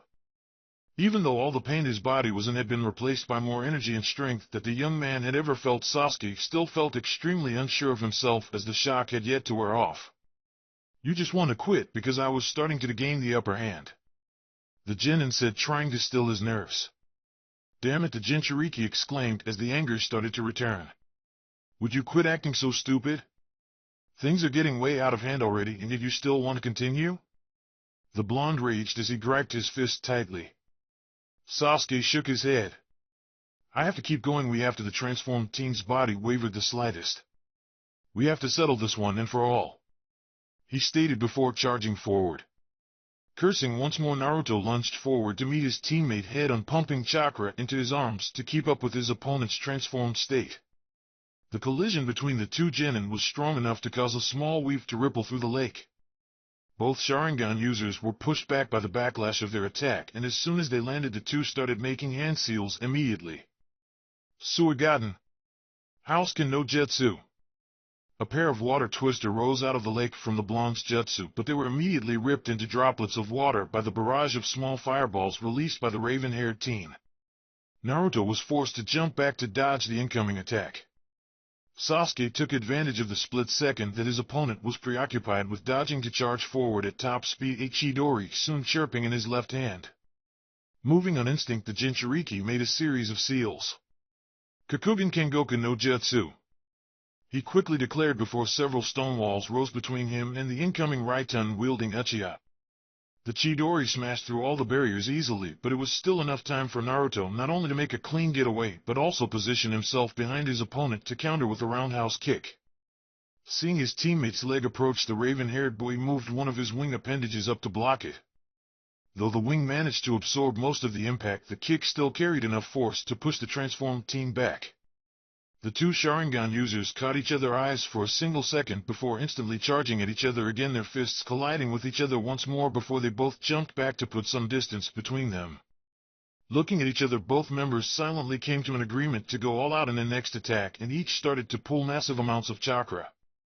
Soon one genin was surrounded by a dragon made out of pure electricity, while the other was covered in flames, which rose to form a single wing on his right-hand side. Huyoku! Raikiri Ryu! Almost in synchronized precision, the two boys shot towards each other with their respective jutsus burning in the palm of their hands as they thrust them forward. The pair of powerful ninjutsu collided, pushing water and rubble out of their way. The chakra in the two attacks resonated with one another, trapping the two genin in a sphere of pure light as each tried to push the other one back. Despite the blinding brilliance of their surrounding, the two Sharingan users could still see each other clearly. Neither of them knew the reason why. Maybe it was because of the rivalry they had held against the other for so long, or maybe because of the hold their Uchiha blood had over them, but at that moment they both felt a sense of contentment. Suddenly any feeling of ease was stripped away from Naruto as he felt a bout of massive pain spread throughout his body. The Jinchuriki had to deal with brief attacks of pain ever since he absorbed the fox's chakra, but they had all been quite short-lasting, only enough to be a mild bother. This one, however, was not like that. The spiky-haired boy felt as if he had eaten an explosive tag, and now his insides were burning up. The pain reached such a high level that for a single moment the young man completely blacked out, causing the Katan Jutsu to extinguish from his hand. With nothing to clash again, all of a sudden Sasuke's lightning-covered hand continued forward, and before the raven-haired teen could do anything about, plunged straight into his teammate's chest. The shock in Naruto's eyes was only matched by Sasuke's as the two looked straight at each other, the light fading away and leaving the two genin standing silently in the middle of the lake. Ever so slowly and without uttering a single sound, Naruto's body started to fall back. The Uchiha hand getting dislodged out of his chest as the blonde fell into the water. Sasuke's mind refused to make sense of what has just occurred.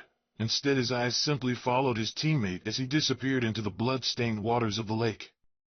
The Uchiha dropped to his knees as the water began to clear of the spiky-haired boy's blood and his reflection started to become visible.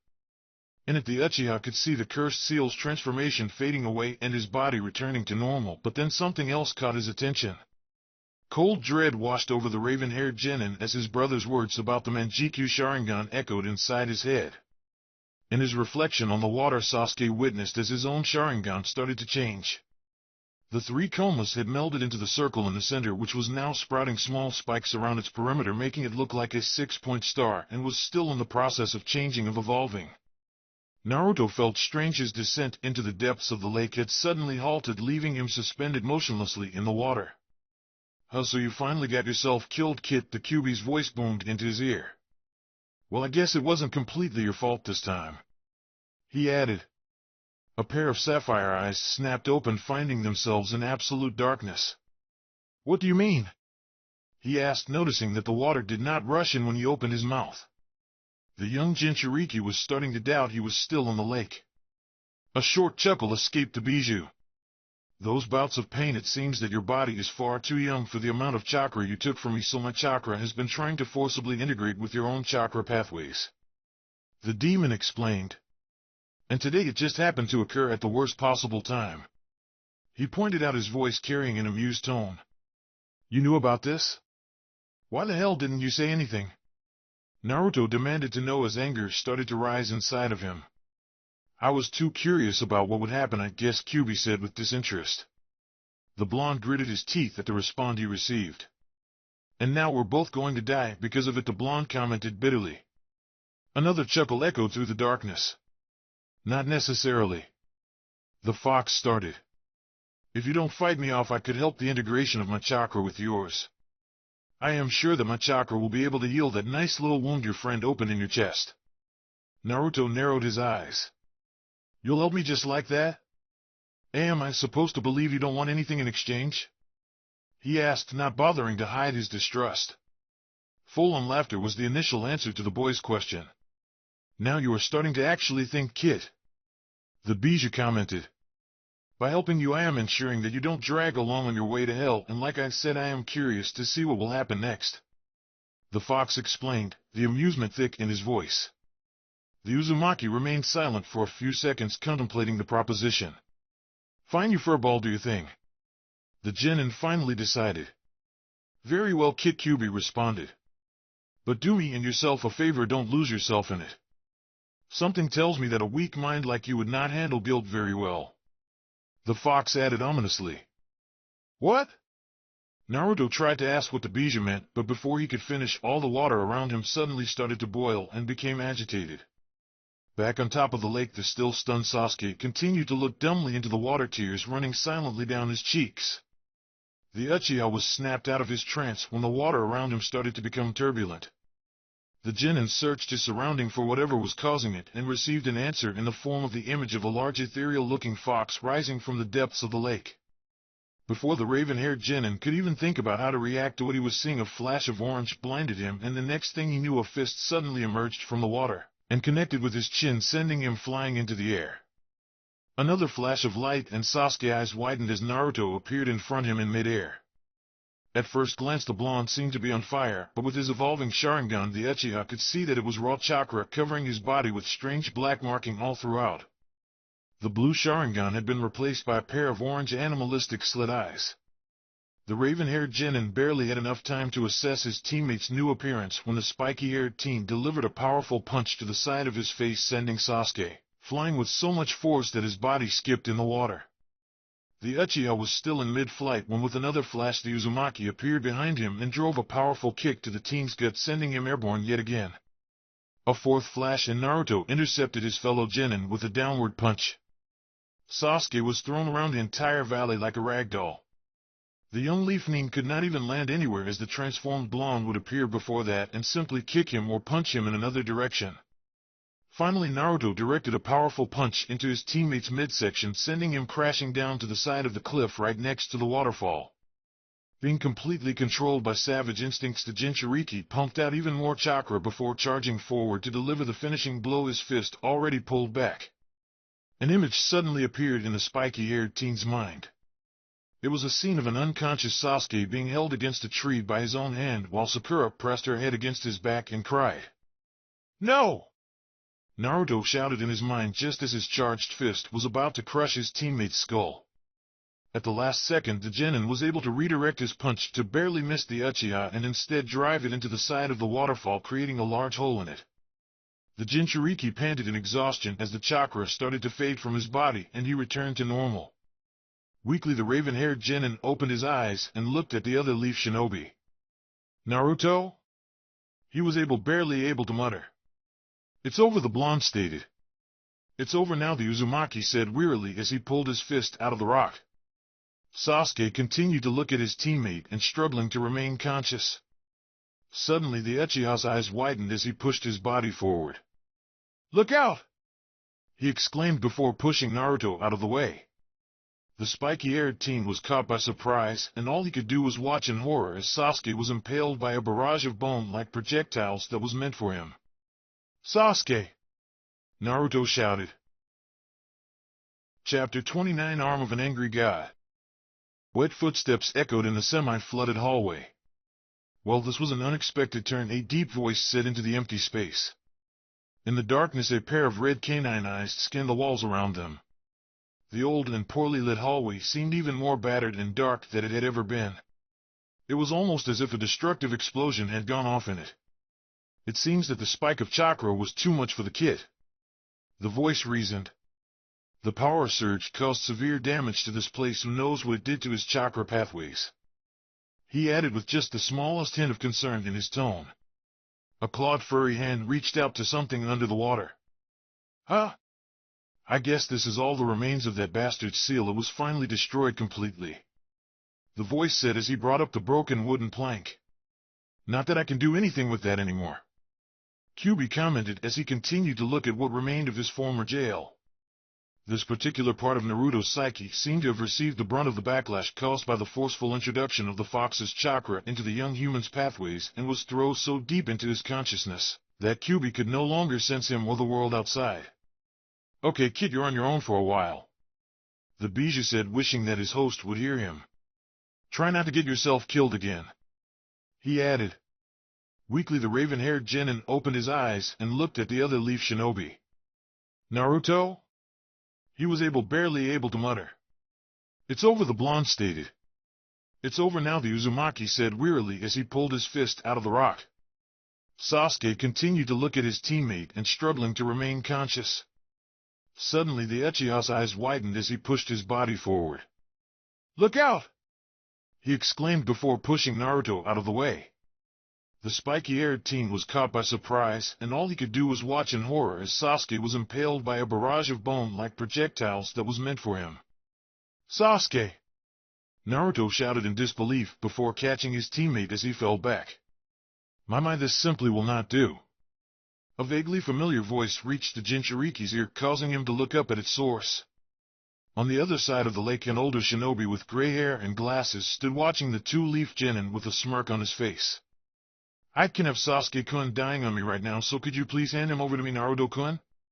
After all, it is your fault that he is so gravely wounded since that attack was meant for you," he stated. The blonde gritted his teeth. "Kabuto!" the Sharingan user spat out. Glaring at the sound shinobi from across the lake, the boy noticed the loose bandages wrapped around Kabuto's left arm. Naruto's eyes widened as he saw bones sticking out of the missing nin's forearm. Noticing what the blonde was looking at, Kabuto's smirk widened. "Oh? You noticed, didn't you?" he said, raising his left arm. "I take it you met Kimimaro early, so you must know about his bloodline limit. Orochimaru and I both agreed that it would have been a shame for it to die with him, so we performed a couple of experiments with his blood," the gray-haired man said as he willed the sprouting bones to continuously change in size. "I managed to isolate the part of the Kagaya DNA that controls this ability, and I am currently testing on how to integrate it to others. So far, it is only localized to my arm." And the bespectacled man suddenly started laughing. "I am sorry, I didn't mean to ramble on. I am just particularly proud of this accomplishment." All that Kabuto's words accomplished was intensifying Naruto's glare. "Anyways, back to the matter at hand." The gray-haired man suddenly started again. "As you can see, Sasuke-kun is in a very precarious situation.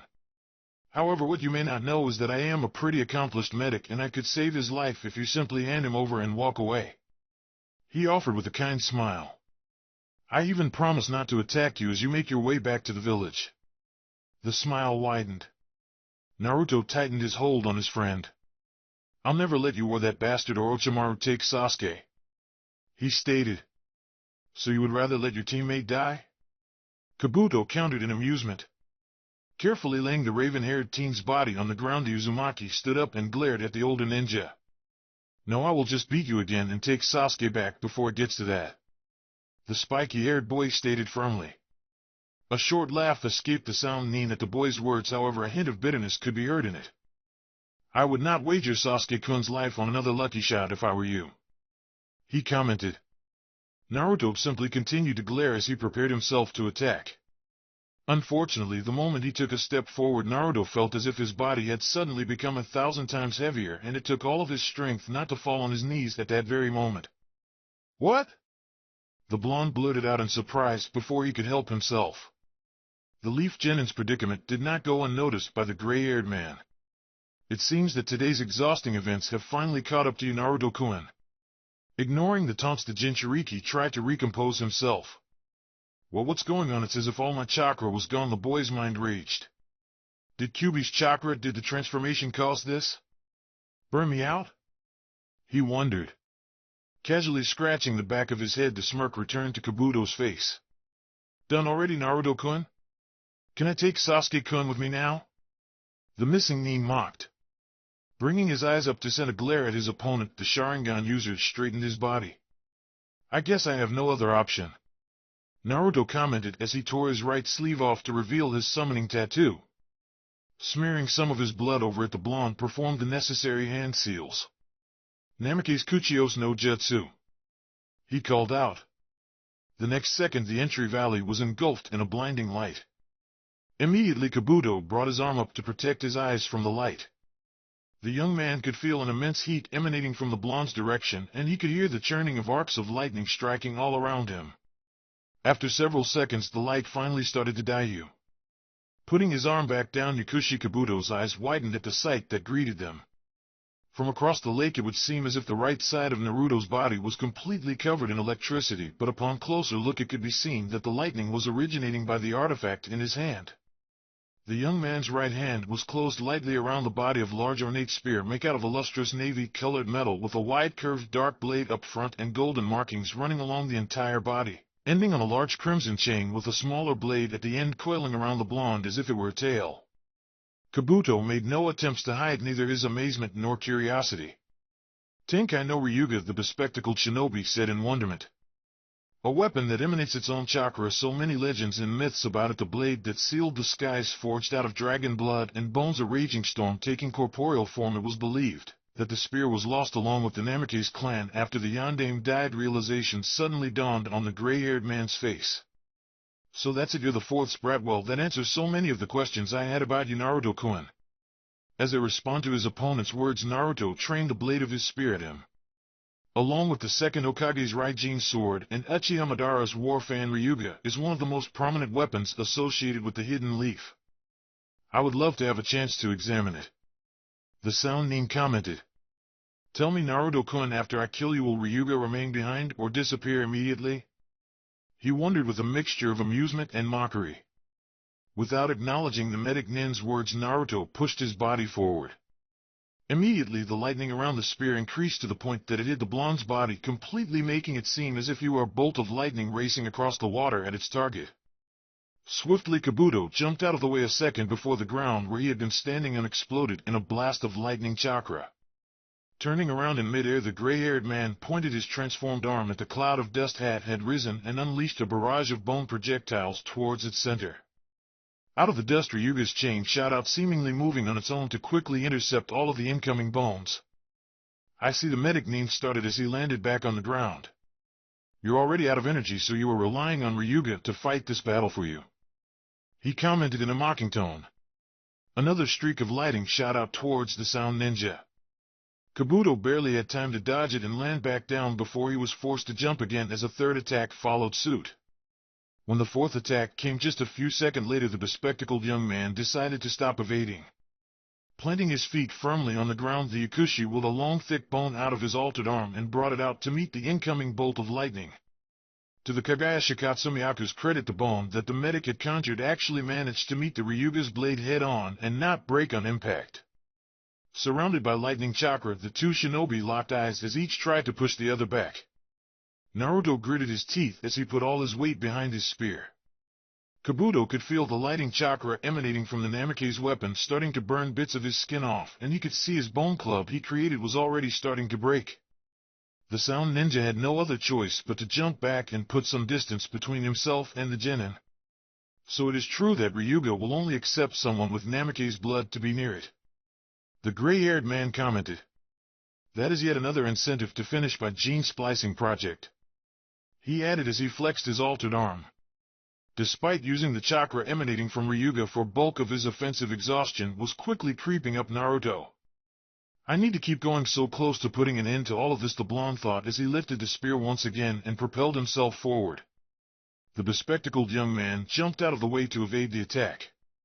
"Dokujiri," Kabuto said, taking a deep breath before releasing a purple cloud of poison down on the leaf Nin. Seeing the venomous attack coming down towards him, the Jinchuriki lifted his weapon up over his head and started spinning it in his hand. Ryuga's chakra flooded out of its form as it spun and created a twister that easily dissipated the poisonous cloud. Kabuto braced himself as the chakra cyclone let out shockwaves that rippled throughout the valley. "This is starting to get out of hand," the young man commented before starting to make hand seals at a heightened speed. "Surya no Jutsu," he called out before the lake suddenly erupted and a large water dragon emerged from its depth. The water behemoth let out a powerful roar as it thrashed around on top of the lake until it positioned himself between its creator and his opponent before charging towards the spiky-haired boy. "Jarg!" Naruto let a strong roar of his own before swinging Ryuga at the incoming attack. A powerful streak of lightning chakra shot out of the spear's blade as a wave that met the liquid dragon head-on.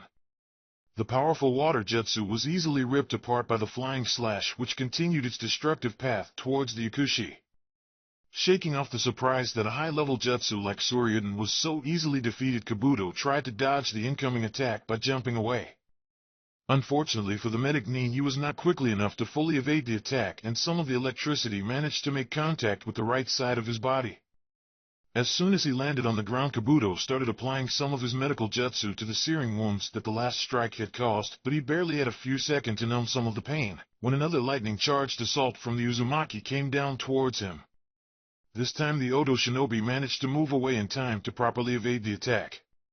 However, his success was short-lived when Ryuga's tail shot out of the cloud of the smoke again and went flying straight towards the gray-haired young man, wrapping itself around his ankle. Less than a second before the chain's hold on his ankle was taut, Kabuto felt his body being pulled towards the dissipating cloud of dust, from which some streaks of lightning could already be seen, letting the missing Nin know that his opponent was already charging another attack. Before Naruto could unleash Ryuga's wrath, the medic Nin made a hand seal. The next second his body suddenly disappeared, letting the chain recoil back and resurfaced some distance away. For the first time in the fight, Kabuto panted as he tried to regain his bearing after the close call. "I set up the Shunshin marker before the fight started, but I honestly never thought I would actually have to use it," he admitted. "It seems that I cannot afford to underestimate you any longer, Naruto-kun." Despite himself, the Uzumaki had no choice but lower his spear for support for a few seconds while he caught his breath. "Don't beat yourself up. People around me have a habit to underestimate me." The blonde said he knew that for him to even have a chance at emerging victorious, he could not lose the offensive. Unfortunately, he was near exhaustion and had no other choice but to try stalling, and buy some time to recover his energy. A smirk appeared on Kabuto's face. "We do that, don't we?" he commented. "I remember right before the Chunin exam started, I passed Orochimaru-sama my report on Sasuke-kun and all the people around him. At that time I had you classified as a minor annoyance, that even with the nine-tailed fox sealed inside you, there was no way for you to interfere with the plan of recruiting Sasuke-kun." The Leaf Genin let out a short laugh. "Boy, were you wrong," the spiky-haired teen mocked. "Tell me about it," Kabuto responded. "The following day you managed to make our Genin team piss on their pants and held your own against Orochimaru-sama. Then you defeated a Hyuga prodigy, stopped Sabaka no Gara, and got one over yours truly," the Sound Ninja summed up. "At every turn you managed to blow away my expectations of you. So please help an inquiring mind. What is it that it makes you so strong?" he asked. Naruto's eyes narrowed as he regarded his opponent. "It's something that you don't have," the young man stated plainly. The smile on the medic Nin's face widened. "Oh? Something I do not possess?" he repeated. "Is it the Kyuubi? Your Sharingan? Or that weapon in your hands?" The Sound Shinobi pondered in amusement. "It's none of those," the spiky-haired boy responded before charging forward once more. Jumping back, Kabuto got out of the danger area right before the lightning-charged Genin stroke. Immediately Ryuga's chain came alive as it launched itself at the gray-haired ninja, forcing the young man to produce another large bone out of his transformed arm and use it to try to fend off the incoming duo of chain and blade. Caught up on deflecting the stabs from Ryuga's tail, Kabuto almost missed a charge that came in crashing down at full force. The Oto Nin was able to get out of the way and avoid the bulk of the impact, but some of the lightning chakra managed to reach him, scorching his cloths and quite a bit of the skin underneath it. This time the older shinobi did not even have time to numb his burns before the chained end of the blonde spear was back on the assault, furiously stabbing at the young man, forcing him to fight it off again. Slowly but surely Kabuto started to lose ground against the Namake's weapon. Even creating a second bone sword did little against the lightning-charged strikes, and soon the medic Nin was backed against a wall at the end of the valley. Predicting what was coming next, the Oto Nin used the wall behind him to jump out of the way of the attack that followed a second later. "Okay, Naruto-kun. You forced my hand," Kabuto commented as he landed, smiling at his own pun. A pair of sapphire eyes widened when they saw his opponent's already monstrous arms suddenly being covered by a dark rip-like pattern. The blonde barely had time to register that the markings were identical to the one he saw on Kimimura's body before the rip-like pattern started to glow and expand, turning Kabuto's arm into a dark tan color. The Sound Ninja took a couple more jumps back to increase the distance between himself and the Genin. Sawarabi no mai. Kabuto called out before slamming his left palm onto the ground. Immediately the ground started shaking. Acting on instinct, Naruto jumped into the air just in time to evade the hundreds of giant sharp bones that sprouted out of the ground that would have completely ripped him to shreds. Not so fast, Naruto-kun. The Sound Nin commented with a smirk. The next second, a barrage of bones shot out of the ground at a high speed, all aiming at the genin. Despite the efforts of Ryuga's tail in blocking the incoming projectiles, many of the bones managed to land several cuts on the airborne Jinchuriki. There's no other way out, Naruto murmured to himself at realizing how helpless his situation was. Trying to block out of the pain inflicting on him by the ongoing barrage, the spiky-haired boy placed both hands on his spear and pumped his remaining chakra into it. Suddenly electricity covered the entire chain and its movements became a lot faster. Deflection all of the incoming projectiles before it shot down and started circling around the gray-haired ninja. Before Kabuto could even react to his opponent's latest strategy, the older ninja started to feel a numbing sensation spreading through his body. Looking at the circling chain, the medic's eyes widened in astonishment as he figured out what was happening. The lightning chakra from the chain. It's affecting my nervous system, he exclaimed in surprise, finding that it was already difficult to move his body. Erasure no Kago. The sudden words caused the bespectacled man to look up in the air. Naruto was right over him with the Namake's weapon trained straight down. It's over, Kabuto, the younger ninja stated before he was completely covered by electricity and shot downwards. Restricted by the chain's effect, Kabuto could only look up helplessly as he was struck down by lightning. The blinding impact sounded like a dragon's roar that echoed far past the valley. Dust and the occasional arc of electricity followed the immediate wake of the thunderous assault, and at the middle of it all, Naruto could not even see anything past his own nose. Eventually the rubble started to settle, allowing the blonde to regain his vision. Looking down, the genin let out a weary breath at the sight of Kabuto's lifeless body at his feet, Ryuga's blade impaled on the missing nin's chest. It's finally the young man stopped at mid-sentence when something caught his eye. Suddenly all physical traits started to disappear from Kabuto's body until all that was left behind was a human-sized mud doll. The surprised genin immediately removed his weapon from the earth figure. Unfortunately, this only caused his eyes to widen even more, since the crack left behind on the figure revealed an explosive tag hidden inside. The spiky-haired teen did not even have a second to react before the mud clone exploded. Naruto's body was sent flying away like rag doll, skipping on the ground as he landed harshly.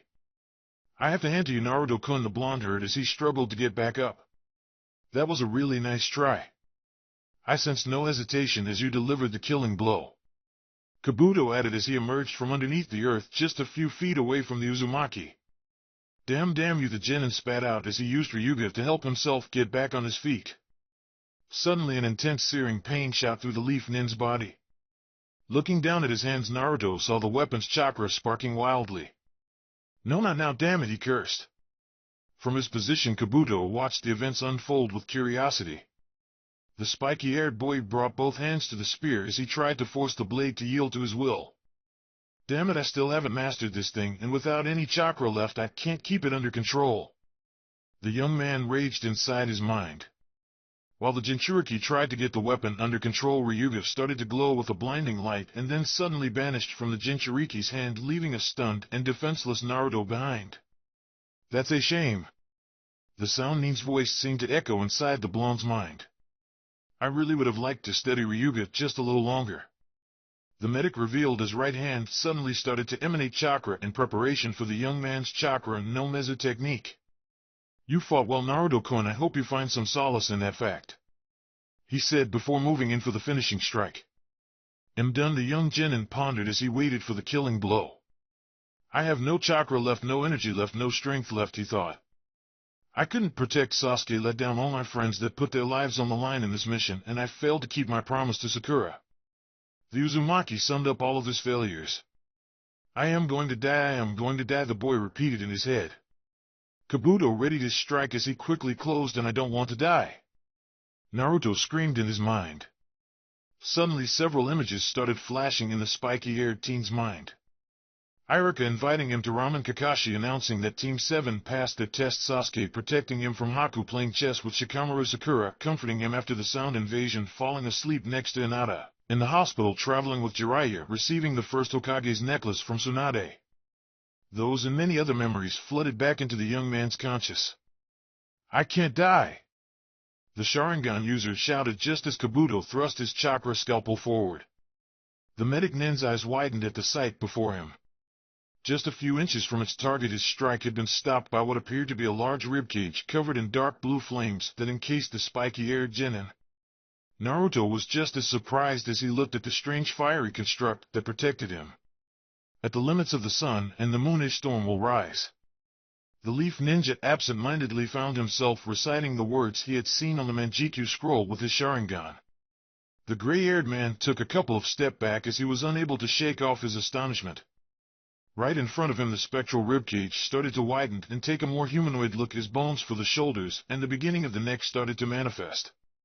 Realization of what was going on dawned on the blonde, and all of a sudden the young man felt his energy returning, making him feel elated and strong. This as he started as he looked down at his right hand. As if reacting to Blonde's actions, more bones started to appear on the construct's right side, forming its gigantic right arm and hand. Naruto glared at Kabuto with a look full of determination, closing his fist as the manifestation over him copied his action. Susanoo! The Sharingan users exclaimed as he punched forward, willing the monstrous apparition to do the same. The medic Nin was still stunned as the colossal fist came crashing down on him. Chapter 30 Rising Storm. The gray-haired man took a couple of steps back as he was unable to shake off his astonishment. Right in front of him, the spectral ribcage started to widen and take a more humanoid look. His bones for the shoulders and the beginning of the neck started to manifest. Realization of what was going on dawned on the blonde, and all of a sudden the young man felt his energy returning, making him feel elated and strong. This as he started as he looked down at his right hand. As if reacting to Blonde's actions, more bones started to appear on the construct's right side, forming its gigantic right arm and hand. Naruto glared at Kabuto with a look full of determination, closing his fist as the manifestation over him copied his action. Susanoo! The Sharingan users exclaimed as he punched forward, willing the monstrous apparition to do the same. The medic Nin was still stunned as the colossal fist came crashing down on him. The sickening impact echoed throughout the valley as Kabuto's was thrown back to the wall at the edge like a rag doll. Gyark! The gray-haired man screamed in pain. At least a couple of bones on his right arm were broken, but to their credit, the genetically spliced Kagaya bones on his left side managed to hold on as the sound Nin pushed himself to stand back up. This is the third technique granted by the Manjikyu Sharingan. Naruto started to explain as he took a couple of steps forward, the specter form over him following along. The God of Storm, Susanoo! The blonde exclaimed, his voice filled with newfound energy and confidence. The moment Susanoo activated the genin, immediately felt a sudden rush of chakra back into his system. Now Kabuto, for betraying the leaf, for hurting Sasuke, I am going to kill you! The young man shouted before charging off. Kabuto only had a second to widen his eyes before he was forced to jump away as a large blue spectral fist came crashing down on where he had been standing. Naruto willed Susanoo to swing its gigantic arm before the Akushi was out of range. All that the gray-haired Nin could do to defend himself was to produce another large bone from his left arm and bring it up to absorb some of the incoming attack. The Bone Club only managed to hold off the Avatar's hand for a couple of seconds before it snapped in two and Kabuto was sent flying high into the air by another devastating blow. Hitting the ground awkwardly, Kabuto spat out blood as he pushed his body off the ground. Okay, I thought that Orochimaru-sama only wanted a Sharingan to copy jutsus, but I can see how those things could come in handy, the young man struggled to say as he got back on his feet and fixed his glasses. Make all the jokes you want, I am not one to judge how people prefer to spend their last moments. Naruto commented as he turned to face his opponent, all the while flexing his right hand as Susanoo mimicked his actions. Sending chakra to his hands, Kabuto snapped back into place some of his bones that had gotten dislocated during the last attack. I came here expecting to clean up a mess and end up caught right in the thick of it. The medic Nin said as he dusted his already torn clothes. You never cease to amaze me, Naruto-kun. He added before suddenly slamming his left hand into the ground. Immediately a torrent of large bones sprouted all around the blonde. Naruto swung his right arm across his shoulder, willing the chakra manifestation over him into a defensive stance. The flurry of bones either snapped or bounced off the protective construct around the Jinchuriki, and then the headless avatar swung its colossal arm again, clearing away the rest of the bones. Taking advantage of the spiky-haired boy's distraction, Kabuto shortened the distance between himself and the younger shinobi. As his opponent looked up, the gray-haired man hurled a pair of kunai.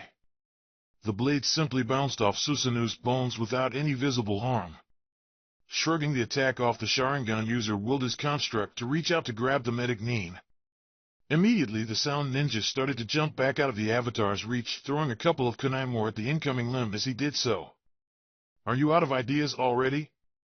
Naruto mocked as he charged forward, readying another powerful strike to finally put an end to the battle. Despite the large mass of chakra that was about to fall over him, Kabuto stood his ground, focusing most of his attention and trying to hide the smirk that was fighting to form in his face. Once the young genin was within range, the medic threw 3 kunai at him. Just like the other blades, the metal tools simply bounce off Susanu's ribcage as if they were nothing. Unaware, Naruto willed the spectral hand forward. "Garg!"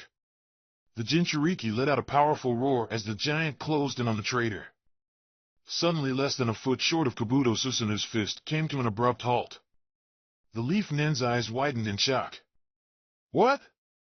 he exclaimed as he tried to will the chakra construct to move.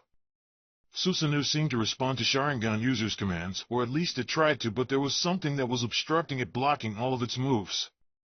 "This is something I've been developing since my medical student days," the Otonin suddenly commented as he reached for something to the side of the giant chakra arm Hanui Fuin. He added before seemingly flicking the empty air. Instantly, hundreds of threads became visible around the blonde and his chakra avatar as they vibrated from the flick. The fine strands originated from the kunai that the medic Nin had been throwing and encased Susanu, preventing the spiky-haired boy from willing it to move. "What the hell is going on?" Naruto growled through grinning teeth. The boy had just seen Susanu's strength, so he could not begin to comprehend how a couple of threads could stop it. As if sensing what was on the blonde's mind, Kabuto smiled.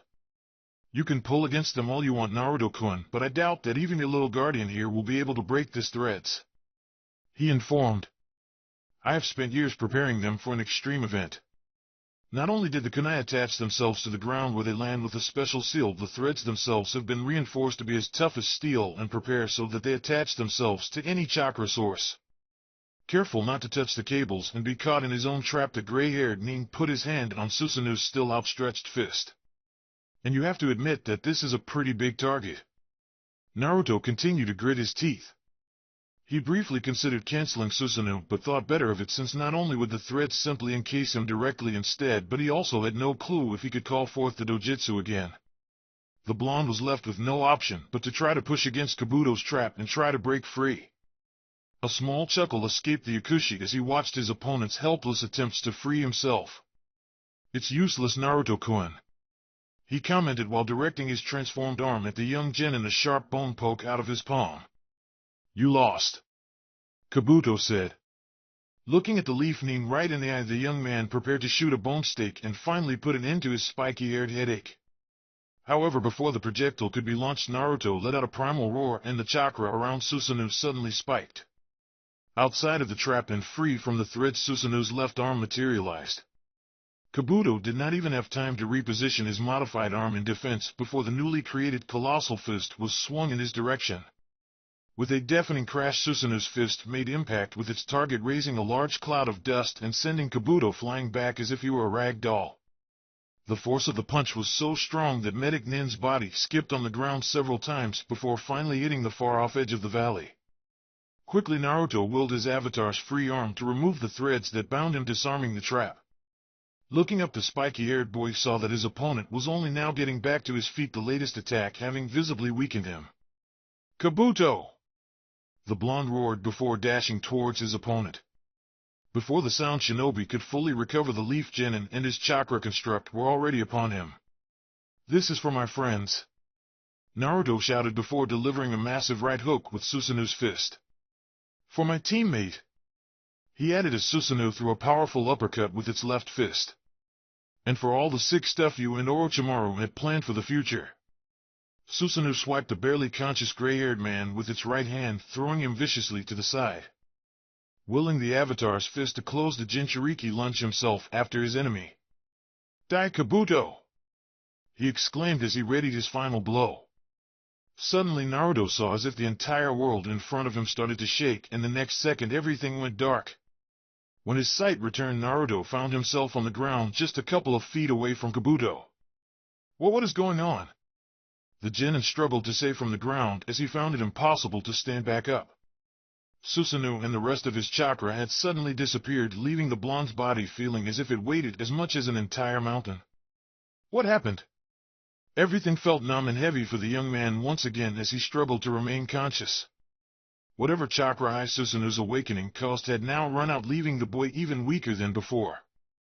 Kabuto forced his body up and glanced at the struggling genin in front of him. With great effort, the medic limped towards his opponent. Finally run out of energy, you bastard, the older shinobi bitterly pointed out as he stood before the fallen blonde. All humor had long since left Kabuto's voice, leaving behind a mixture of exhaustion and anger. There was no longer any victory possible for the gray-haired man. What he had suffered in the Valley of the End had been nothing short than humiliation. This was no longer part of the plan. The plan had been thrown out, stomped on, set on fire, and scattered by the wind the moment the strange chakra construct appeared over the spiky-haired boy. Only by sheer luck did the Sound Nin manage not to pummel by Susanoo. Another large sharp bone was produced by the medic's left palm, and the rest of his body protested because of it. Kabuto did not even know how he was going to take Sasuke back to Orochimaru's lair with him, since most of his bones have been either broken or completely shattered. The only reason why he was even standing was thanks to all the experimental drugs he had introduced into his body. However, none of that mattered at present time, because the only thing Kabuto cared about at the moment was finally put an end to Uzumaki Naruto's pathetic, miserable, and incredibly frustrating existence. Just die already, the missing Nin said as he used the last remnants of his strength to drive the large bone stake towards the helpless genin. The sound of blood splattering on the ground echoed eerily through the valley. It took a couple of seconds for the pain to finally register. Gyark! Kabuto screamed in pain as his right hand shot towards his left arm, only to find nothing there beyond his elbow. Looking down at himself, the gray-haired man saw his feet standing on a pool of his own blood, and his genetically modified left arm lying a couple of feet away from him, still holding the stake. What? The young man tried to comprehend what had just happened. All that the medic had seen when he was driving the stake towards the blonde was gray blur passing so quickly in front of him that he barely registered at the time. Looking to the side where the blur had gone to, Kabuto's eyes widened as he saw a new arrival straightening up from a crouch position with his back to the Sound and Leaf ninjas. Who are you? He asked in a mixture of surprise and anger as he clutched what remained of his left arm. The newcomer looked back over his shoulder. He looked about a year or two younger than Kabuto, with gray, almost pale blue hair that reached just past his shoulders, equally pale eyes, and almost sickly white skin, clad on a tattered white shirt and dark pants. The Yakushi could not help but think he reminded him of someone else. Yakushi Kabuto, your mission is over and you have failed, the pale teenager said with a surprisingly grave voice. I am Masamian Sharingan, and I was sent here to make sure that Orochimaru's plans do not come into fruition today, he declared as he finally turned around, revealing a hidden rock headband with the village insignia scratched with an X hanging around his neck. The Sound Nin's eye widened. Masamian from Iwagakure? He questioned before something clicked in his mind. That was the clan formed by those who branched off the Kagaya during the Warring State era, the former Leaf Nin pointed out. It was supposed to have been wiped out during the Third Shinobi War. He added. For an answer to the Odo ninja's words, Sharingan simply brought his right hand up to the side. Kabuto's eye widened once again as something emerged out of the pale teen's palm. Unlike the bones Kimimaro and Kabuto himself could sprout, Sharingan's was smooth, thin, sharp, and metallic. So it was true, Kabuto said more to himself than to anyone else. During their travels, after branching off, the Kagaya's bloodline limit mutated. The young man realized. Kaiokakatsumiaku, Sharingan stated as he directed his newly formed blade at the medic, as if daring him to make a move. Even through the intense pain he was currently in, a bout of laughter at the way things had turned out almost escaped the Sound Ninja. On the same day that the world loses its last Kagaya, Kabuto ends up meeting what most likely was the last member of the Masamian clan, and to top everything up, it was very possible that he was about to be killed by him. In risk of sounding cynical, the medic did not see how his situation could get any worse. As if on cue, a soft thud alerted the two ninjas of yet another arrival. Just on the side of the waterfall, Kakashi straightened up. His single visible light scanned the valley, taking note of the traitor Kabuto and the other shinobi. The moment the Jounin's eye fell on his two wounded students, a powerful killer intent immediately permeated the valley. It figures, Kabuto murmured to himself as his body took a step back out of reflex in response to the dangerous aura emanated by the older shinobi. Taking advantage that even the Masamune seemed distracted at the new intrusion, the Yakushi took out a pair of black marbles and threw them on the ground. The moment the pellets touched the ground, they exploded into a large thick cloud of smoke. "Kabuto!" Kakashi shouted, but the former Leaf Nin had already fled the scene before anyone could properly react. As the smoke dissipated, the copy ninja turned to look at the only other remaining shinobi standing. "Tell me what happened to my students?" the older man asked in a low and menacing voice. Shirogane remained quiet for a brief second. "I can assure you, Ataki Kakashi, that I did not harm Uzumaki Naruto or Uchiha Sasuke," he firmly stated, narrowing his eyes as if to challenge the Jounin to contradict him. "In fact, without my intervention, Yakushi Kabuto would have managed to kill Uzumaki and capture the Uchiha," the long-haired man added. Kakashi's visible eye narrowed. He remembered having seen his face once in passing on a bingo book from a Wagakure. He had been ranked in the lowest priority because there was no records of any crimes committed after defecting the village, so the Hataki never spared it a second thought. "I don't want to sound ungrateful, but why did you intervene?" Kakashi asked cautiously. Something about the younger ninja's demeanor seemed somewhat aggressive. Once again the former Awa Nin stood in silence. "It was my mission," he finally answered dryly. "I was to ensure that Uchiha Sasuke was not captured by sound forces, and that Uzumaki Naruto returned safely to the Hidden Leaf," the Masamune added. Alarms went off in the Leaf Ninja's head. He did not like how specific the young man's answer had been. "Well, I am here now, and there's a team of Jounin right behind me, so your mission is pretty much accomplished," the silver-haired man stated. Without saying anything or acknowledging the Hataki's words in any way, Shirogane simply started walking silently, passing the copy ninja. "Though it is a shame," he suddenly said. "Passing up a chance to take down a legend." Kakashi never saw the younger man reach for a weapon, but out of instinct the Jounin ducked right before a sharp blade swung right through where his neck had been. In one fluid motion, the Crouched Canola Ninja delivered a kick to the younger man's midsection, and though the pale teen managed to put up an arm to absorb most of the impact, the kick was strong enough to send him back and put some distance between the two. With a grip-less sword in hand, the former Awa Nin charged forward the moment his feet touched the ground. "I don't have time to waste on this," Kakashi exclaimed as he quickly formed hand seals. "Raikiri!" he roared as he lunged forward, and his right hand was covered in electricity.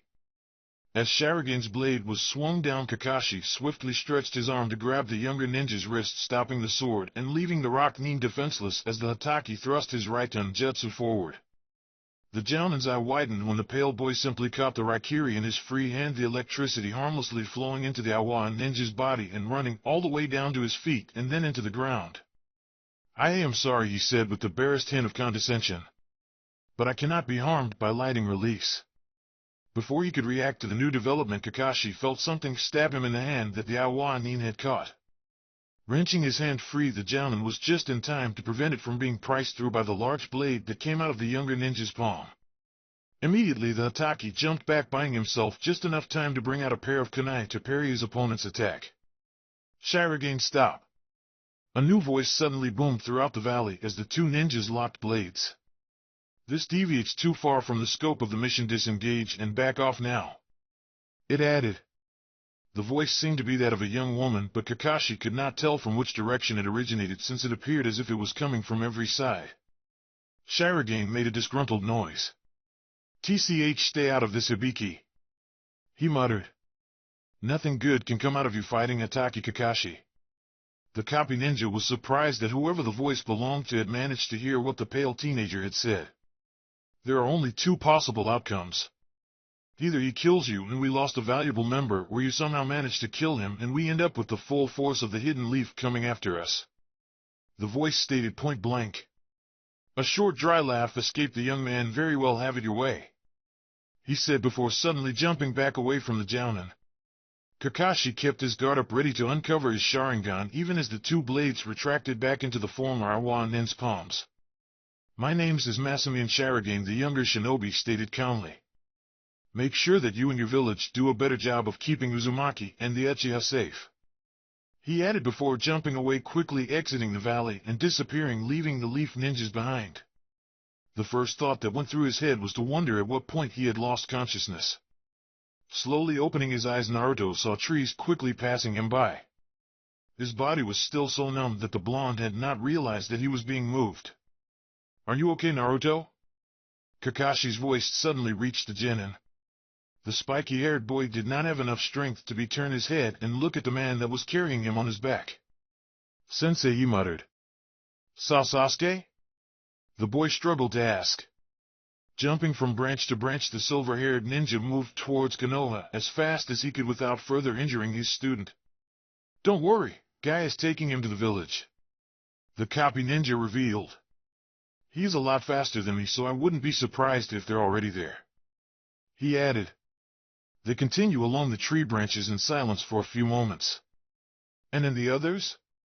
Naruto managed to ask. Gaara took them back to the village. The Jounin answered. They are critical, but the medics would have gotten to them on time. The younger Nin let out a sigh of relief at hearing that his friend were getting help. Now that the weight on his mind was somewhat alleviated, the genin felt unconsciousness trying to overwhelm him again. Naruto, Kakashi's voice snapped the boy out of his stupor. I know that a lot of time has passed that I have left past since the incident. The man started to say. I know that I am solely to blame for what happened to you, and that instead of owning up to it and try to make things right, I ran away like a coward. The spiky-haired boy remained quiet, but his eyes were wide open with no hint of fatigue in them. As I am right now, I could not even face my teacher, my teammates, and much less you, the copy ninja added. I let all of you down, and nothing I can ever do could make up for all the pain that I caused you, but I am still going to try. He firmly stated. For their memory and for you, I will try to make things right again, so let me start by saying I am sorry, Naruto. Silence overtook the two leaf ninjas once again. For a couple of minutes the only sounds heard were the Jounin's foot as he jumped off the branches and the rustle of leaves that it caused. Sapphire Eyes quietly watched the leaves pass by in a green blur. Slowly Naruto lifted his head off his teacher's shoulder.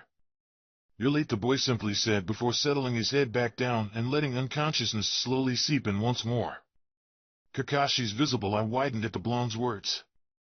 For a moment dread almost overtook the Jounin at the idea that he could not gain his student's forgiveness, but then something about the spiky-haired boy's tone made him rethink the meaning behind it. A short laugh almost escaped the silver-haired man. As soon as Tsunade had informed him about the situation, the Jounin immediately set off after his students, not even bothering to wait for anyone else that the Hokage would have sent to accompany him. He had traveled as fast as he could and then pushed his body even further in hope to reach the kids on time. For the first time since Obito's death, Itachi Kakashi had a valid reason for his tardiness. I am sorry, I don't have an excuse for being late this time. Naruto managed to hear his teacher's words before sleep finally took him. Don't forget to like and subscribe to my channel if you haven't already. There is also a link in the description to my Patreon. It has Naruto fanfiction that cannot be posted on YouTube. There is some free content on there. So, you don't have to be a paying member to enjoy listening to excellent fanfiction.